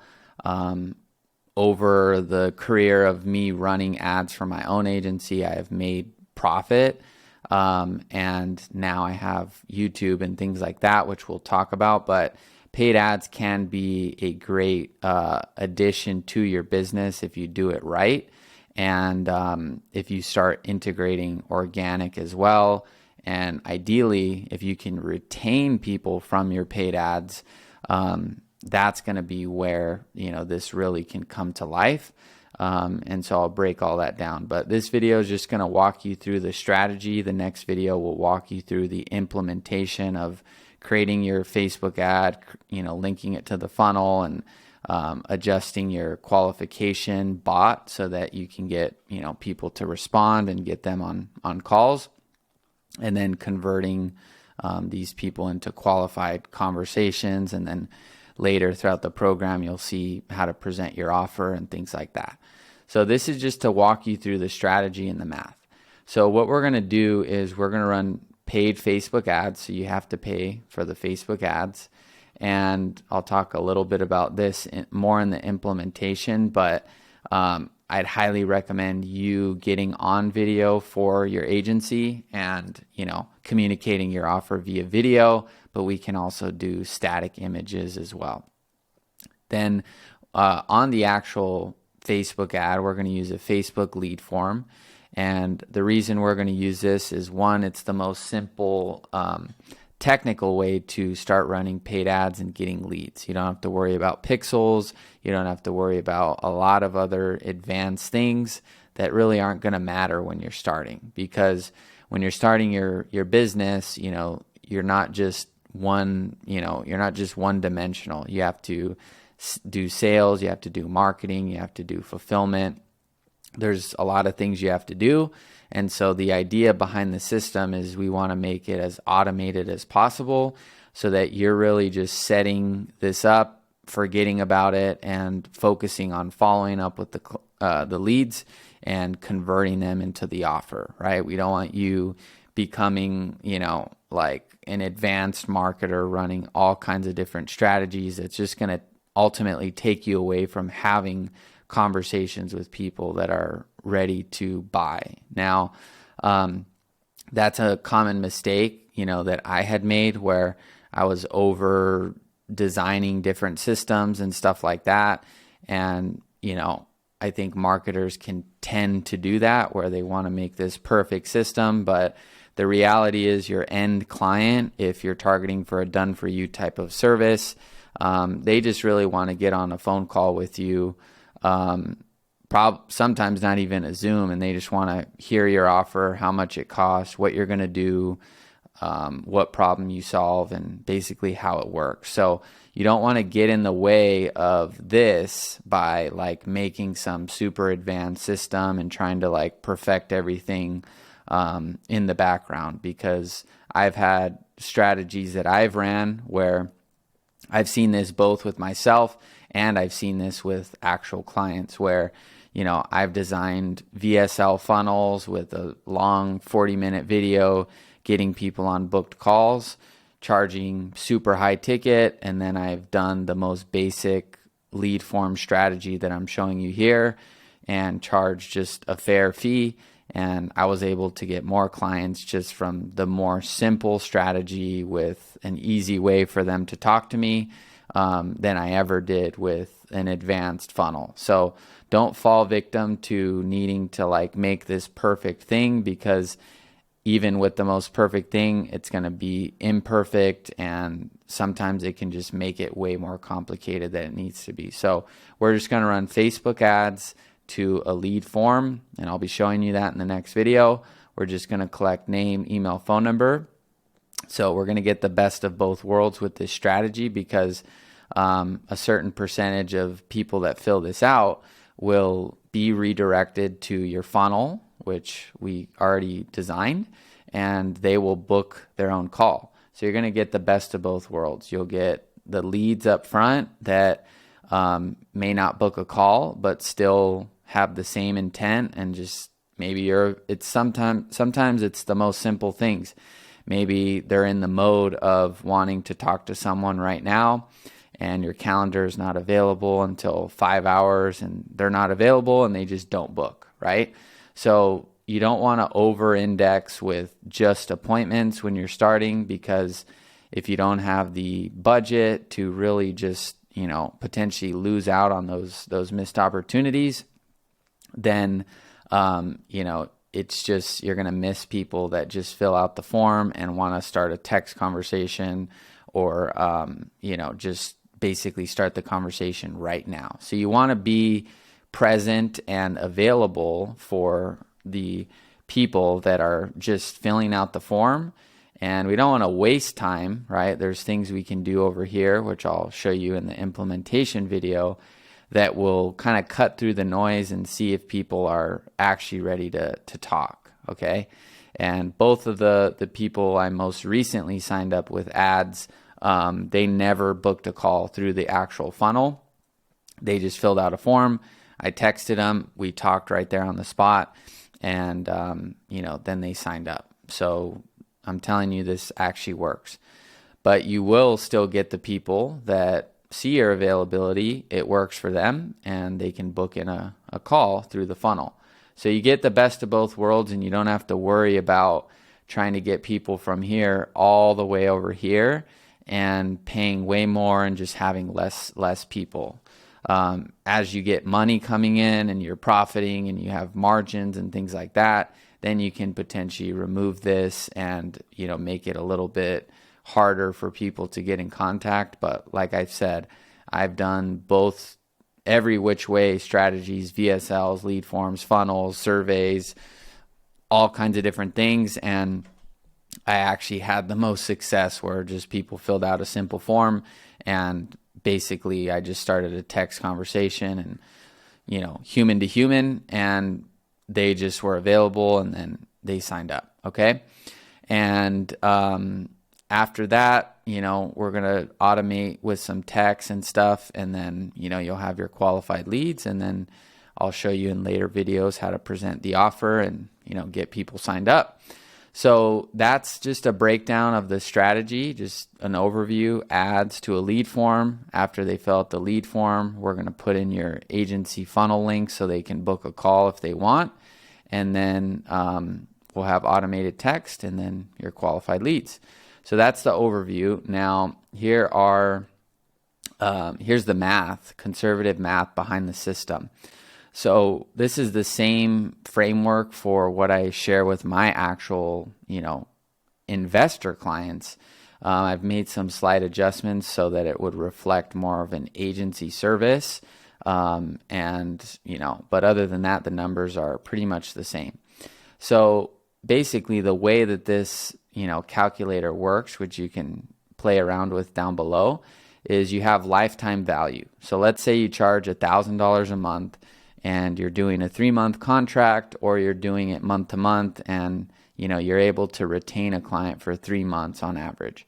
That means your lifetime value from a client is $3,000. They pay you $1,000 over 3 months, and you collect $3,000, and maybe month 4 they stop, right? Or they continue. But on average, you can play around with different lifetime values. Okay.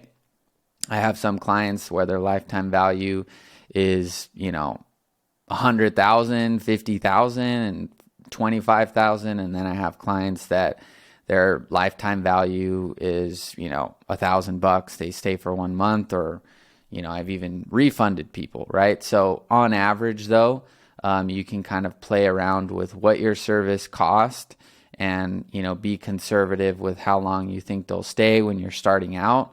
And then from here, you can, plug in one of these values. So we'll just stick with 3,000 though for now, and I'll just walk you through the rest of the system. So let's say you charge 1,000 on average. With all things considered, people are going to stay for around 3 months. Now, your job is obviously to get that as high as you can and retain, but for the sake of simplicity and illustrating the point, we're going to stick to 3,000. Now, let's say that when you're running your paid ads with the Facebook lead form, conservatively, you are paying $25 per lead.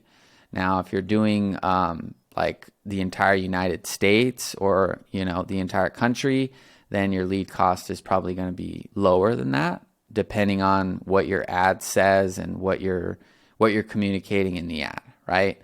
I've gotten leads for $3, $4, $5, and I've gotten, leads for $80, right? It all depends on what the ad is communicating and how intense the funnel process is. But to kind of split it in the middle and be a little bit more conservative, let's just say you're consistently spending $25 per lead. Now, you also don't want to spend,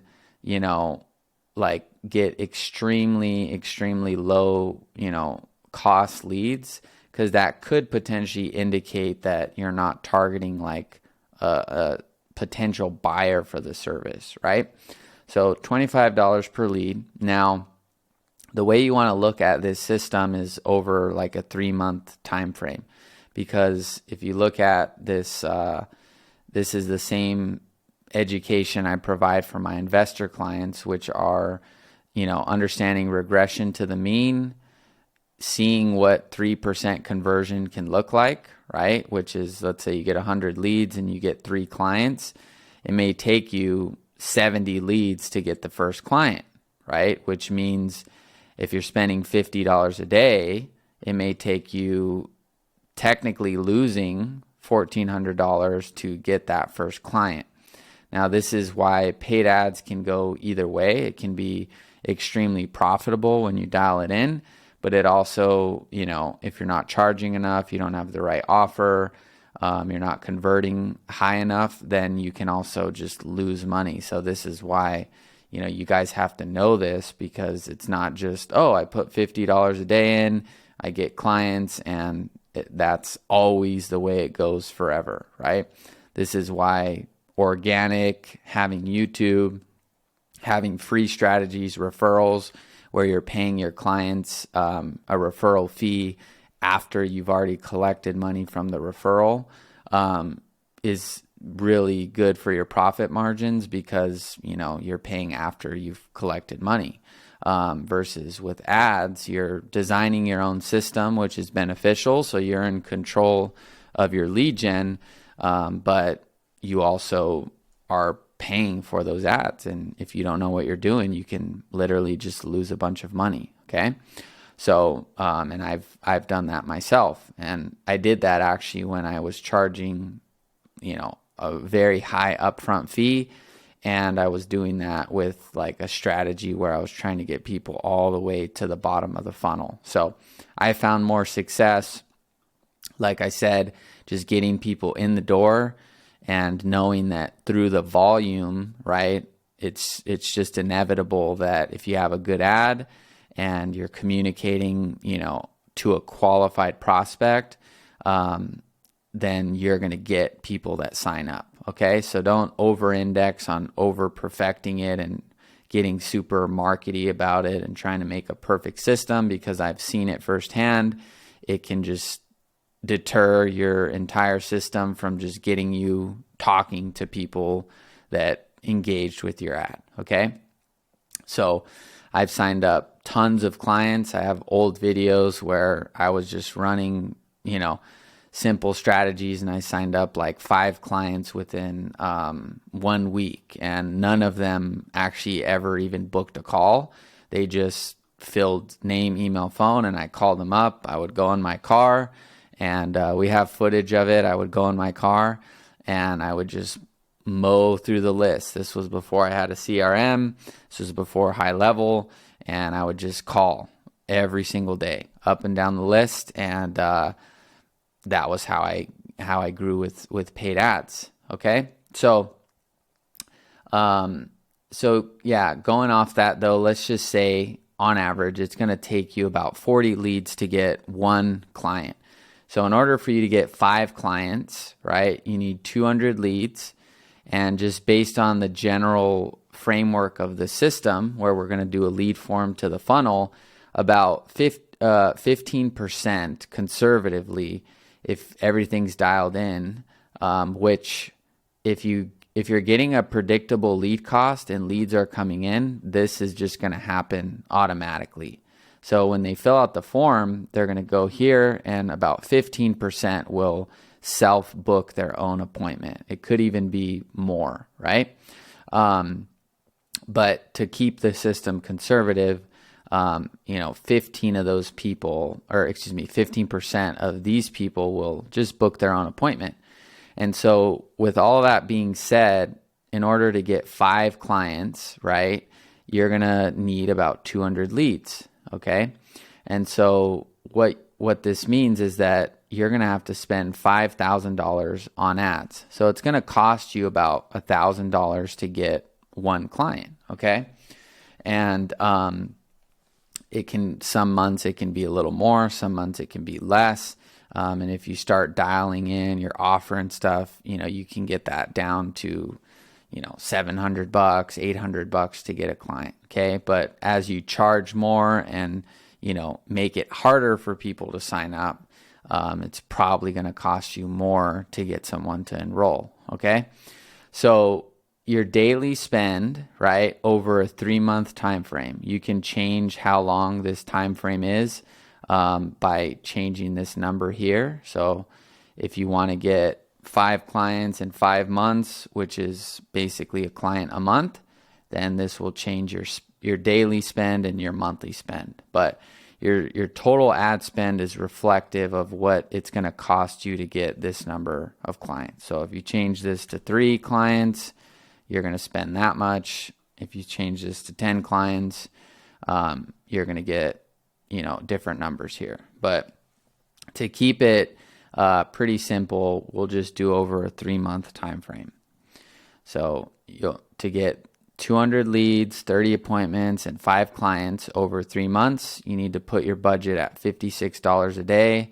You're going to be spending $1,667 per month, and you'll spend $5,000 over that 3-month time frame, and that would be your total investment, since you're not going to be paying anyone to run the ads like an agency or things like that. And your estimated revenue will be $15,000, and your ROI, which is your return from the actual ads, will be $10,000, because based on the lifetime value, you're going to charge $1,000 a month for 3 months or $3,000 up front, whatever it is. The lifetime value is what's going to dictate the revenue and the return. So the longer you keep clients, if you can keep clients on average 6 months, then all of your numbers are going to shoot up, okay? But in general, this is the lifetime value that you're going to set, I'm setting it at. So this is an overview of just the math behind it. You can play around with the calculator down below. It's not I can't say exactly this is going to happen. Some of you will outperform it. Some of you will come up with different strategies and ways to get more appointments. But just, conservatively speaking, if you ran good ads and you just left the system running and you weren't even focused on talking to the client, these two metrics should just happen from driving traffic to the form and then driving traffic to the calendar, right? Or greater for here.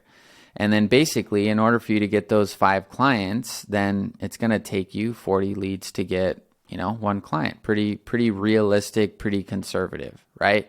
If you convert better, right, then maybe it's only takes you, 25 leads at a certain point to get a client. Now your spend lowers, your ROI goes up, all that stuff starts to change, okay?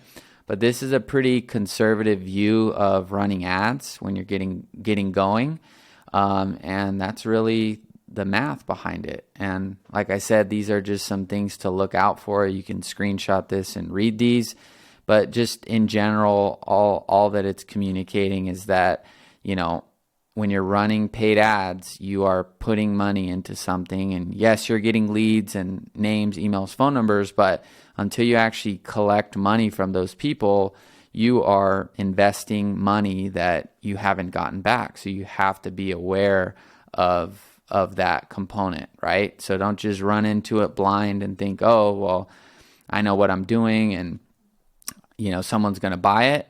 And that's what I did. And it worked for me. I was confident in myself, but I have to kind of tell you guys, to be careful as well.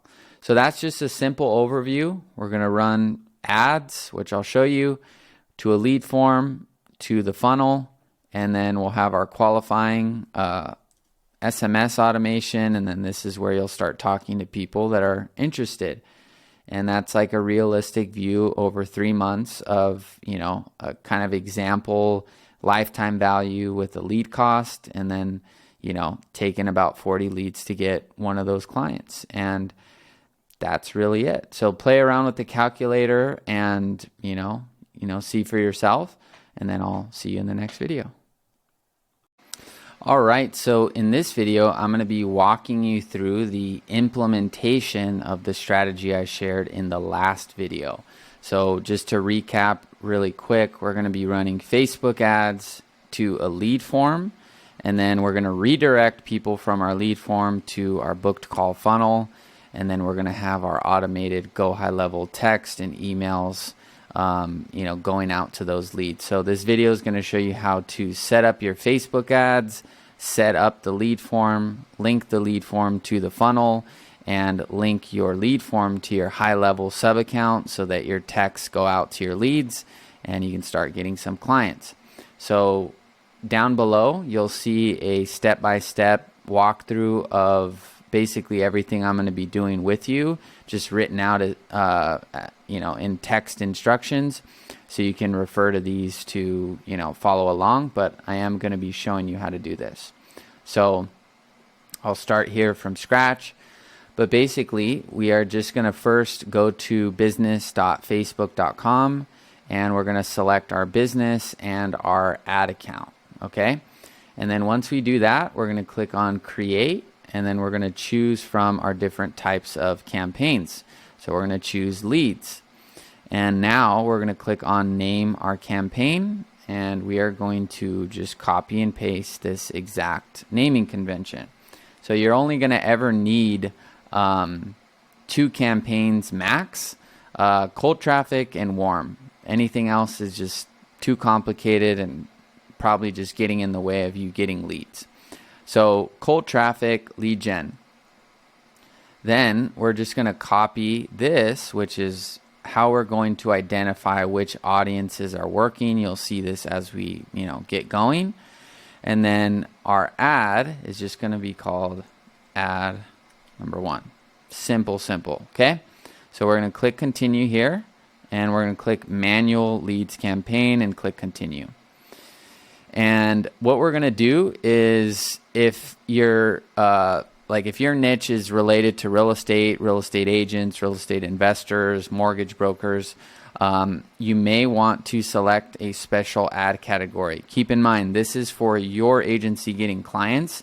I know you're not marketing housing or anything like that, but sometimes in your ad copy, it can get flagged for saying real estate, even if you're not marketing these. So for simplicity, you may want to choose one of these so your ads get approved.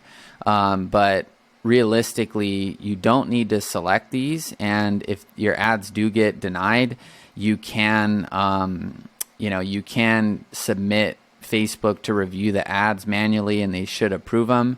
If you have a brand new ad account, you haven't spent money before, be careful not selecting these, because I have seen new ad accounts get banned just immediately from really a incorrect flagging of the ad, and it could just prevent you from being able to run ads entirely. So to be safe, I would select these. But if you're a little bit more advanced, you obviously can not select these and get them approved. So I'll show you, really the only difference here is the targeting you can choose with age and demographics, as well as some of the interests.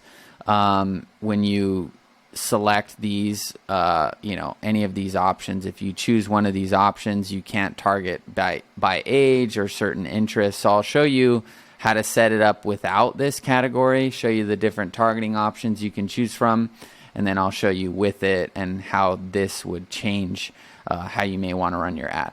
But for now, we'll just continue without it.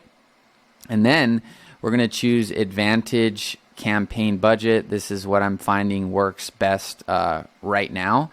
And this daily budget will be based on, what you kind of came up with on your calculator right here. So your daily ad spend is going to be 56. So we can put that right here, 56. You can put 55 or 60 or 50, but as long as you're generally close to what we've outlined here, and all this stuff lines up, then everything will just reflect the change you make in your spend. Okay, so if you go to 100, then obviously you're going to get more leads and all that faster. But for now, I'll just stick pretty close to what we've outlined, and I'll just round it down to 55 because I like the number better. But there's no reason for that budget versus 56. Okay, so we're going to click 55, and then let me make sure. Okay, so then you just click continue, and then you're going to get taken to the ad set name. Okay, and you're going to make sure your conversion location is Instant Forms, and you have your Facebook page, your business page here. And this will be the page for your agency. And if you're brand new, it'll have you accept the terms. Just click on that and accept it. Okay. For performance goal, we're just going to do maximize number of leads.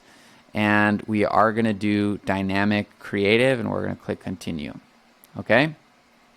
Now, I always like to start my ads on a fresh day. So I don't like to run the ads that day. I like to give everything a fresh start. So I would just do January 31st at 12 a.m. Okay. That's just kind of my little thing that I've done.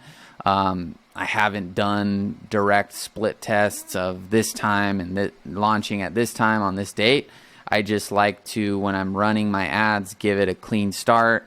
Plus, if there's anything I think of, from now when I schedule it to the time that it launches that I need to troubleshoot or anything like that, then I have that time and luxury to do it before it just starts spending. Okay, so that's just what I like to do. Now, for your audience controls, we can choose, because we're not in a housing category, we can choose, oops, I think my mouse died. Hold on. Sorry about that. And I can't pause. Hold on. Should. Cool. That's the power of having everything hooked up right here. So, so basically we can choose our location. So this is where you're going to choose where you want your ads to actually show up. Now, you can no longer choose like people just living in the location. So this is just a Facebook thing now. Basically, what I've seen across Facebook, TikTok, Google, all these different platforms, they really want the advertisers to leverage their algorithm and the learning that the system has. So before this, you could change all these different things and make it super specific, and now they just want you to kind of let it do the work, and you just set the ad and the general kind of framework for it so that it can learn. So you can't change this. So people may be out of the country. It shouldn't be indexing for a bunch of people that are not in the United States. It should know what you're trying to do once you fill out the rest of the campaign. But this is where, you're going to choose, you can't really change this, okay? Now, if you want to choose a specific area, right, like a state, like let's say you're in Texas, you can choose Texas here, and this is going to be the entire state. And you can also obviously go as, granular as like San Antonio, and you could do a radius of, since we don't have a special ad category, you can do a radius of as little as 1 mile to target a specific neighborhood, okay? Now, what I have found from running, my ads is targeting like within my state and within my kind of community. I have found a lot of success because usually at this point, you guys have to remember, though, I've been doing this for 6 years, and I've been in real estate, and so odds are if somebody fills out the form, I'm probably 1 or 2 people away from us having a mutual connection, right? Like if I find someone in California and they reference a certain area, I may already have a client in that area that they know, or things like that, and that just helps build rapport for me on those calls, because I already know someone, or I'm working with someone they know. So someone's already paying me money that they know, and that just kind of helps with familiarity. Also, if somebody is, let's say I live in, Southern California, if somebody is, within like driving distance of, like me, I can offer to meet them in person. These were all things I did when I started out. Now it's a little different, but you can leverage your local area to, market to people and have that strategic advantage of like, hey, I'll drive out to you and show you what we can do. We can meet in person. And, it's not going to be scalable over like years and years, but initially when you're building your business, if you can meet people in person, even if they don't sign up, it at least gives you that experience, and it always kind of comes back to you. So this is where you'll have to choose where you want to target. I wouldn't go like super, super narrow. I would make sure that you are getting leads. By like, let's say you're in San Antonio, if you wanted to do, this area, you could do, this little, I would probably do more than 1 mile. That's a little too, that's literally one neighborhood. So you could now see that you have a potential of like 2 million people in this audience. Okay. So this is up to you. And then for your Advantage Plus audience, so this is one of the things Facebook has changed as well. So they kind of want you to just automatically find who you're looking for based on your ad copy.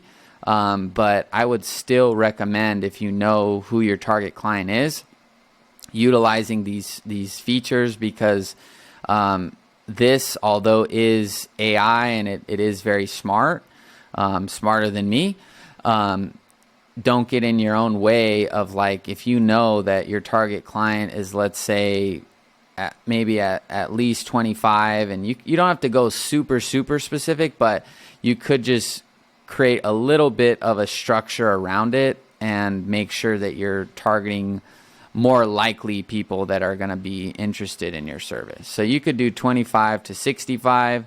You don't have to maybe worry about genders too much. If you feel like, you know you're going to work well with men or women, then obviously you can do that. And then detailed targeting. This is where you can type in specific interests or behaviors that your clients may have. Now, I wouldn't over index on this either. Like if you're looking for real estate agents, you can just type in one of these, and what's going to have the most accurate like targeting is going to be anything that's like a job title or an employer or a behavior, right? Because interests, I could be interested in real estate development, right? I could be interested, or Facebook may think I'm interested in real estate development, but I'm not a developer, right? So these job titles here are going to give you more accurate depictions of your audience. So if you're going to target real estate agents or salespersons or brokers, by selecting that, now we have 1.5 people in San Antonio, which does seem a little bit high, that are real estate agents that have in there, you can see it here. This looks like this like estimation is inaccurate relative to what we've selected here, because there's technically on Facebook only 80 to 95,000 brokers. So this is not accurate. I'm not sure why. Let me refresh and see if we can get this to get a little bit more specific here. So, all right, let's try. I'm going to narrow it real quick. So give me a second. So let's just do real estate as the, like as an interest, so like a big interest, and then let's see if we can get this narrowed down to this one. There you go, and this one. So now you can see potentially these are stacked audiences. So this is people who match real estate industry interest, which is probably more than the amount of agents and brokers, but they must also match agent and broker. So I can show you how we get this up, and the simplest way to do it is by just making the area bigger. So we'll just do the entire state of Texas. So it's saying that there's only 2,000 people between these ages that are interested in real estate and agents and brokers. I wanted to kind of see if I could trick it back into showing a more accurate estimate here. So let's see. Yeah, I'm not sure why it's showing 18,000. This is probably due to, oh, okay, hold on. I see it right here. This criteria is set to allow advantage. So let me see where I can turn. There we go. So we're going to use original audience. There it is. So now we should see. There we go. So we're going to click this off. There we go. So this is when you are controlling more of who you're targeting. Now we can see here a more accurate view of the people that have these job titles and are in Texas, okay? Because we're not allowing Facebook to just kind of determine who that is for us. So now we can kind of stack some of these other like job titles, and I'll show you what happens. Watch. So broker, and we can do job title agent. So there we go.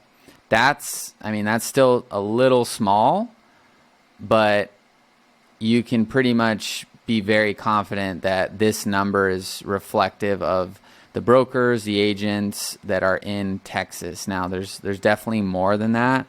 So we're going to look for some of these. Yeah, this is a big one right here. So this should add some people. There you go. Sales associate. There you go. Because you have to remember, if you look at these job titles, these are things that people set maybe when they first started their Facebook profile. So maybe they started out as a sales associate, but now they're a broker. So you have to remember some of these aren't going to be totally accurate to like how many people are actually in Texas as brokers or agents. But you want to look for these bigger job titles because this gives Facebook more confidence that you're showing it to people that they have data for. So that looks pretty good. You can stack some more of these if you see any, like this one's probably good. And let's see. I don't know why it's kind of getting in the way here. So these are actual real estate companies as well. So you can potentially add those. This one is, field of study. So we could add that. And you can just play around with these. Okay, so that's going to give you 23,000 people in Texas that are in, that match these demographics, which is going to be a more targeted approach than just an interest, right? Because like I said, I'm interested in real estate, but I'm not a broker, I'm not an agent, I'm not a salesperson. So this is going to target more specifically who you're looking for. And if I said, okay, well, I know the average person I'm looking for is 30 to, let's just say, 55, now I'm even more targeted. So don't play around with this too rigid, but you can add some layers to make it a little bit tighter, because obviously if we deleted these, it was showing 20 million people, and that's just too many. We don't need that. We know these are the people we're looking for. So that's like a real estate example. And I guess I can't just, there we go. So we can also do business owner. So if you're obviously not looking for real estate agents, you can look for people that have business owner as like their job title. So this one says engineer. So that one doesn't look, this is better. Small business owners behavior. Okay. So people who list themselves as small business owners or own small business pages on Facebook. So if you're looking for business owners, that's going to be a more accurate view of how many there are in Texas too. And then you can narrow this by doing plumbing, and we can do an interest here because we've already got this behavior preset. So if we stack like an interest here, it's going to lower it, but to a good enough amount where, okay, these are small business owners and they're interested in plumbing. So it's not just plumbing, right, as an interest, which would probably be way more people if we do it here. You can see that's 2.5 million. That's a lot of people. Okay. So that's how you can stack different interests. And I would explore stack different audiences. I would check out the demographics here, because these are going to be like hard pieces of data that Facebook has. So you can check out, let's see, work, for example, industries, and you can choose right here. Okay. Some of these different metrics that they have on these companies. Okay. So I would really encourage, trying to get this audience size down, if you know who your niche is. Like if I know I'm going to target real estate investors, look at that. Real estate investor, wholesaler, like there's not that many here that are listed as job titles or employers, but I could do like business owner first. And I could do business owner right here, behavior, and then I can do narrow and must also match, which is what narrowing means. And I can do real estate investor, and since that's a little too small, I can do real estate investing.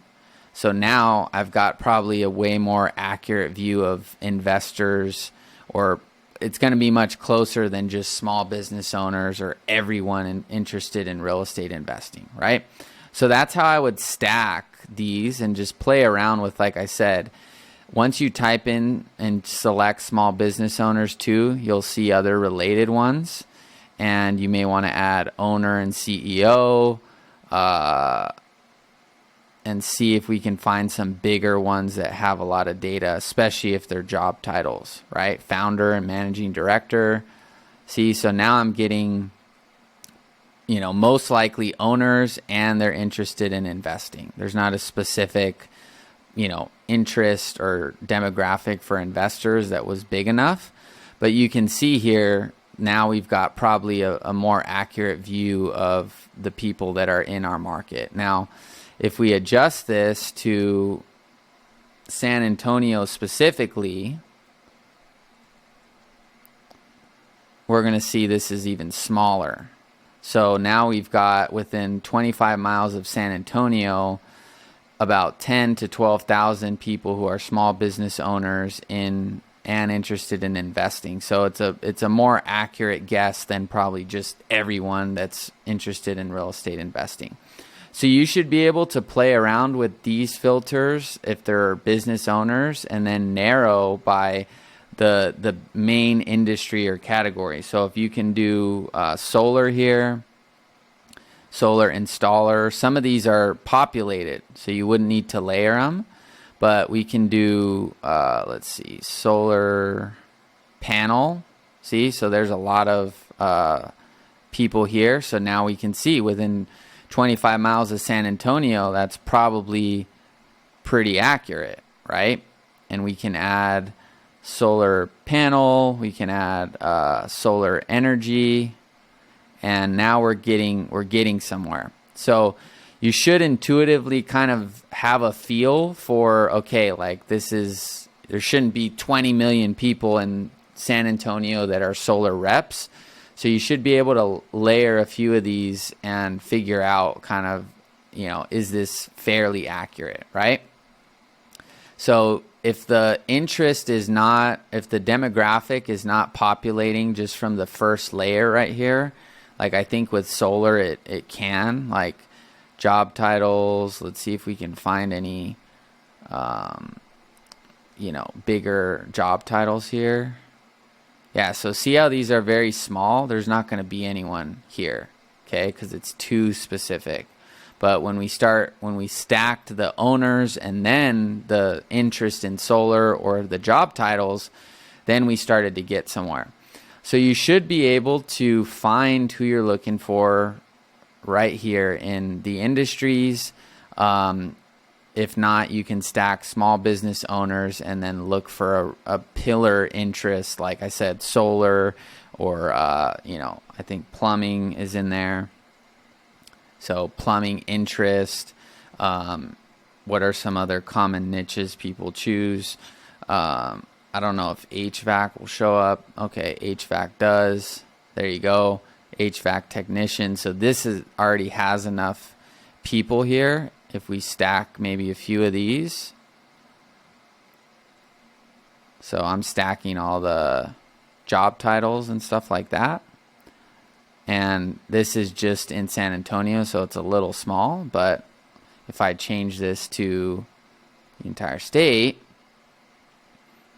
I've still only got, I guess, 13. So let's try California and then Arizona.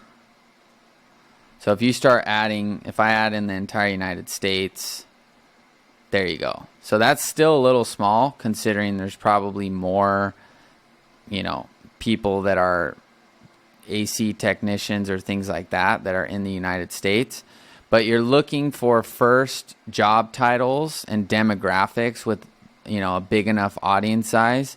If you can't first find that, look at that. Where was that one? There was one that, there we go. Oh no, that's an interest.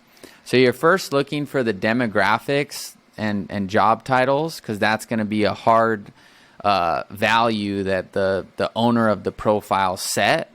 And if you get enough people in your target market, you know, a few 100,000 people, then you're good to go. But if you can't find enough here, like as you can see here, we'd probably kill these and just go back to that small business owner behavior, and then we will go to narrow, and then we can do HVAC. So we can do this interest, And you can see now that's probably more accurate, especially if we did the entire state of Texas, maybe 40,000. Yeah, 50,000. So I don't even know the industry, but I just know in general probably how many people we should be in that audience. So that's how I would layer your targeting, something like that. Okay, so hopefully, you can find your own industry. If you don't, obviously you can ask a question in the group and people will probably be able to help you, but just browse, through the demographics first and behaviors.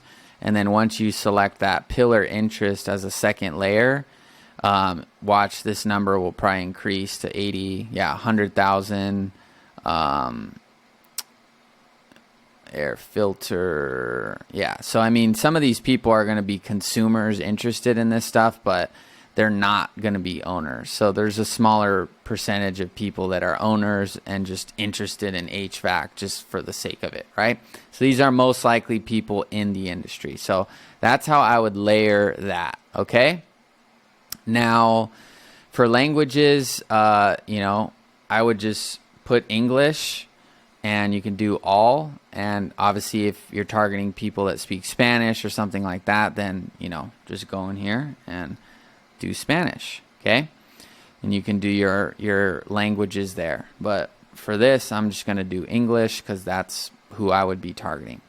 Now for your placements. So what I would probably recommend for most of you is the Advantage Plus placements, because you may not necessarily know where you're going to be getting the best leads from. And so in later videos, I'll show you how you can analyze where leads are coming from. Just real quick, once ads are running, you can go to breakdown and see the platform.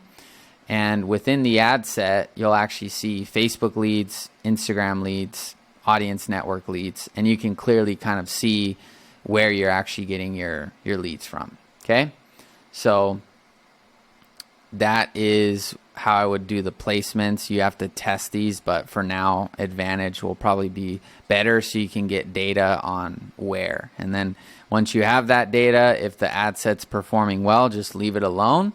And you could test a new ad set if you want with just if you find Facebook's working best, then you can just choose, Facebook as the platform. Okay.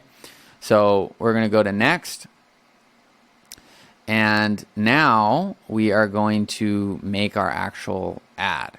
So I'm going to turn off this Multer advertiser ads, and we are going to do our optimized creative for each person, so we can leave that turned on. And then for our primary text and our headline, this is where we're going to actually write our ad. So for example, if you're targeting, roofers or something like that, or solar installers, you can just do something simple. Attention roofers. And then you can see if you can find maybe a house or something that kind of looks like, related to the niche.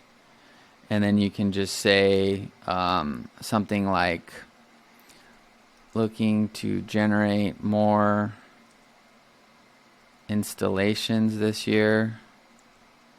And you can just put something like, click learn more down below to see how we helped John make $50K in the last 4 months with our paid ads and AI bot system to qualify roofing clients, something like that. Simple. I'll have a framework for the ad copy there you can model. This is just more how to actually plug it in. I'm not saying to go write this. This is just how to put in the actual ad itself, right? And then for the headline, you can get 3 to 5 roofing installations this month, something like that. And then you can just do like a arrow right there, something like that. And if you're going to do a video, the video should obviously, you know, reflect kind of what you're saying. You shouldn't need to write a bunch of copy here. It should be pretty simple. And like I said, I'll have a template here that you guys can kind of modify. This is just showing you how to plug in the value. Okay. And then now we are going to create we're going to upload an image. So give me a second. All right, so I just made a simple ad. I'll give you guys this ad template, but there you can see it's just straight to the point. It's an image, get more roofing clients, get a free and instant quote for your markets, and it just kind of, you know, brings the whole thing together. Like I said, if you're going to run a text ad, the text should communicate the offer, so you don't need to like write a bunch of stuff here. And if you're going to do a video, same logic. The video should, you know, call out the audience. Hey, if you're a roofer, you're looking to generate more installations this year. We just helped John make $50,000 in the last 4 months with our paid ads and AI qualifying bot system. And he was able to generate, you know, 75 leads, get, you know, 20 appointments and close 5 clients, which led to over $50,000 in revenue for his company. If you're interested in learning more, click down below, fill out the form, and, you know, we'll contact you right away. Something simple like that. Okay. So I'll have scripts for that, but really this stuff, the more that I've done it, it's just be direct, be simple with the audience, and don't overdo this stuff, because a lot of these people are business owners. You only have a few minutes to get their attention, and as you get more confident in your offer and your pricing, I would even add in, you know, your pricing right here. Get more roofing clients for $750 a month or $1,000 a month, whatever it is, right? So that's the ad, and like I said, there'll be a template for this stuff and headlines and frameworks for that. And you'll just adjust those for your niche. And then you can also, you know, use ChatGPT as well to, you know, kind of curate some of the ads as well. And then from here, I always do just a learn more call to action. So I would just do something like that. And then for our instant form, we're just going to click on standard form. And then we're going to just call this, you know, your agency name. So I'll just call this New Breed Investor Lead Form number 1. We're going to choose more volume. And then for our intro, we're just going to take this from our actual website that you guys made in the previous videos. So we're just going to use this for, you know, basically the little Facebook landing pages, right? So get 2 to 5 off-market deals per month from motivated sellers. So I'm it's obviously cutting this off, so I can just, you know, do that. So if this was roofing, I can just say get 3 to 5 plus roofing installations this month,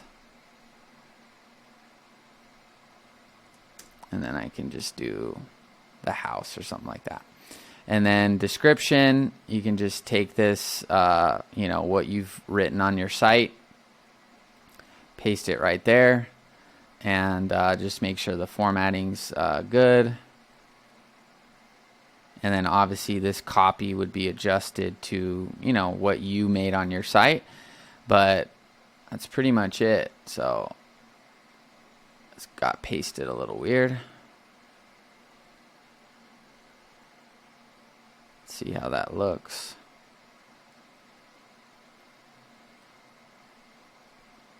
Trying to see.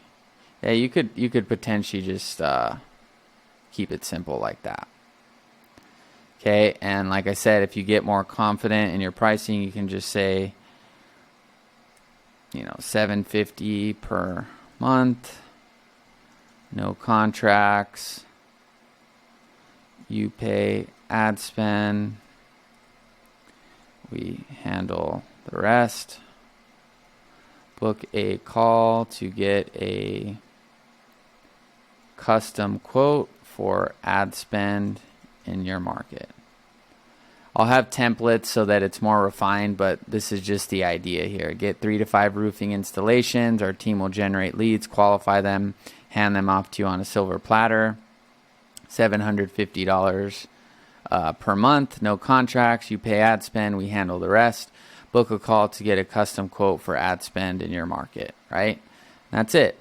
And then for questions, we're just going to do, I'll just write this here. Enter your contact information. And then just put this in order. So I like to do contact fields or user information first name, user information last name. That way in my CRM it's organized with last name and first name, and then email, and then phone number here. Now, sometimes you'll notice the emails and the phone numbers will auto-populate with Facebook. So you can do work information, email, work information, phone number, and then just delete these. That way, if this isn't potentially filled in, they'll have to type this in, so it'll probably be more accurate. And then that's really it for this. And then your privacy policy, right? You'll get that from... So in the previous video, I showed you how to set that stuff up. So when you go to your website, you just click on your privacy policy, and you'll just copy that and just paste the link there. And then for the link text, you just call it privacy policy. And then your message for leads is you could basically just take this, from the actual funnel itself. So if we go here, you can just take this from here and just do, I would just do book a call. So actually, now that I'm thinking about it, this would actually be what you have right here. Sorry about that. So you'll take this. It's the same thing. You don't need to overcomplicate it. Just these are already proven inputs that work. So just keep it simple. And then book a call, act fast, availability is limited. And then you can just say click book and appointment, or I'm just going to say book appointment down below. And then for the view website, you're just going to take this from the funnel. So not the website, the funnel. And you're just going to go here, and this will be your funnel. And then you're just going to add that link and then just do book appointment. So this lines up with what you've said here. And that's it. Book a call, act fast, availability is limited. Click book appointment down below. And you could just say to learn more about how we can help you get 3 to 5 roofing installations this month. Simple. And then create the form. Oh, we can just choose, let's see, hold on. Yeah, so you used to be able to just choose the image from the ad. So I just re-uploaded the image from the ad manually here. You could change this to a different image, something like that, but it really isn't going to matter too much. Now you can create this form, and now we've got our form created. So everything's good. Now, what we're going to do is close out all these tabs. So we've got our ad basically ready to go, and we're just going to do some last bit of housekeeping here so we can track, the actual ad. So we chose Texas. So for the city state, we're going to do Texas here, so we know that this is what we're targeting here. And then our ad angle is basically what you're saying in the ad. So we're just going to say 3 to 5 roofing installations this month. And then our placements are Advantage Plus placements. This is taken from where we chose our placements here. And then I don't know how that got reset again, but it did. And then our targeting, right, our age targeting was 25 to 65. And then our audience is small business owners plus roofing interest. Or I think I did HVAC. Let's see. Yeah, HVAC. Obviously, this would be lined up with what you did in the ad. So this one would, in this case, be HVAC interest. And then we can click next and we can click publish. So this is going to take just a second. And I'm going to obviously turn this off so that, you know, the ad doesn't go live. But I can show you what it will look like once everything's there. So I'll turn off this ad set just so this doesn't actually go live, but it'll still go through the normal process of processing this ad and attempting to get it, you know, reviewed by Facebook. All right. Now that's it for like the Facebook campaign setup right here. Now the last thing we need to do, let me turn this off because if the ad gets disapproved for whatever reason, I don't want it to flag this ad account. But there you go. You have a clean campaign, cold traffic lead gen. You can clearly see right here who the age you targeted, the interest, the ad angle, where it's being placed. And then in here, we can see ad number 1. And later in videos, you can see how you can add more of these ad sets. And then since we've named everything really clearly, we can see very easily which one's performing better. All right. Now, the last step to making this work is within your agency sub account, we need to link the Facebook page and the Facebook lead form to this sub account so that we can start getting the leads in here. So I'm going to click connect and just pause this.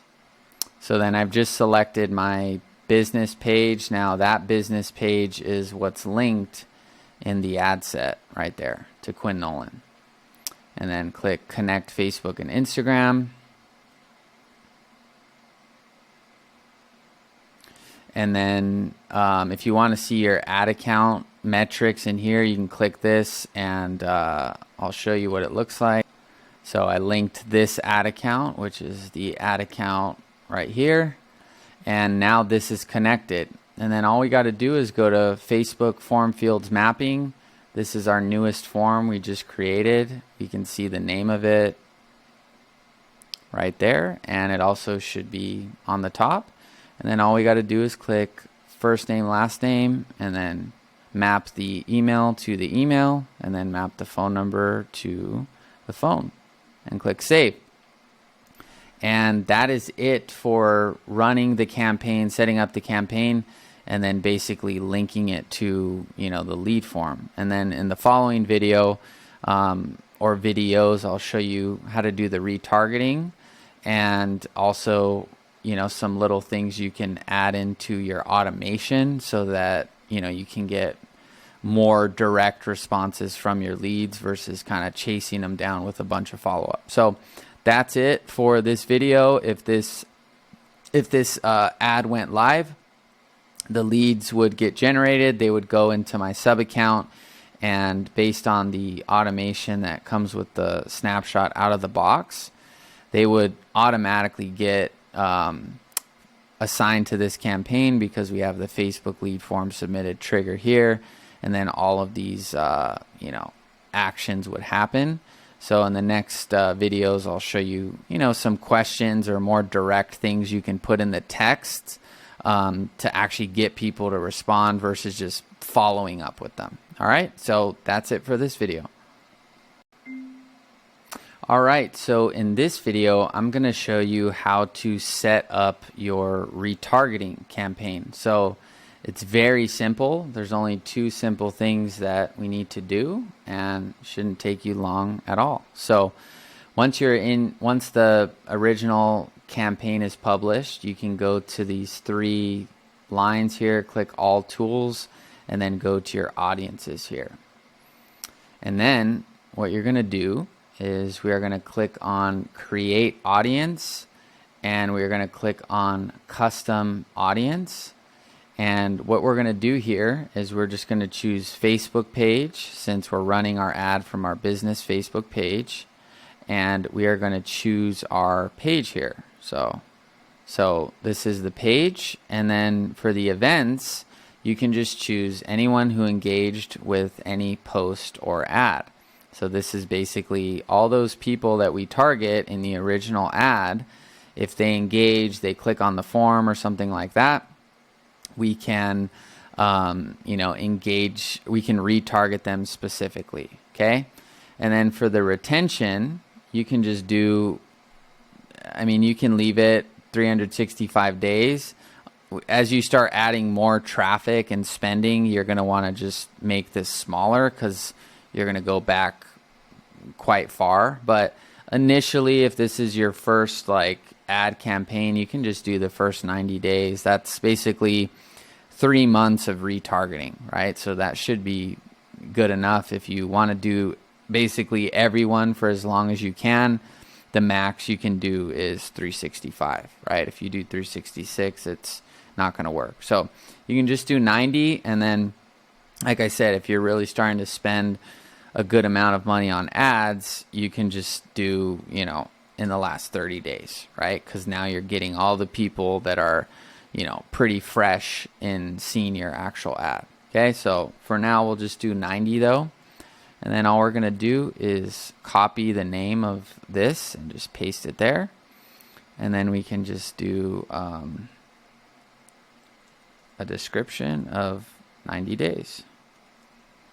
So account center accounts who engage with any post or ad. We can't write or ad. It's too many words. So we could just do accounts who engage with any post or ad.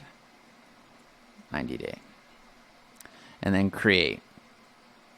And now there's, it's trying to populate. There's no one in there because I haven't, been running any sort of ads or anything from this business page.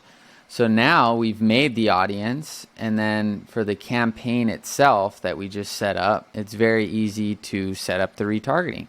So all we're going to do is click on duplicate, and we're going to do duplicate with current settings. That way you don't have to change anything. Create new campaign, number of copies 1, show existing reactions, all that good stuff. And then we are going to just change this to warm traffic, and we're going to delete that. And then for our ad set, well, first of all, you're going to change your budget here.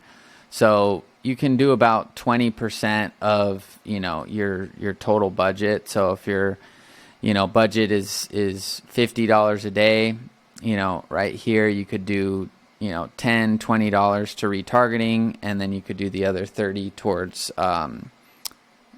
the cold traffic. Initially, you'll find that your cost for getting cold leads will be less because there's just more people for Facebook to show the ad to, right? So if you think about it from the standpoint that if you don't have enough cold traffic initially and you're trying to retarget people that already didn't fill out the form, then, you're going to basically be spending money trying to convert people that are maybe not a fit in the first place.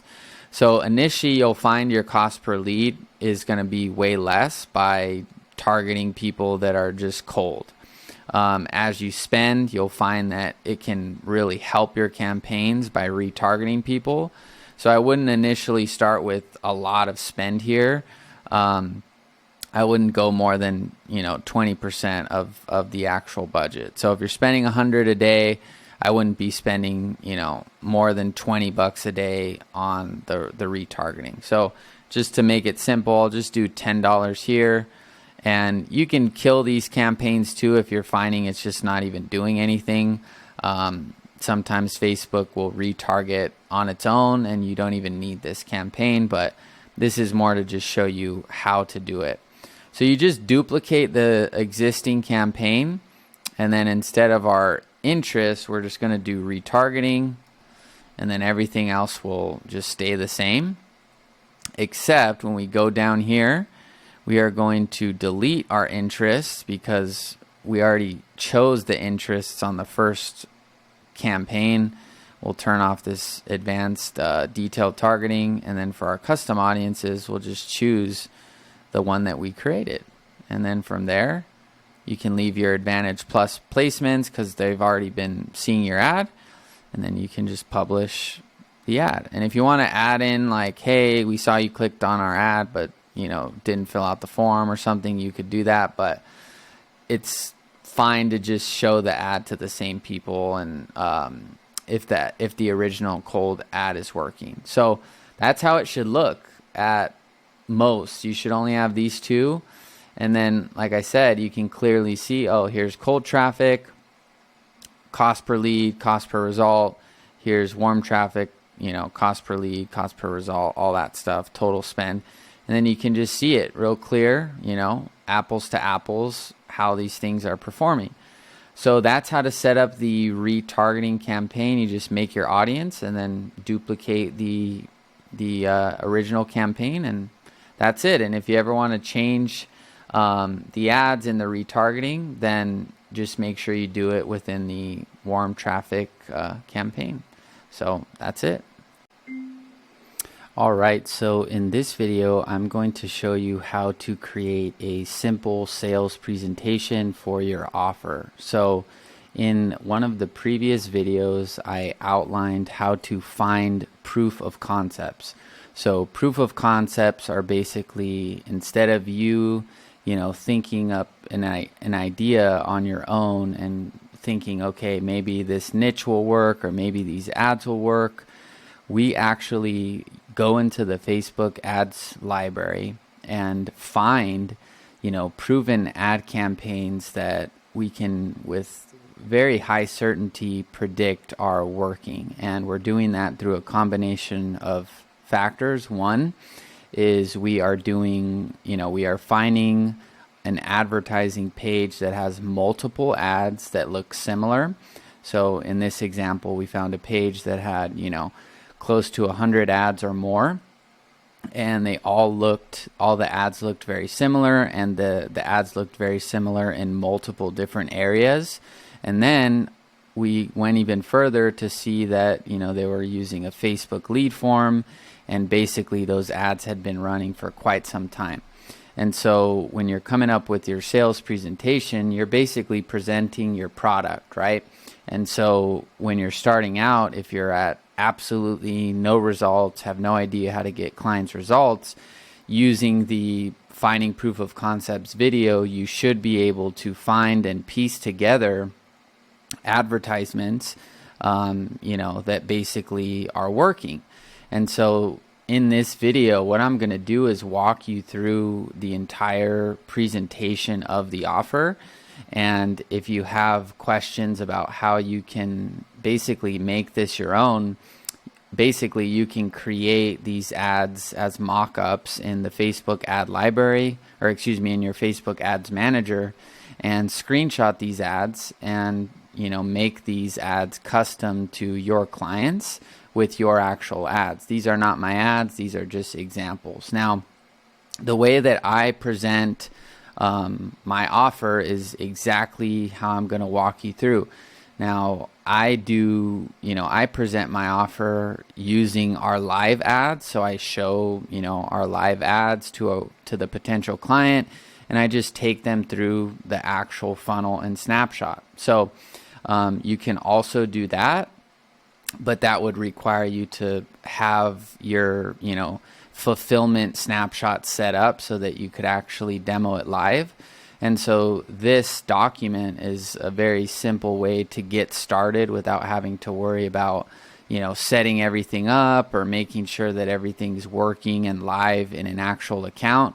It'll just make the tech, way more simple, because when you get on a call, all you have to do is pull out this doc, and I'm just going to basically walk you through how I present, the offer to the client. And so basically, when the client gets on the call or the lead gets on the call, I learn more about their business.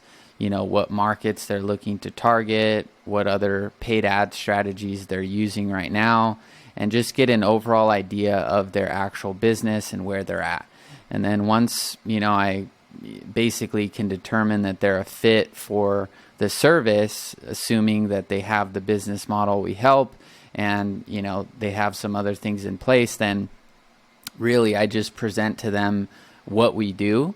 And now, because of where I'm at in my business, all the calls that I get booked are people that are paying for a call, and they see the pricing up front.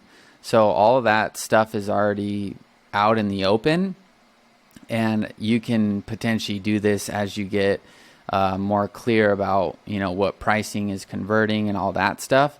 But when I get people on calls, they already know the pricing. They've already probably seen my videos and stuff, so it's a little different.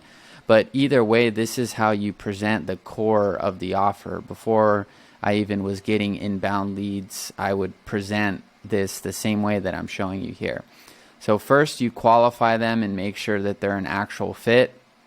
You could have potentially qualified them before the conversation, but once you get them on the call, and they're qualified, and now it's just about presenting the actual offer, this is all you need.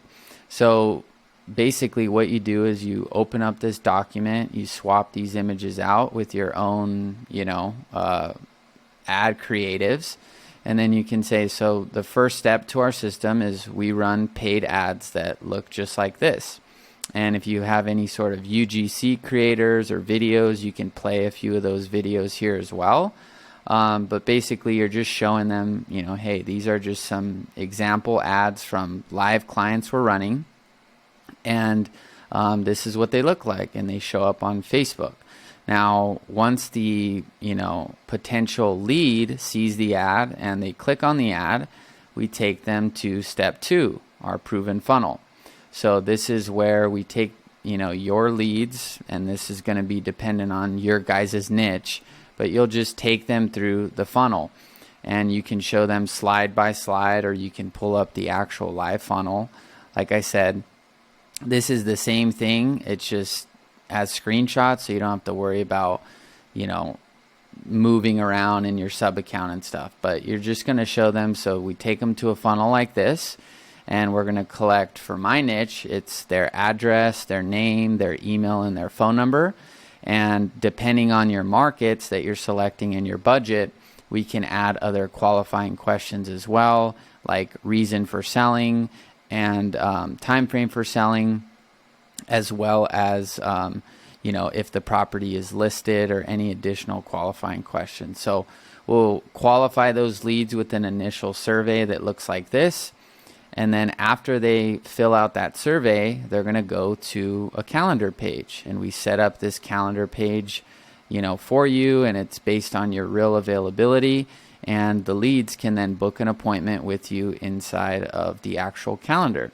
And once they book those appointments, we take them to a simple success page here, where they just, basically see some details about the call. So that's step 1 and 2. We're going to drive traffic with ads like this, and then we're going to take them through the booked call funnel, where we'll collect their qualifying information, see if they want to book a call, and then if they do, go to a success page. So that's the end of the journey for them when it comes to the actual,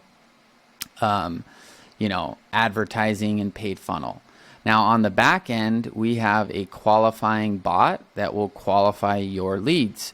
So this is me obviously talking to you guys, but my clients are investors. So this is our actual bot, and I just basically walk them through how the thing works. So this is a live, real screenshots from an actual lead, and you guys can just use the bot on your actual phone and go through the bot in sequence if you don't have leads actually filling out your bot yet, and just attach screenshots of the entire process. So basically, this is what happens on the back end is we text the lead immediately and basically ask them if they want to get started with getting their cash offer. And so we'll ask them, first things first, are you the only owner of the property? And they'll say yes. And then we ask, are you looking to sell for full retail, or are you looking for a direct cash buyer who may pay slightly less but is a guaranteed buyer on your timeline? Say retail if retail, say cash if cash. And then, the bot or the lead responded, this. And then basically we go into some specific questions about the property. So how many bedrooms does the property have? 5. And then next question, how many bathrooms does the property have? 7. And then next question, by when would you like to have your property sold? ASAP, 30 days, 60 days, or 90. And then this lead says 60. And then, lastly, we say, sounds good. Would you be willing to send us photos of the property if needed? And they say yes. And then we say, okay, last step, after we review the information, come up with a number. What time works best to call you to go over your cash offer? And then this lead said morning. And then the bot says, give us a few minutes to review.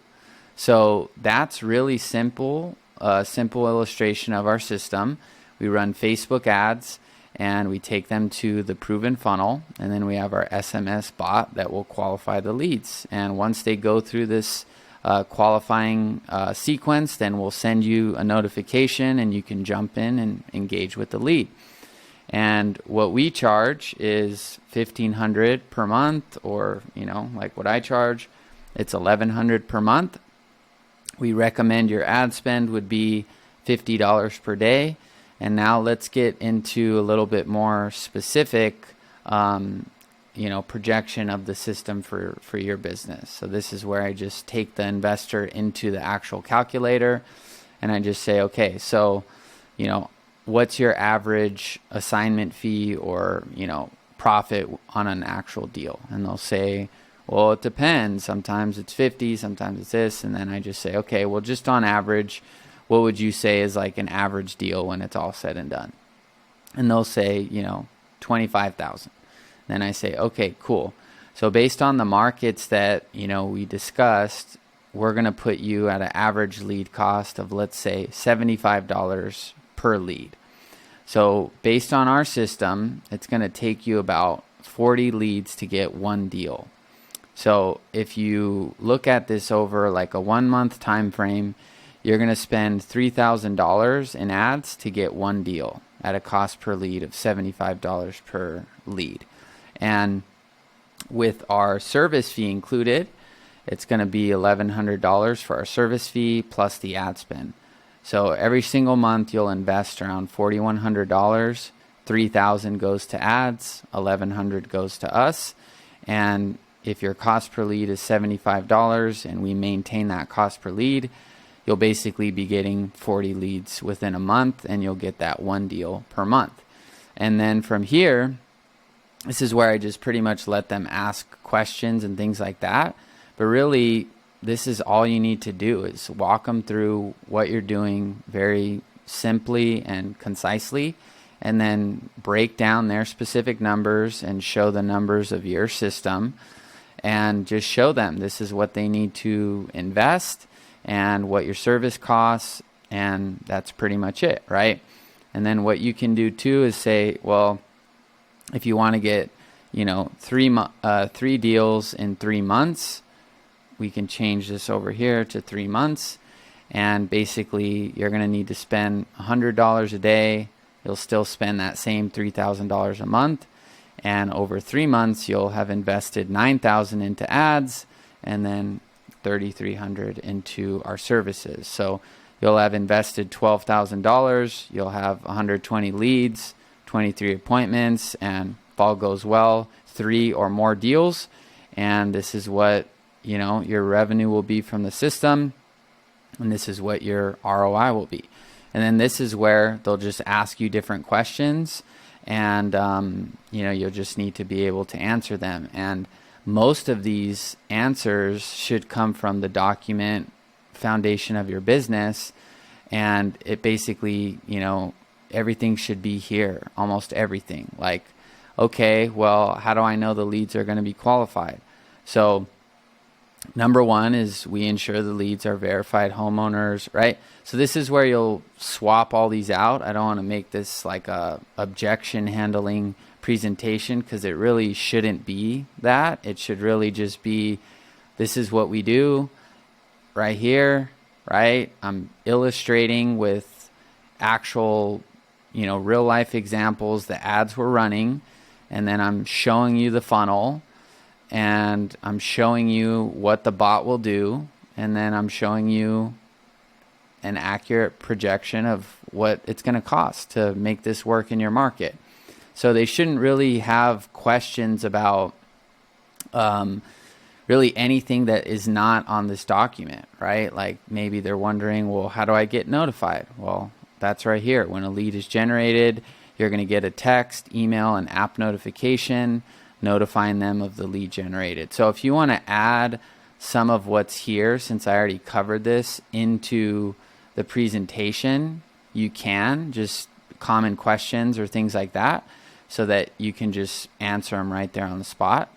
But really, this is just going to come down to your ability to present and get results and be confident in the actual results. And so that's really it. And then in the next video, I'll show you guys what basically you send to them once they say that they're ready to sign up. It's just a simple email. It's just going to be a text like document, and you guys can see how simple my onboarding is. It's an email with 3 links.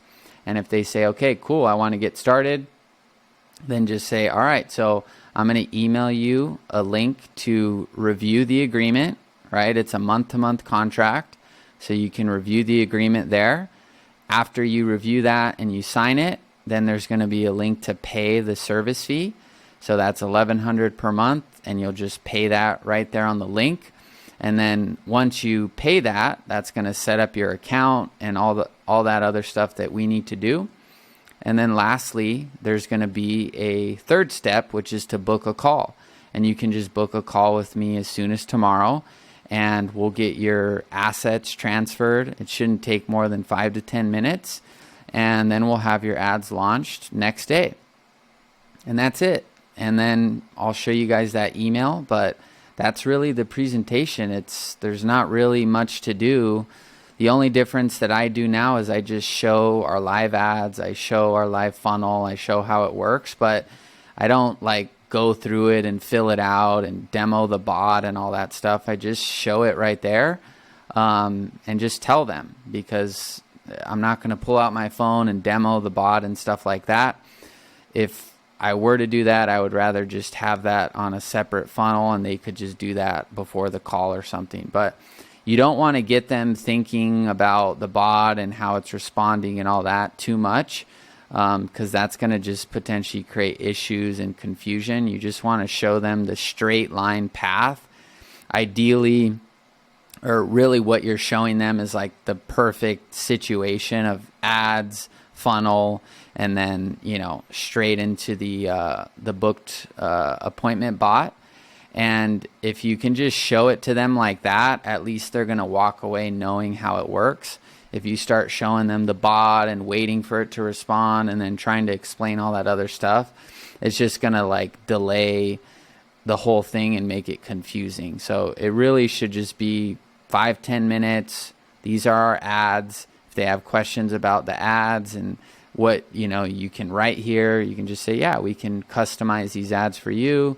And then the funnel, we can add different questions if you want, and we can change the questions in the bot if you want, but this is how it comes out of the box. So that's really it for the sales stuff. And it's really more of a presentation, and you guys will be seeing, as you understand the product you're actually delivering, which I'll be breaking that down as well. You guys will have basically a client service delivery snapshot, and you'll be able to customize it for your clients. As you understand that, everything that they're going to ask you, like I've said in the previous video, should be a tangible and logical part of the actual system, right? So the more you understand how to give and provide a better product and service, then most of the objections, if they're an ideal client, should be able to be solved through the solution, right? You don't want to just say stuff that sounds good that you can't actually do, right? Because then that's going to come back to bite you. So everything should be covered between here, right, and here, and just swap these out with mock-up images of your guys' ads you're going to run for your clients, and then swap this out with the funnel and stuff that you'll get in the the agency fulfillment snapshot, and then test the bot out on your own phone number, respond to it, get those screenshots, and then you can leave this screenshot there, put your pricing, put the recommended ad spend, and then you guys will also have this calculator too. And that's really it. Then it just comes down to like if they're willing to do it and if you can answer their questions. So that's all I do for sales. All right, peace. All right, so this is the simplest onboarding thing you'll ever find. I used to have a super advanced onboarding funnel, and what I'm about to show you has worked. I've signed up a lot of clients with this exact process, and there's never been any issue, and I would trust that that's going to be the same for you since it's so simple. So once they've agreed to wanting to sign up, then you can email them, and the email that I send is literally this. I literally just went into my Gmail right now and copy pasted the last onboarding email I sent to a client, and I've got I don't know how many emails where this is it. This is all that I send. So basically, once they've agreed, you send them that email, and then all that's included is one, the agreement. So I'll be showing you guys that in a separate video, but this is basically going to be your templated URL. So you'll have a contract and a simple template, and when they click on that template, it's going to open up this contract. This will be customized for you guys, but it's just going to be a Google Doc. Well, when they see the actual onboarding email and it opens up, it's going to open up in what's called Hello Sign, and this is where they can actually sign the agreement. But this is what's in the contract, so you guys can edit this and make this customized to your business. But this is all they'll see, and then they'll sign it through HelloSign, and then that's it. So that's step one. And then step two is there's a link to my GoHighLevel SaaS configurator payment link. So inside of my GoHighLevel, there's just one link, and I'll just use this one as an example. And I just copy that direct sales link, and that link won't change as long as your pricing and everything's the same. And then this will have your monthly fee right there, and then they can just click on subscribe and put in their card info, and that's basically how they pay. And you'll see that set up on your Stripe. You'll get the notification, and then if you have the $497 high level plan, then this will automatically make their sub account and load their snapshot and all that good stuff. So then they pay, and they're done. After that, they're done with that step. And then from there, the last step is a calendar link. So I use Calendly, but if you're going to use High Level, you can make another calendar. I'm not going to make it in the snapshot because I want the snapshot to just be simple and lean. But you could duplicate this calendar if you'd like that's in the snapshot and just call this, asset transfer call. And this is going to be, remember, after they've paid. So you'll want to make sure you're available so that, right after they pay, they can talk to you, that next day, and just basically show up for Zoom and get all the assets transferred, which I'll be showing you how to do. But basically, if you use this, next calendar, you have all your availability set, then all you're going to do is wait for this thing to load. And let me close this because it's going to take me through all of it. And then all you do is I send what's called a one-time link. So I just generate a new link with Calendly for that specific client, and I put that in the email like that. That way, they're not just booking, a bunch of calls for whatever reason. If they, need to contact me, I'll talk more about that later with Slack. But that's it. You're going to have a templated contract URL using HelloSign. So you'll have the template I give you to edit as a Google Doc, and then I'll be showing you how to create that as an actual template. And then you'll have your SaaS configurator link. So this just will link straight to the sub account so that when they pay, it sets up their account. And then lastly, this will be the only thing you change every time you send the email, is just generate a quick, one-time link. You can just go to the calendar, click share, one-time link, generate a new link, and then send over the email. And then if you want to just say, if you have any questions, feel free to let me know. If not, I'll see you on our call tomorrow or whenever you book. And that's all I do. And then I just put, Quinn or whatever, and that's it. And by the end of this, should have gotten a notification to your email that the contract has been sent out and opened and signed, and then they've paid. That'll probably be the biggest thing you see when you see the payment come through. And then you should lastly just see a booked call for the following day or whenever your calendar availability shows. And then you'll show them, you'll jump on a call, which I'll show you, how we do that on the next videos. But that's the onboarding email. That's it. There's another part to the onboarding, which you'll see in the later videos. But this is how to take someone from I'm ready to sign up to having a fully compliant agreement, collecting the money, and then starting the process of getting their ads up and running. So that's it for the next section of onboarding. All right, so this is just a video to show you how to create a Slack workspace. So Slack is where I have all communication for my clients. And basically, you're going to do the same if you follow this process. That way people aren't texting you, emailing you, calling you, and chasing you down all these different ways. I understand when you're starting out, sometimes you're going to give people your phone number, and that's just the way it goes. But you want to get into the habit of having a streamlined place for all the communication. So basically, all I did was, go to Slack and create an account, and then click create new workspace. So this is where we are now. And then here, I'm just going to do new agency demo workspace. This would just be, the name of your agency, and click next. And then from here, you can just put in your name. It's going to pull my photo from my other account. And then you're not going to add any coworkers for now, unless you have a team or something. And if you have a team, you already probably have Slack. But if you need to invite your team, you can. And I'm just going to click skip step. And then what's your team working on now? And then I can just do client.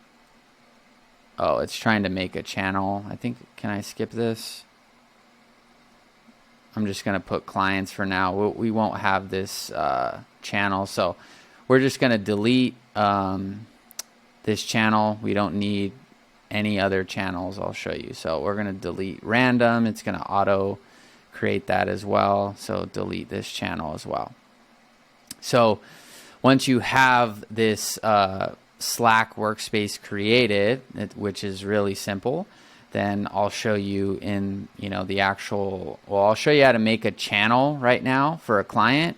I usually do this on the second, when I get on the actual call with the client, but just so this video shows you kind of beforehand, this is all I do. So let's say that client, did the other part of the onboarding, they signed the agreement, they paid, and they've now booked a call. So I just go in here, click create new channel, and then I'll just call this client, the name of the client, John Smith. And then what I do is I do a private channel, which means that only me and whoever I've invited into the channel can see it. That way, eventually you'll have to start paying for Slack. It's very affordable, but basically that way all your clients just don't see each other and are seeing each other's channels, right? So you just want, general. You can't delete this, but no one should be in there other than you or your team. And then John Smith will be the actual, client that, like, this is the client channel. And then I'll show you in the next videos what you do on the onboarding call and how you invite them into the channel, send them the next steps for the onboarding, and make sure that they're engaging with you on Slack. That way, you basically know at the end of that call they're on Slack, it's on their phone, and they know how to send you messages. So that's how to just make a simple workspace and then your first client account. And you'll just do that for every client you get. Just create a new channel, and then we can call this Tim Johnson if this was another client.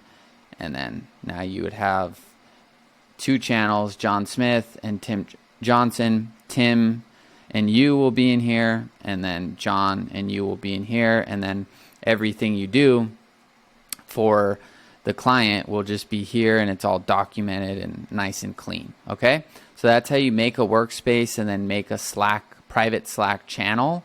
And then in the next video I'll show you how to actually invite them into this channel, and then how to do that all on the actual onboarding call. So that's it. All right, so you sent them the agreement, they reviewed and signed that, you sent them the payment link, they paid you, and they've booked in an actual call. So this video is to show you what do you actually do on the call. And before this video, I showed you how to create a workspace so that you have one already. And then we close this out since this is done, and then we just have onboarding part 2, which is what we do on the actual call. So the first thing that you're going to do is they jump on the Zoom with you, and we are going to get them to create an ad account if they don't have one, or if they do have one, they're going to just share an ad account. So you just tell them right when you get on the call, hey, thanks for hopping on. It's probably only going to take, 5 to 10 minutes. And yeah, we'll just start by sharing your screen and opening up your Facebook. And then if you want to let me do remote control of your computer, then I can just pretty much, do all this stuff for you. And then they should say yes. If they don't, then you'll just have to tell them what to do on their screen. But once they either tell you what to do, or once they allow you to control the screen, or you have to tell them what to do, all you're going to do is have them go to business.facebook.com and then go to their actual business manager. And then you're just going to click on add accounts. And if they have one already created, you'll see it right there. And if they have one already created, it's very simple, because all you have to do is tell them to click on assign partners and then click business ID. And then you're going to paste your business ID right here and tell them to turn on manage ad accounts and click next. So to get your business ID for your business manager, you need to log into your Facebook business manager, click business info, and then just grab this code right there and just post it in the actual Zoom chat. Since if you are controlling their screen, you can't paste across Zoom. So you have to have them paste it from the Zoom chat. But they just click assign partners, business ID. They click on, they paste in your ID, click manage all ad accounts, and then click next. This is obviously the same ad account this is the same ID of the one I'm sharing, so it's not going to share. but then just click on next. And then what you should see is it should show up with, I'll delete this so you guys can see. So then it should show up a screen like this where it'll show their name, and you're just going to want them to turn on manage ad accounts and click assign. And then what you'll do is you'll go into your business manager on your screen and just say, all right, give me a second and let me make sure that your ad account was shared successfully. And then you're going to go to your business manager, click on partners, and then you should see right there their name and the actual ad account that they shared with you. And that's it. So it's really fast if they already have an ad account. Now, if they don't have one, it's blank here. Just say click on add and then click on create a new ad account. This business manager can't because this is a test one, so I can only do one. But you'll just click on create a new one, and then let me see if I have one that I can do one with. Yeah, so then you'll just have them type in their name and then click next, and then just do my business, create, and then this one is a test one as well, so I can't do anything, but they'll be able to create one, and then they'll just put in their card info on Facebook, and then that's how they're going to get billed for the actual ad. So that's how you share the ad accounts, with your business manager. Now, if you are running ads from your own pages, which I recommend, you don't need to share anything other than your ad account, because you're going to use your page, your pixel. That way you don't have to get into all the other stuff that goes with it. But if you do need to share their page, or they were like, I want to run ads from my page, it's the same process. There would be a page linked to the business manager, and then you'll share that page to your business manager, and then you'll see on your business manager their shared page and their shared ad account. And as you go through the rest of the videos, and I show you how to link one page and one pixel to all your clients' ad accounts, it'll make more sense. But that's all you're doing on the call right there, is just that.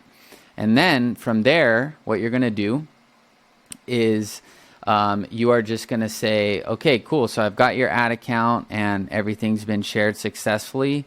Now I'm going to invite you into our private Slack channel where we have all the communication regarding your account. So stand by. I'm going to just go on my screen here, and I'm going to go over to my Slack and send you an invite. So let me pause real quick. All right, cool. So all you're going to do on your screen while they're waiting is just click on this button right here, and then go to Tools and Settings, and then click Manage Members. And then you're just going to say, all right, let me invite you. So I'm going to type in your client email at gmail.com, and then I'm just going to click on Send. All right. And once we click on that, we'll refresh and make sure that your ad account or your invitation got sent. Maybe that was, since that's a test one, it's not going to send. So let me try a different email. Or yeah, I'll just do this one.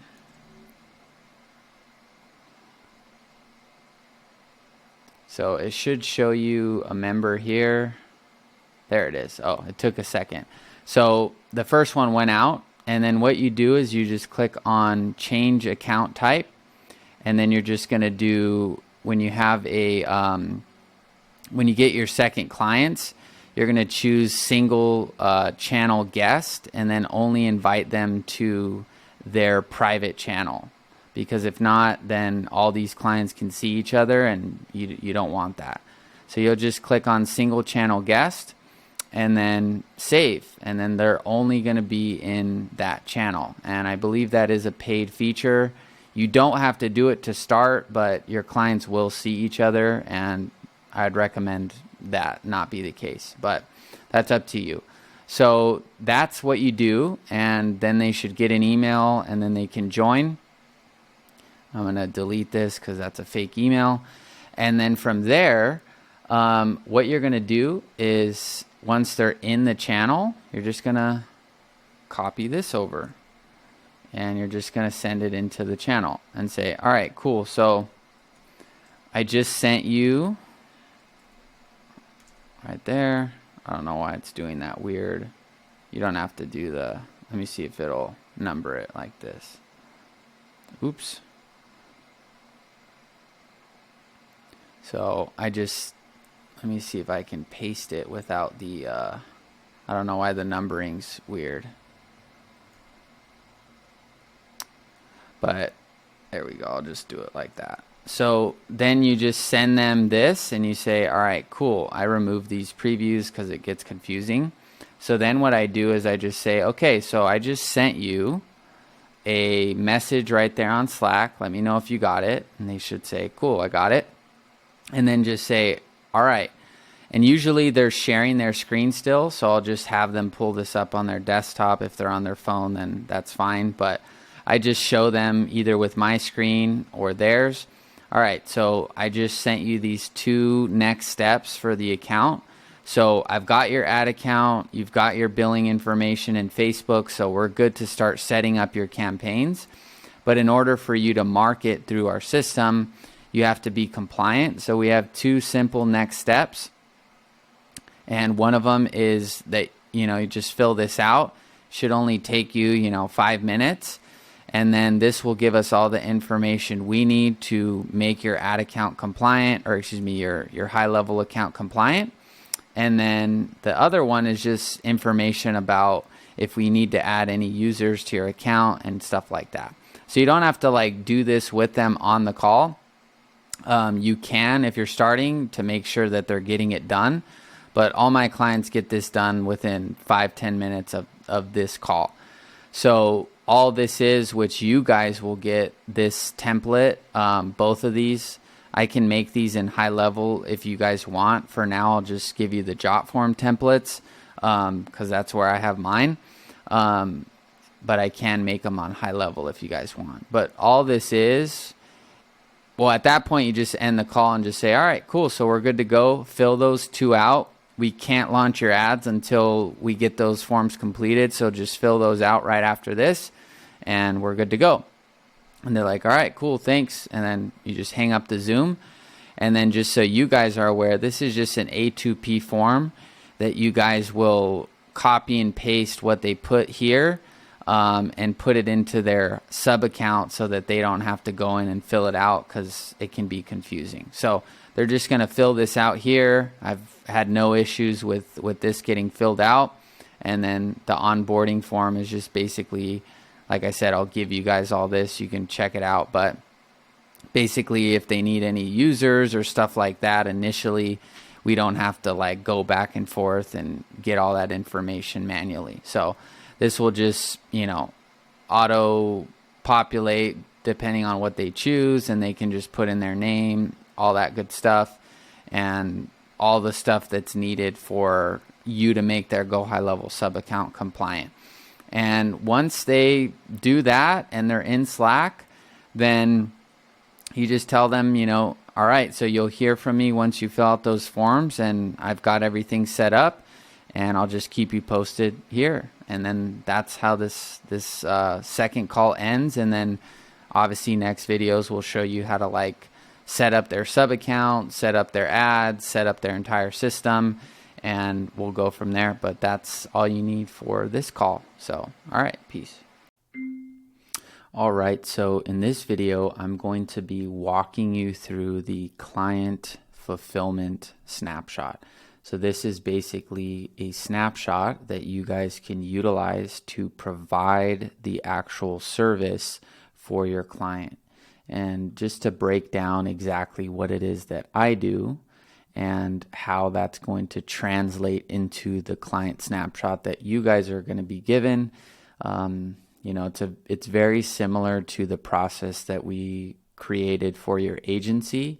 There's some slight differences, but everything's in the actual snapshot. So this video is basically going to show you the product that you'll install and customize for your end client. So for example, In previous videos, I showed you the snapshot for your agency. So that's how you're going to get clients for your business and run ads for your business.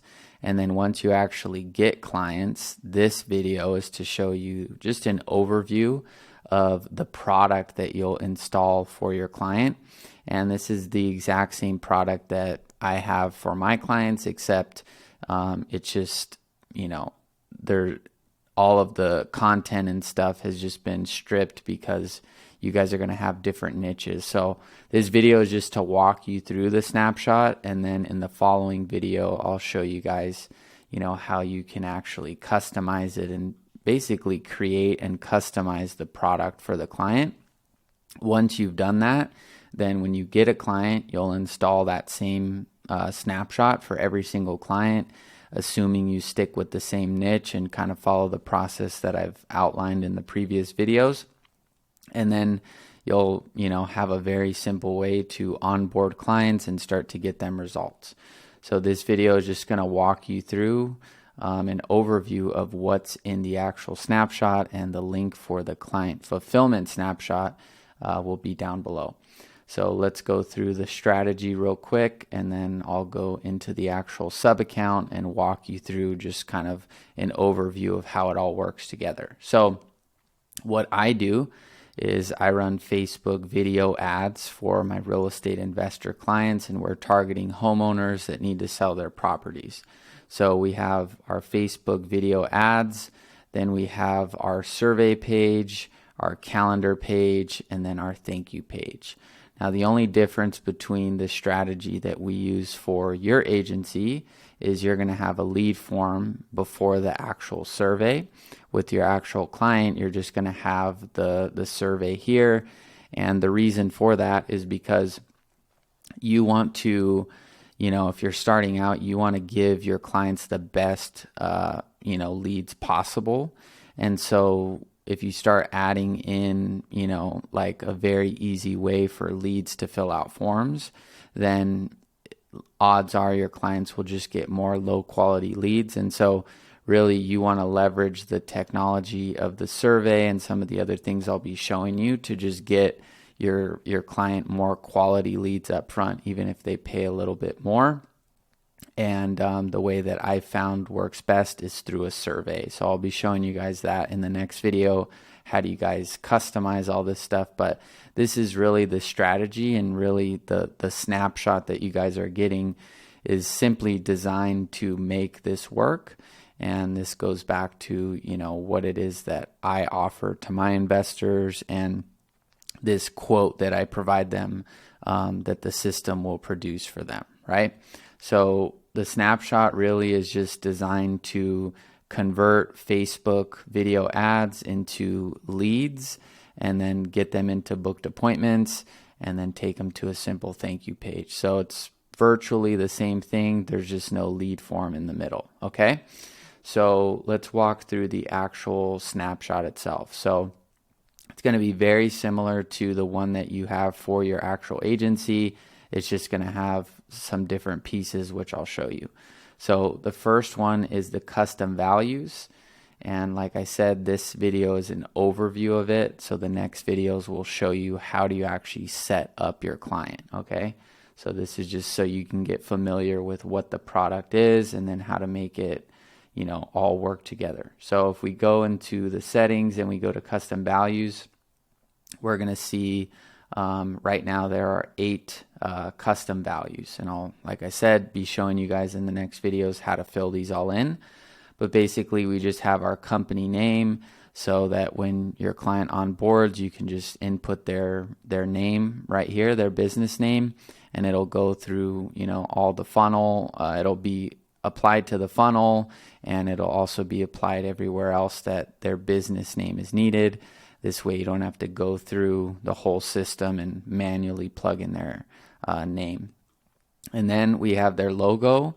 I'll talk more about that in the setup, but this is just a custom value, so that you just put in the logo in the media section, upload a link, and then basically it goes to the funnel. And then here we have 3 different pixel events. So I'll break this down more in the other videos, but this basically just makes it easy for you to install a Facebook pixel right here on the custom values without having to go into the actual funnel. So I'll be giving you guys the scripts for these and show you guys how to do that, but this is basically so you don't have to go into the funnel and manually install the pixel events. So these are 3 different events: view content, when the lead fills out the actual survey, and then when the lead books an appointment. So these are all basically in different steps of the funnel. This is on step 1, this is on step 2, and this is on step 3. You don't have to worry about that. You just follow the next video and I'll show you how to get the proper code for each page. And then lastly, just similarly to the agency snapshot, you'll be able to upload your client's privacy URL right here, so it links to the funnel, everything's compliant. And then the clients, you could just put the client's email here. Like I said, no one's probably going to be ever emailing you or your client on your terms and conditions page, but this is basically where you'll put that, so you don't have to go through the whole funnel and put all that there. Same thing with terms and conditions. So that's the first part of the product, which is going to make it way easier to get somebody up and running, because you don't have to do all these steps manually. You can just put them in here and then they'll go to everywhere it's needed in the system. And I've already done that for you guys. So that is the custom values. And then I'll walk you through the client booked call funnel. So very similar to yours, except it's going to be a survey. So I'll walk you through each step of the actual funnel. So basically, you're going to have your client's logo will go there, and then your client's offer headline will also go here, and the subheadline. And then you can add some other qualifying questions before this on the survey. I didn't want to load a bunch of custom questions that wouldn't be relevant, so I'll show you guys how to do that as well. But basically, the idea here is that when you run the Facebook ad, you're going to ask a few qualifying questions to the actual lead. For example, if you're working with a real estate agent, maybe it's, are they interested in buying or selling, and then their time frame for buying or selling and things like that. And then after they go through those questions, they'll fill out first name, last name, phone number, and email. And then you'll have all your terms and conditions linked here for that specific client. So this is where all those custom values are already set up. So that's the step 1 of the survey page, and you will need to add in some of those qualifying questions so that you actually can get your clients better leads. And then the second page is very similar. This is going to be a calendar booking page. So you'll just be you'll have a calendar for your client, and you can just configure their availability here as well. In all honesty, with our clients, we just have the same availability, and we just like to get the leads on the calendar. A lot of the leads we actually generate will book appointments. However, sometimes they'll just respond right away. So although they are booking appointments, we don't really take that as like somebody's going to actually show up and be ready for a call. In real estate, it's more of a like, if you're available now type business, then you're going to get on the phone and try to convert the lead, right? With an agency, it's a little different. It's more business to business. And so when people are booking an appointment, they're more expecting a demo or an actual call. So this is more just to actually demonstrate to your clients that you're getting them leads, and leads are actually booking up on the calendar. It's really up to your client to stick to this and follow up with the actual leads, right? But here's the second page, is just a calendar. And then the third page, after they've booked in a call, is just going to be a simple success page. And I'll show you guys how to customize this for your client. but super simple, and I'll show you how to get images and fill out these testimonials and all that good stuff. So that is the main, that's the core of the system, is running ads to this funnel. The privacy policy is also already generated, so you don't have to worry about that. And the terms and conditions page is also already generated, so you don't have to worry about, that either. You'll just fill that out as a custom value, okay? And I'll show you that in the other videos.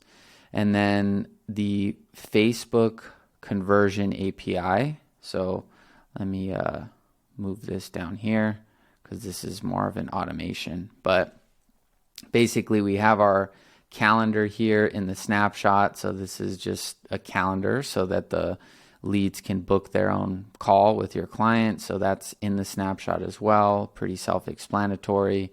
And then let me move this as well, because this kind of all falls within the same category of, these are all automations. So lastly here, we have one simple pipeline. So when the leads get generated for your client, you're just going to have 3 simple stages: new lead, appointment booked, and then closed. Your clients may want to add their own stages anyway, so this is why I'm not going to create a bunch of theoretical stages, because you just want your product to be lean and simple. And then, if they want to make adjustments, then you can do that like on a, ad hoc basis of if they actually want to change it. But out of the box, it's just simple, and all the workflows are connected to just these 2 simple stages. So that's the pipeline. And then we have our automations here. So the first one is going to be, I'll just go in order here of, the actual folders. So the appointment booked reminders, these are basically, it's a set, it's the exact same one as you got in your agency snapshot. So when a lead books an appointment, it's going to basically move that lead into the appointment booked stage, pull their name, first name and last name, and then basically send SMS and email reminders to the lead, reminding them of the appointment. So we already pretty much covered that in the agency snapshot. So this is pretty self-explanatory. When the lead books an appointment, they're just simple reminders of the appointment date and time. And then we have the automated follow-up, which I'll be showing you guys how to set this up.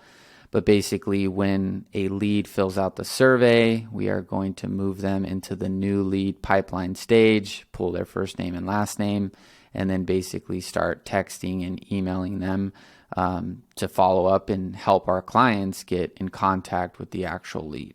So we can use ChatGPT to, fill these in the next video, but this is just a string of automations, and you can show this in your presentation how your system's going to automatically follow up with the leads. Okay, so that's kind of the core, is the funnel and the automated follow-up. Now this conversion API, so this is basically how we send data to Facebook when we generate a lead off of Facebook. So with your guys' system for your agency, when you're running lead forms, Facebook will track all those events pretty much perfectly. When you run ads to a survey or landing page or basically any sort of website that is not on Facebook, we need to utilize this Facebook conversion API so that we can send data to Facebook telling Facebook, hey, we got a lead. And what's cool about this is as you get more experience, you can actually add certain filters here based on the qualifying questions you add in the survey, which I'll show you later. But what's cool about it is a simple example could be, let's say that my client wants leads in California, and for some reason the ads are targeted in California, but we're getting leads that are out of state. So I can add in a filter, and I can choose the state here of the contact, and I can make sure that it contains CA. Okay, and I'll explain that later. But what's cool about that is you'll still get a lead from Facebook, like it'll go into the CRM. But if the lead condition does not match CA in this instance, then Facebook will not get that feedback that it got a lead. And what's good about that is that as you start to get more clients and more ad spend, you can basically create conditions here so that Facebook only starts to trigger lead events when you're getting quality leads based on the criteria that you set inside of the CRM. So, don't worry about understanding this right away. If you don't quite get this, you'll see later in other videos, how to actually do that. But that's just what this specific workflow is for. And I'll show you how to put in an access token and your pixel ID here. The rest is set up and ready to go. So that's how we tell Facebook, hey, we actually got a lead. Okay, if we, for example, with the iOS updates a few years ago, some people on Safari or other browsers, Facebook can't see that they filled out that form anymore. And so we have to it's manual, but it's also automatic. We have to trigger Facebook, and tell Facebook, hey, this lead did submit a form. Okay. And then same logic for an appointment booked. So when a customer books an appointment, we are now going to trigger the schedule event. So this is all set up. All you have to do is follow the next videos and I'll show you how to do this. But then that's going to basically trigger, Facebook to know, hey, this person actually did book an appointment. All right. So that's in the snapshot as well. And then we have our internal notifications. So this is how your clients get notified that, your system generated them a lead. So when the survey gets submitted, then they're going to get a text here, new lead, and check CRM, and then new appointment booked, or this should be changed to new lead. And then they'll get an email that says new lead as well. So this is how you actually notify the clients. And when the client, you create an actual user account for the client manually, or if you have the SaaS configurator, this will be done automatically. But this is how your client gets notified that that you actually generated them a lead without using Zapier or anything like that. And then same logic for the appointment. When a customer books an appointment, they'll get a text that says new appointment booked, and then they'll get a email that says new appointment booked. And you can see it's going to go to all users here. You can customize that later if you need to just do it to a specific person, but out of the box, it's just going to send it to everyone on the system. And then lastly, we have our qualifying bot. So this is something newer that I have experimented with, and I wanted to just give it to you guys so you can experiment with it as well. I'm going to delete this so these don't conflict. But basically, what this is it's not ChatGPT. It's basically just a pre-configured appointment booking bot. So if you've seen my other videos or you've seen the ChatGPT snapshot, or maybe you've purchased it, what the ChatGPT snapshot does is it allows the leads to actually communicate with ChatGPT, which is beneficial because now the AI is actually having a conversation with the lead. However, when you're managing clients and you're in charge of making sure the entire system is working, sometimes the bot and its behavior can kind of be out of your control. And so this is a way more simple way to get your clients' leads to engage and basically start going through the qualification process, because all you have to do is swap out each of these questions, which I'll show you in the later video. But this is just a simple bot so that when a customer fills out a form, if you want to, test this route over just the standard follow-up, I'll show you how to do that so they don't run into each other. But when they would fill out a form, it's going to basically just say, hey, we just received your request for whatever your client's offer is. So if it's to, get a free solar quote, then you can just fill this stuff out. Super simple. And then leave the type yes to get started. And then what will happen here is it's going to wait for the contact to reply to this message. And if the contact does reply, and they reply yes, then it's going to go over here to the first question. So this would be like a qualifying question, like, first things first, are you the owner of, whatever the property address is, or if you're not collecting that. These are just questions that you can ask here to demonstrate to your client that, hey, when leads are coming in, we're not only getting them to opt in, but then we're going to take them through a set of qualification questions that, gets more information about their situation, right? So all you have to do, you don't have to worry about how this whole thing is set up. All you have to do is fill in each of the text messages. That's all you have to do.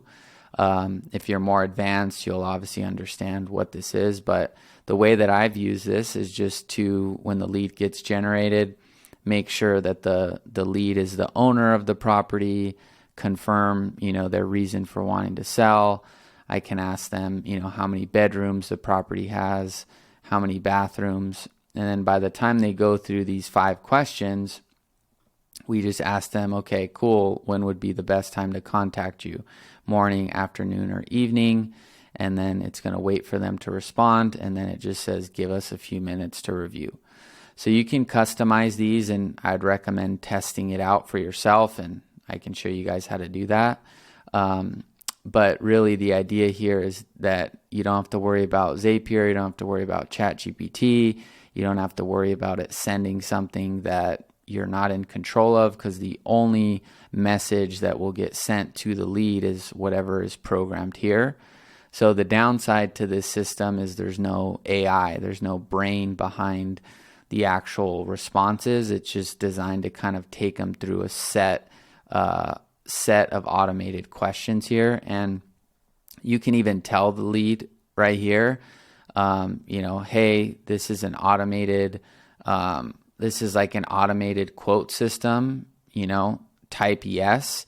And we're going to ask you questions about whatever the offer is, about your property, about your home you're interested in solar for, whatever the offer is. And then just say, you could just tell them up front. It's 5 questions. It's fully automated.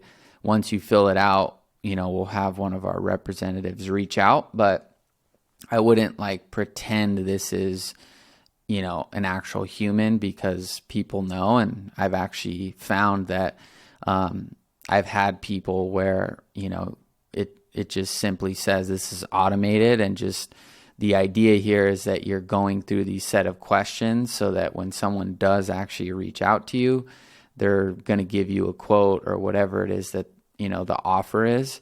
And when you talk to someone, they're going to already have everything that they need, versus, waiting on a rep and waiting on someone to contact them. So people actually like it if you are upfront about it. So that's more how I would position this type of a system. And like I said, the upside to this is it's instant. It will work automatically, right? So you don't have to hook up ChatGPT. You don't have to do any sort of advanced configuration. And this is best for when you have actual clients, because you can just get this thing ready to go once you have all those questions loaded in. And, you have that one niche you're sticking to. Every time you get a client, you customize the snapshot to the way that it needs to be. When you get that client and you load the snapshot, everything's just going to, import into their account. And if you want to link this to the Facebook ads, then all you got to do is, type in the survey here and save it. And then now when a lead gets generated, they're going to go through the bot basically, right?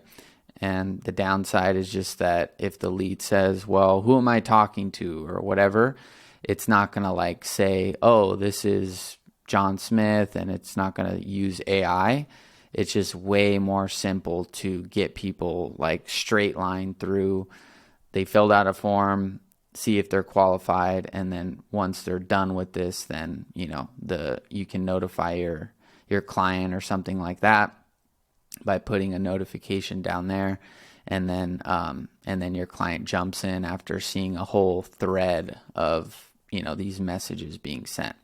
So this is actually what in the sales presentation that I showed you guys how to do, this is exactly what this is. So this bot right here is this bot. It's just customized with my niche and the questions for my clients, right?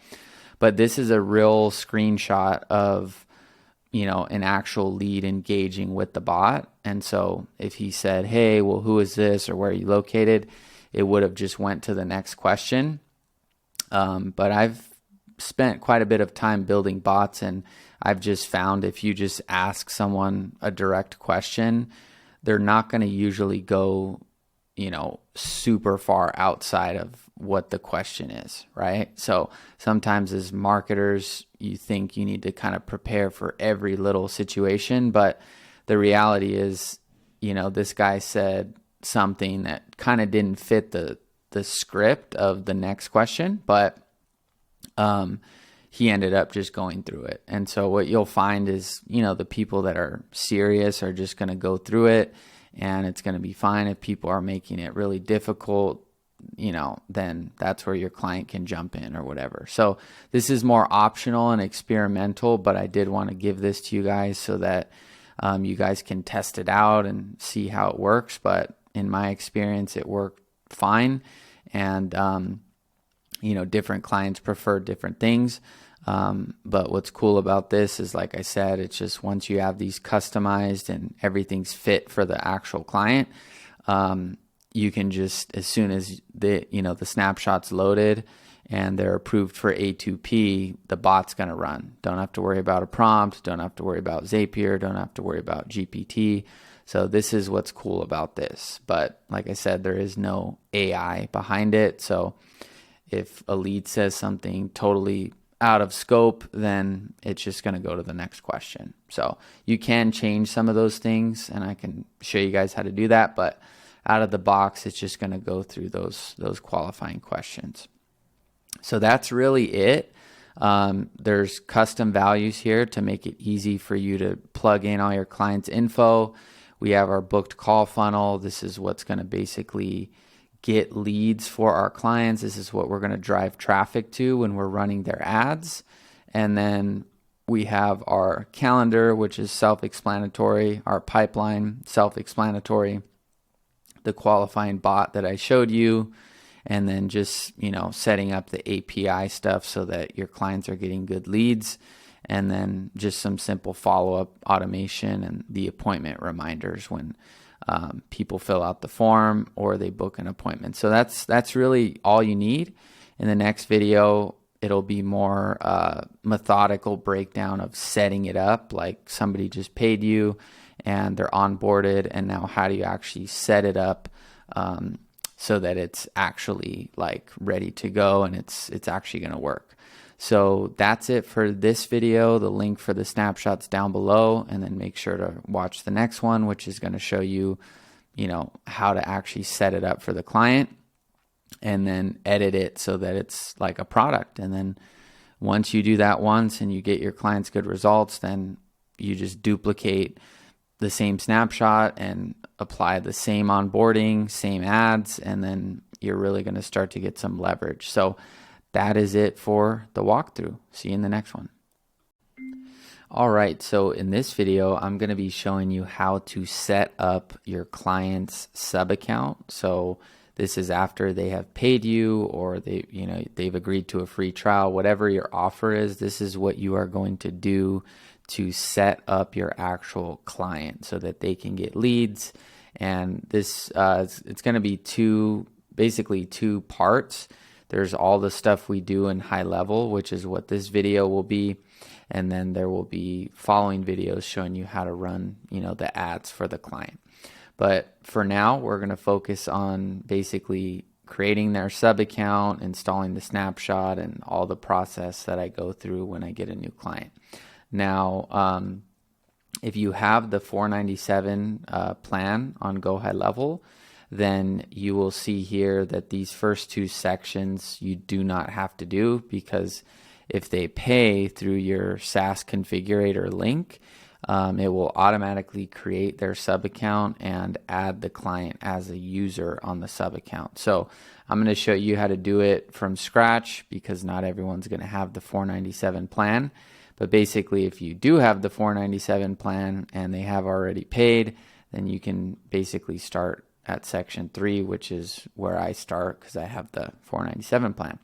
So I'm going to just go right here and do it side by side. So I'm going to click on sub accounts, and then I'll show you, what we do next.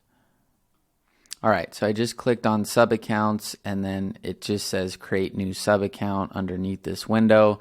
And then what you're going to do is, since you've imported the client fulfillment snapshot from me, you'll just click on imported snapshot, and then you'll choose the client fulfillment snapshot. Now, since this is my actual snapshot, then I'm just going to go to the client fulfillment snapshot right here and click select and continue. And then from here, we are going to go to add account manually.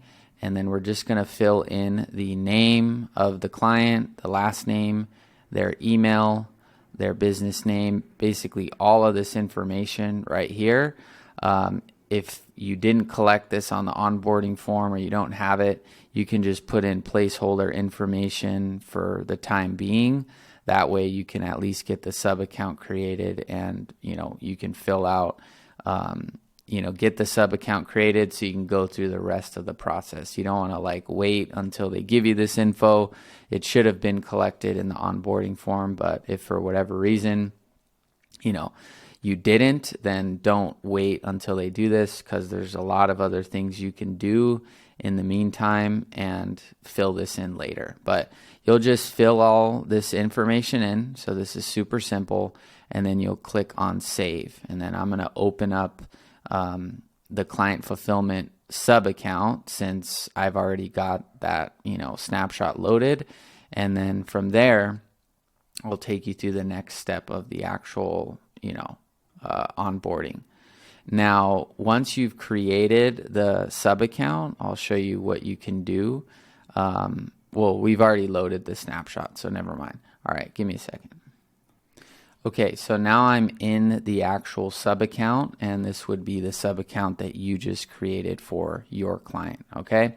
So we basically did step 1 here, which was filling out all that info, and then now we're going to go to section 2, which is adding the client to the sub account. So you're only going to have to do this if 1, you don't have the $497 plan, or 2, if your client needs to add additional members to the sub account. So you're just going to go to settings, and then we're going to go to my staff, and then we're going to click add employee. And then what we're going to do here is we're going to add in that client's information right here: name, last name, email, phone. And then for password, you can just use this demo password 1 with an exclamation point, because you have to have some special characters for the password to work. So you'll do that. And then you can assign the client to the calendar, right, which is in the snapshot already.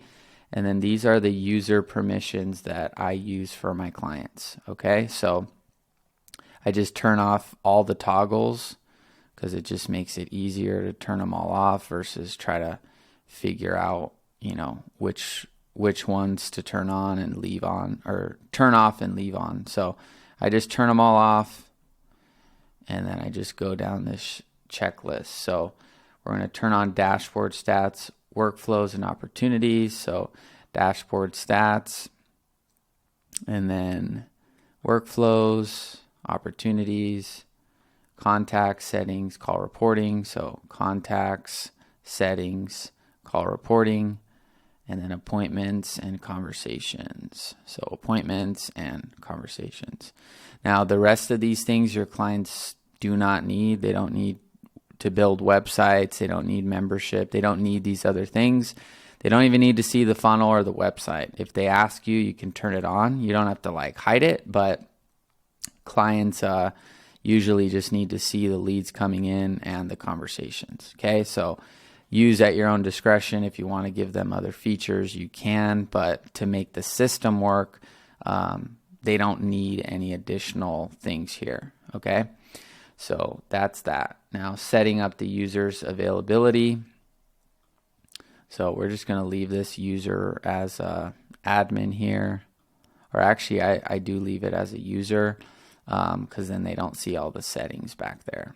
And then user availability, you can just leave this as phone, and then time zone. You can link this to the user's time zone that they've filled out the onboarding form with, and then you can just do a default Monday, Wednesday, Friday. That way it's just simple. And then from here, you can just save this. So it's going to have me obviously create, it's not going to let me save this because I didn't put in this actual information, but you'll just save that there. Okay. And then creating a member, creating members' phone numbers. So once the user's created, you'll just go over here to phone numbers. You will click on add number, click add phone number, and then right here I just choose the area code from the client's onboarding form. So if their area code on their phone number is 310, I'll just come over here, type 310 and do first part of number, and then click apply.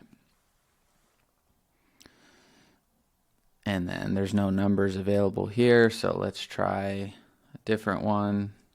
Or that's the idea here. So you can just choose the number here, click proceed to buy, and then it's basically just going to buy this phone number right there. Okay. And now what we can do is we can customize a few of the settings here on the actual phone number. So we're going to go to edit configuration, and you're going to do forward calls to, and this will be your client's cell phone number. That way when a lead calls the high level number, it'll go to the client's number.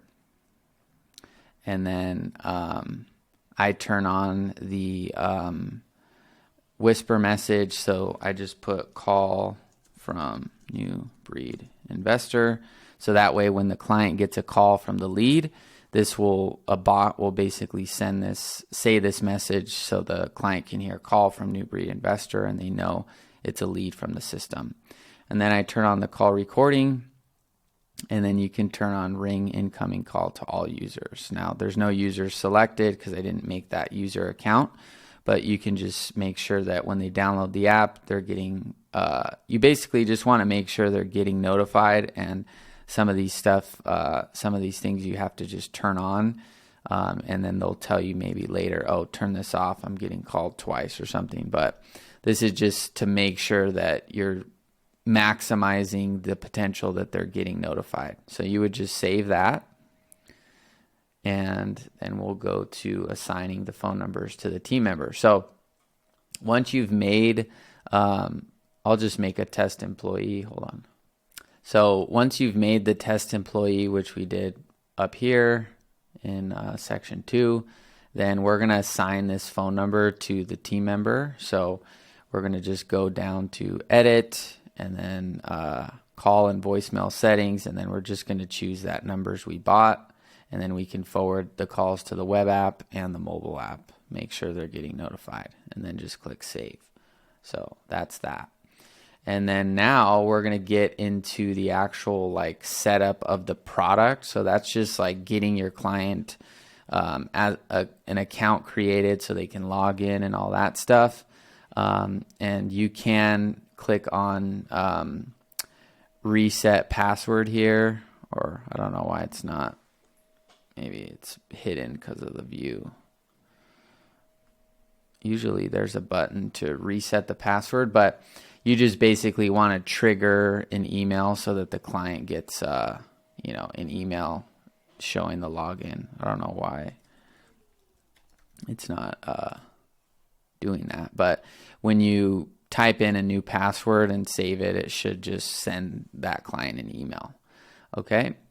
And then now we're going to get into, like I said, the actual setup of the system. This was just getting a phone number, getting the client to basically have an account. And then now we're going to actually go through the nuts and bolts of making the sub account, ready for launch. Okay. So first we're going to edit the custom values. So we can move this over here. So we're going to go to the custom values and we're just going to fill these out. So the company name is obviously going to be the company name from the onboarding form, and we'll just copy and paste that.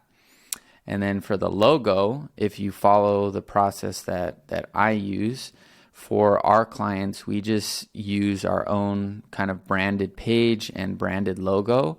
So I just upload a logo that I have for all the clients and just a general brand for all of our clients.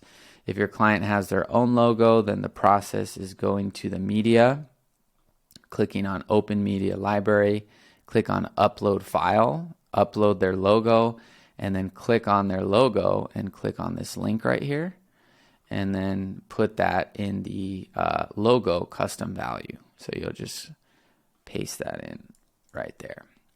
And then that'll update the entire funnel. And then now we got to do our Facebook pixel, like the installation of the Facebook pixel into the funnel. And so basically, let me pull up this sheet here. So in this document or below this, you'll see this 3-step funnel pixel code. So basically what I recommend doing is having one pixel just for all of your clients. That way you don't have to share that pixel from their ad account to yours and have a bunch of different pixels. And I used to do that, and now clients don't even care or ask about it. So I just have one pixel for all of our clients. And so what you'll do is you can just copy this first page 1, right? And then go to custom values. Now, before you paste this actual value into the custom value, you have to pull your pixel ID. So I'll show you.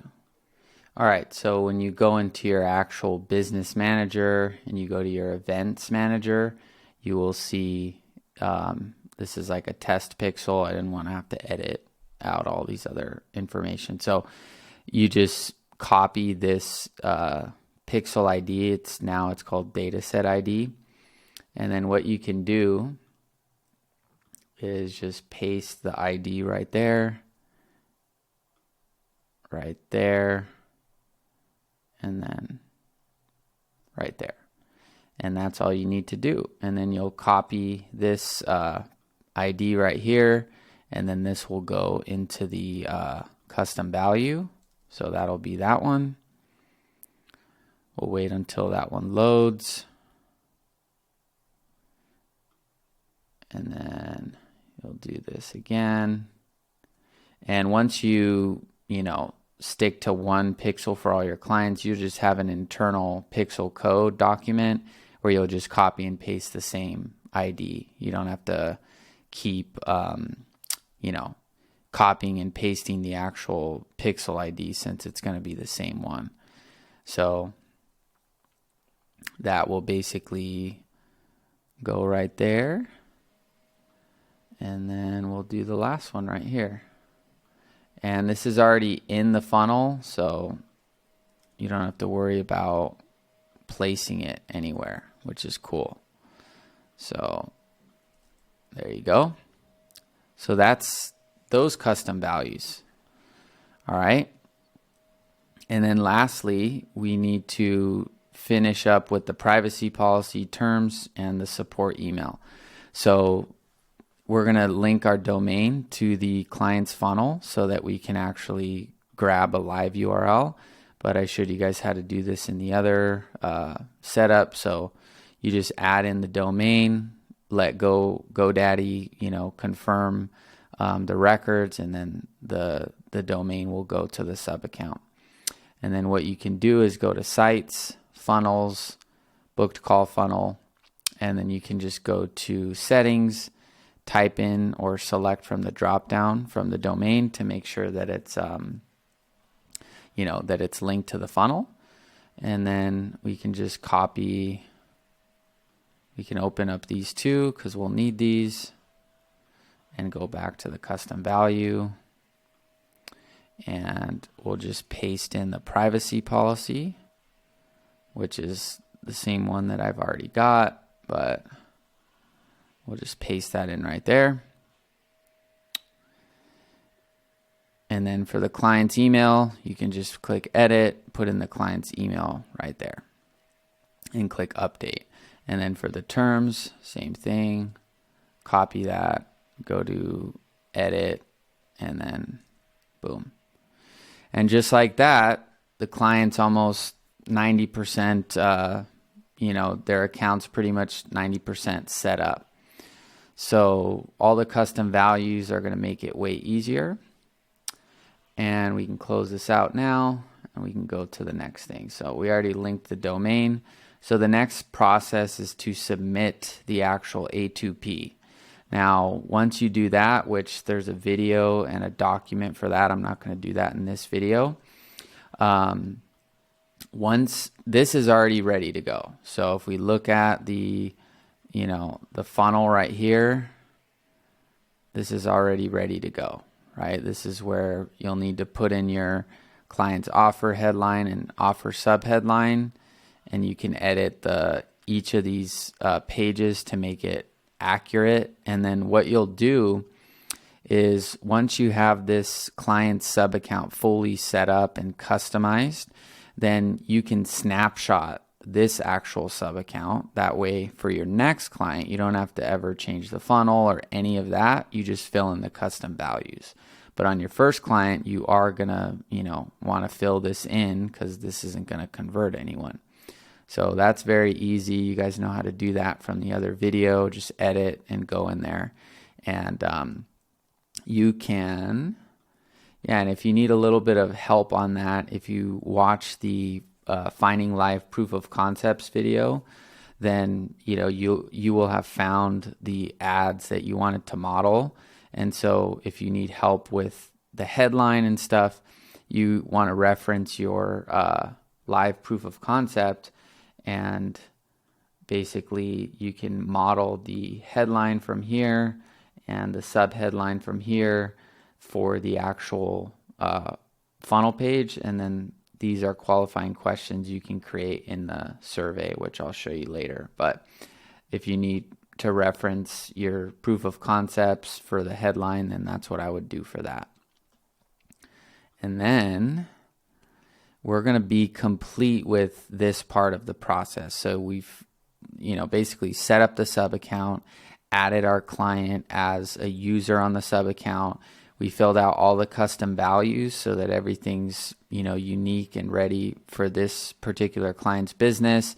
You'll need to fill in the survey, schedule, success page, make it, conducive to the offer you're actually running, as well as adding in the survey stuff if you want to add more qualifying questions. But once you do that once, you won't have to do it again as long as you keep getting clients on the same offer and niche, right?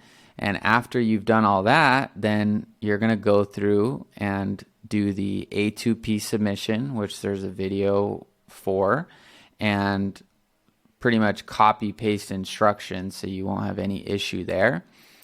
And then this will go in review. And while that's in review, we move on to the next step, which I'll show you in the actual next video. But the GoHighLevel stuff will be done once you've done everything I showed, and then you customize the funnel and the survey and all the content in the actual automation.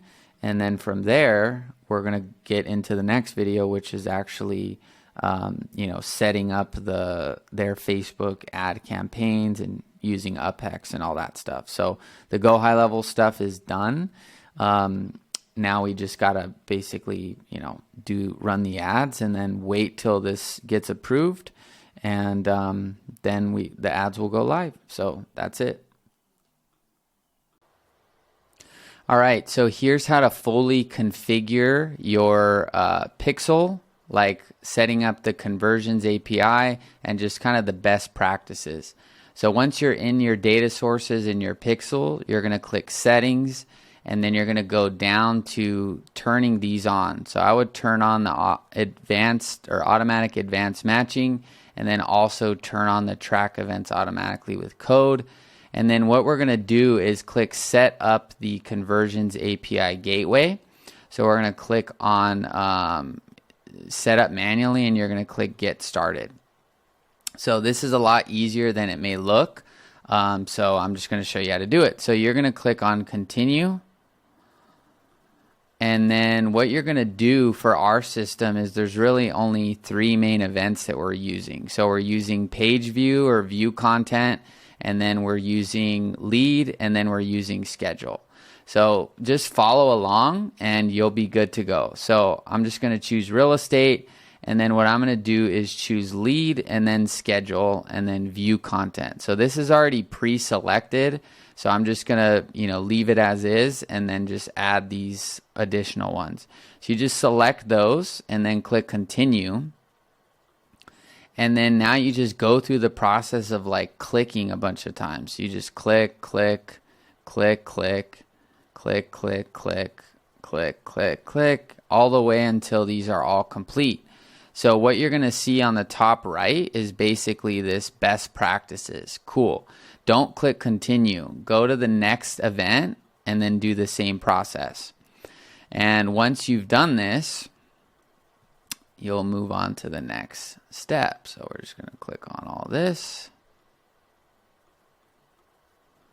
And like I said, it's kind of just the way I would see it is you're kind of just like mapping data, like you're just mapping fields from Facebook so that it like has more insight about where these leads are coming from and all that. Like that's the way I see it. I'm not too technical. I mean, I know this is technical, but I really am not. I've succeeded because I've known just enough, but not like, I don't get into all this stuff. So this is more just, I've had to learn it. But I think the simplest way to explain it is like, you're just verifying with Facebook all these potential data points they have to match it to the event. That's it. So then you click continue, and we're almost done. You can basically ignore this and just click continue, and then go to manually implement the API yourself. Click on the open implementation guide and just click get started. And it's going to just take you to generating an access token. And if you have a system with us, which you most likely probably do, it's really easy to do this inside of our system or GoHighLevel. And I personally have never done it outside of GoHighLevel or our system. So I'm not quite sure how to do it. Maybe you would do Zapier or something, or you can learn more. But basically, inside of our system, if you go to your automations and then Facebook conversion API automations, we already have it pre-built. So we're going to start with the lead one. And then basically you'll see that when a survey gets submitted or a contact tag gets added, which if you decide to do the jot form method, then all this stuff's already done for you. Okay, if you start changing the forms and all that, you're going to have to redo this stuff. So all you got to do is click on this, and then you're going to paste your access token here, which is right here. So you're just going to generate it. And there it is. And you're just going to copy and paste it. And then your pixel ID here. So you're basically done with this. Don't get worried about all this stuff. Just click finish. And then now you're redirected back to your pixel. And you're just going to copy this pixel ID. And then you're just going to click on go back to our CRM and just paste it right there. And then make sure that this says lead. And then this is correct, and you just click save and click save here. Now, the reason Facebook knows it's a lead is because the survey gets submitted or the contact tag gets added. So that's how they know when to send this event, is because of that. So you're just going to save that and go back. And it's the same logic here for the appointment. So you're just going to go here and paste the access token. So if we go to settings, if you need to like go back to where that is, you just go down here and you can see it right there. And then you just paste it right here again. Make sure there's no spaces, like there's no like spaces like that. So just delete. And then I'm just going to save while I go grab the pixel, make sure I don't lose that. And then just go back here and just copy it like that. And then just paste it over.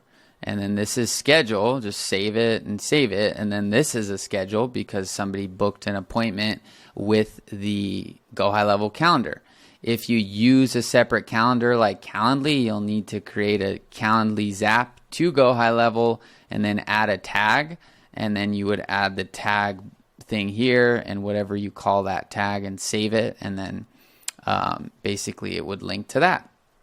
So that's how you set up the Conversions API.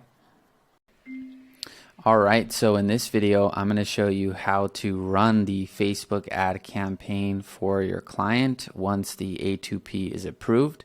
I do recommend running the campaign, setting it all up, and then basically waiting until the A2P is approved before the ads go live. So I'll show you that. But there's one quick thing you need to do before you get into UpHex. So basically what we're going to do is we need to create one master client pixel so that all of our clients are getting data and we can leverage all the money our clients are spending to get better leads. And just when new clients sign up, we don't have to worry about creating a new pixel or getting data to the pixel, all that stuff. So what you're going to do is once you've created the test pixel, you're just going to go over to connected assets and you're going to click assign assets, and it's just going to show a screen with all of the ad accounts that you've been added to. So you're just going to add the master client pixel to the newest client's ad account. That way, when we go into UpHex here, we can run an ad from our client's ad account without worrying about them not having access to the pixel. So once you do that, then you're good to go here, and then we can get into UpHex. So then what you're going to do in UpHex is go to My Clients, and then you're going to just type in, testing client, and then we're just going to click on Next. And then here we are going to link the ad account. So this would be the ad account of the new client and then your page. So I'm going to do that. Okay, so I just did that and then click Save. So my ad account's linked and my page is now linked. So now it's time to actually run a campaign for this client. So I'm going to click on Dashboard and click on Launch New Campaign. And then I'm going to choose Facebook. And then for your guys' template, you guys can use just this. You'll have a template that you guys can use. So for now, I'm just going to use this one. This is from the SaaS in a Box template. So we're just going to click on this, and then we're going to click Select. So you'll have already loaded your template and stuff like that.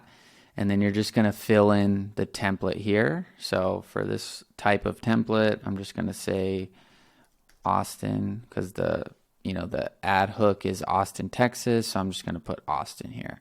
And then campaign type, we're going to do landing page. And then for daily budget, we're going to choose the client's daily budget from the onboarding form or what you guys agreed to. And then for website, we're going to go into our client's sub account.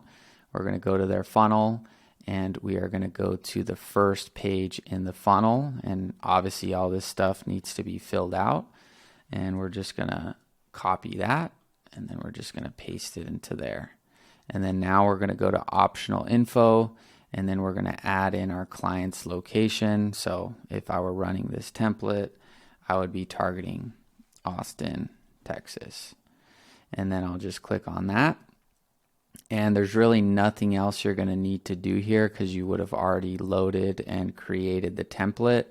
The privacy policy link, you can open that and you can put in the client's privacy policy here, or you can load it in on the template like I showed you so that it'll just pull one main privacy policy for all of your clients. And then lastly, we'll just go to pixels, and then we're going to choose just the pixel. This one's assigned to a few, but this is just a test pixel that I'm using, so I would just choose that. And then from here, I'm just going to click on launch campaign. And then we'll just wait a second until this loads more, and then I'll show you in the actual ad campaign. All right, so it's been about 30-40 seconds. Usually this takes about a minute and a half, and yeah, I'm just gonna wait so you guys can see what happens, and then I'll show you in the ads manager what happens and how you can double check everything before you let it go live. But pretty self-explanatory. UpHex makes this pretty easy. So there you go. So now we can refresh this ad account, and there it is. Now initially you'll see it's going to say no ads, and it's probably going to say ads inactive and then processing. So just give it a second to let that stuff load. But we can go through this and just, you guys can see everything's lined up with the template itself. So this is what's cool about this. And then everything's linked up. Website, we have our pixel, we have our conversion event, we have basically everything we need, plugged into the actual campaign. And then we have our actual ad. And then our ad goes to our actual client's funnel page. So everything's basically, good to go right there. So that's how I launch an actual client campaign. All right, I'll see you in the next one.